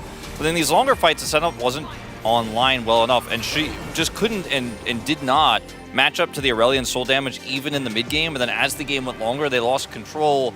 It just wasn't really a contest in terms of that damage output. Sure, you could blow up one target, but there are 3 threats, and this was the first of such fights here for D+. It just got worse from there. Yeah, I mean, I really love the DK, the decisive, like from just like the Drake, like where they know like which side they want to go, and all the people were like so coordinated. As soon as the Volibear just jump in, they were so ready for actually follow up, and this kind of thing that actually makes the fight different. It's just like the other side from Noshim's, like, as I said, I highlighted from the draft, like when they have an Ahri, instead of just getting engaged first, like they have to be ready for punish them when they actually walk into their spot. And just like Noshim wasn't really 100% ready for it.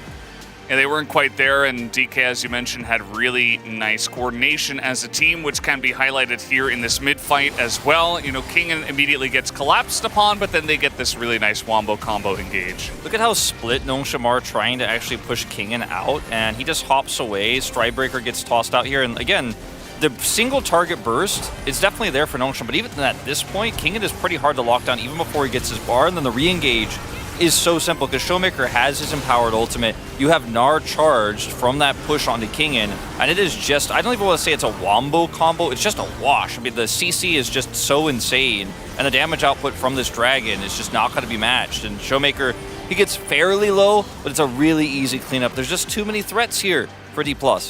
It's just really same thing, like to order to work from the Noshim comp, like some of them have to be like at the flank positions ready, otherwise they're not going to be able to find anyone because they're so mobile, and unless like Ahri land the charm, but like it's just like Ahri wasn't even there, as you mentioned it, like they're so separate. It's just they have to be like that's why I said the selection of the where the location is, like it was like really poor this game.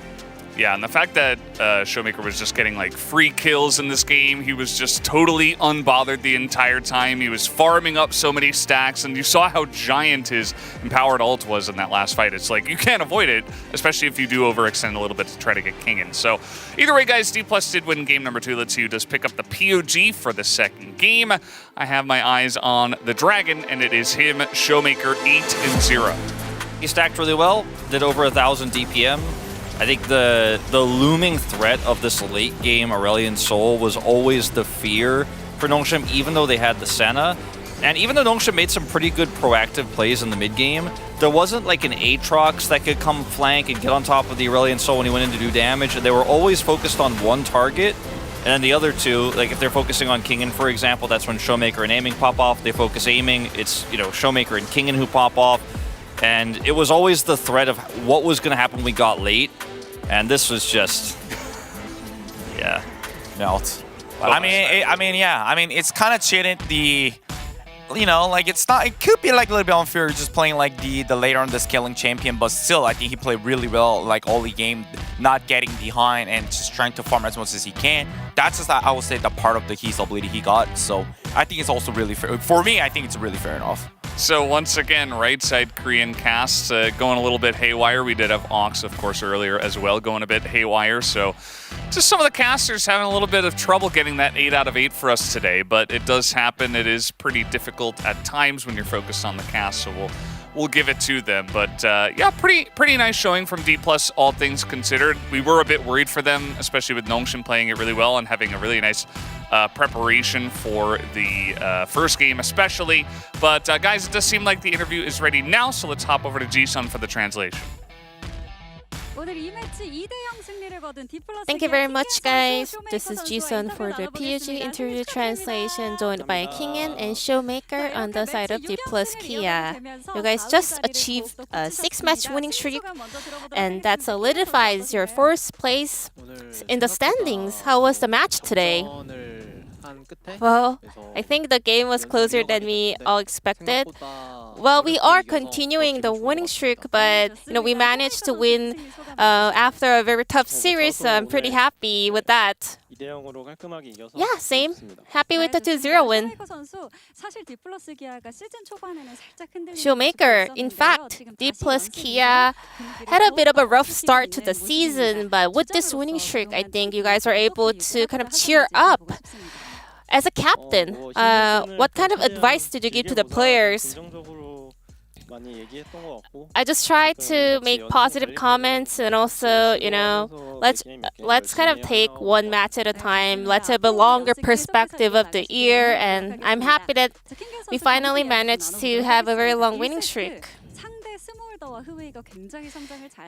And Kingen, the first game, Smolder and Hui on the opponent's side was scaling so well. How did you manage to turn the game around? Well, we still thought that we had better kind of chances in the later game, so we just wanted to make sure that we are not giving up. But the comp itself was really difficult to execute. I'm pretty sure you guys all heard it in the player comms at the end of the game, us saying, let's just ban Smolder, because it was really difficult to actually, deal with the Smolder on the opponent's side. So we just decided to remove that from the next game. And Kingen, you were on Aatrox in the first game. As far as I know, Aatrox versus Renekton matchup, it all comes down to the skill level. So how are you able to win out the laning phase facing up against the buffed Renekton? Well, Aatrox and Renekton matchup, well, the Renekton recent buffs doesn't really impact the laning phase up against Aatrox, and I have mentioned this multiple times already that I'm really confident in that matchup. So I was feeling pretty good having to play up against Renekton in the lane. And then there was a moment where you were able to get a 1v2 double kill on the bottom lane early on. After I TP'd to the bottom lane, because my bottom duo did a fantastic job to kind of absorb all the pressure, my TP kind of lost its value, to be honest. So I just wanted to make the best value out of the TP to the bottom lane, or it's gonna be like, because I just didn't want to admit that my teleport decision was poor. So I just went in with my confidence and I got kind of lucky as well. And then I kind of, pulled it off somehow. And Kingen, of course, the skin owner, was able to pull off some fantastic plays in the first game. Why do you think Aatrox is still on the top of the tier list? I think it's a very well-balanced champion. Laning phase is decent. It can be, he can play back and forth, and also he can do a lot of work in team fights, so that's mainly why a lot of people prefers Aatrox pick. In game 2, Showmaker, you played Asol, and you are the first player to play Asol in the current patch. What kind of strength does Asol have into Ahri? Not much, to be honest. So actually got nerfed in 14.4, but this is the Ear of Dragon, and also I'm also born in Ear of Dragon, so I just wanted to get the dragon energy, from the sky in order to secure the win. And then you played the porcelain skin for Asol. It was really pretty. Yeah, I recently purchased it and it was so pretty. I was obsessed with it, so make sure to buy them. So speaking of Ear of Dragon, are we gonna see more Asol games this year from Showmaker? Yeah, obviously, me, born in the year of Dragon in 2000, so many Asol games are coming up. Well, Asol is not a champion that holds a strong priority early on in the laning phase. How are you able to kind of play out the laning phase so well? Well, Asol is one of my favorite picks from long time ago, so I pretty much have a very high proficiency and mastery in that champion, so I was able to pull off those plays. With this win, D+ is continuing the win streak. Let us know about your goal for the rest of the season and also resolution. I think what matters the most right now is how we're going to perform at playoffs. And also, in the longer perspective, I really wish we can win an LCK title as well. So I will look forward to your continuous support. Same, I hope we can get as much experience as possible throughout the regular split in order to come back stronger at playoffs. And this will be the end of the interview from King and Showmaker, and back to the space. Thank you. Thank you, Ji-sun, as always, for that awesome translation. Was so happy to hear about Showmaker using the Dragon's power of the sky to win that game, too. Let's look at the standings now with D+ at 8 wins. Hold on. What about Kingen saying that Aatrox is a well-balanced champ?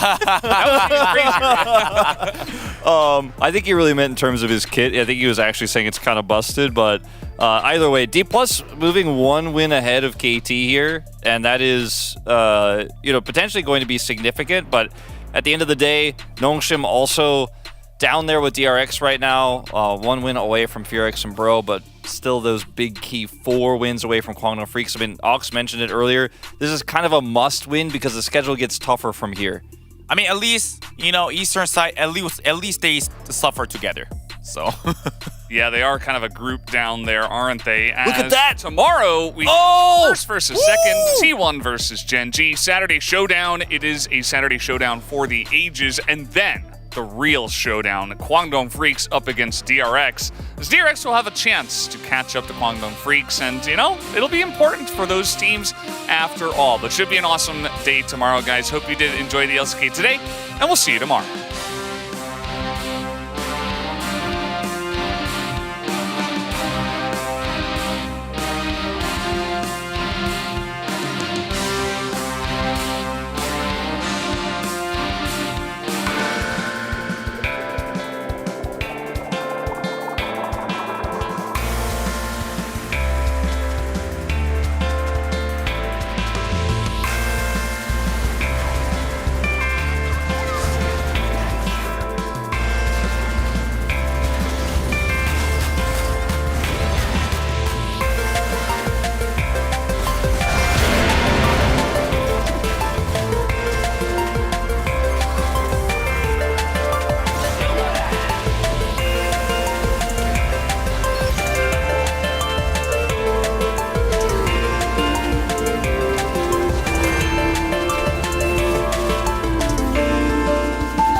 토비 선수도 강해진 모습으로 돌아왔는데 굉장히 기대되는 매치가 될 것 같습니다. 아무래도 양쪽 뮤의 폼이 엄청난 것 같습니다. 저는 젠지전에서 탑 매치업도 하나의 관전 포인트가 될 것 같습니다.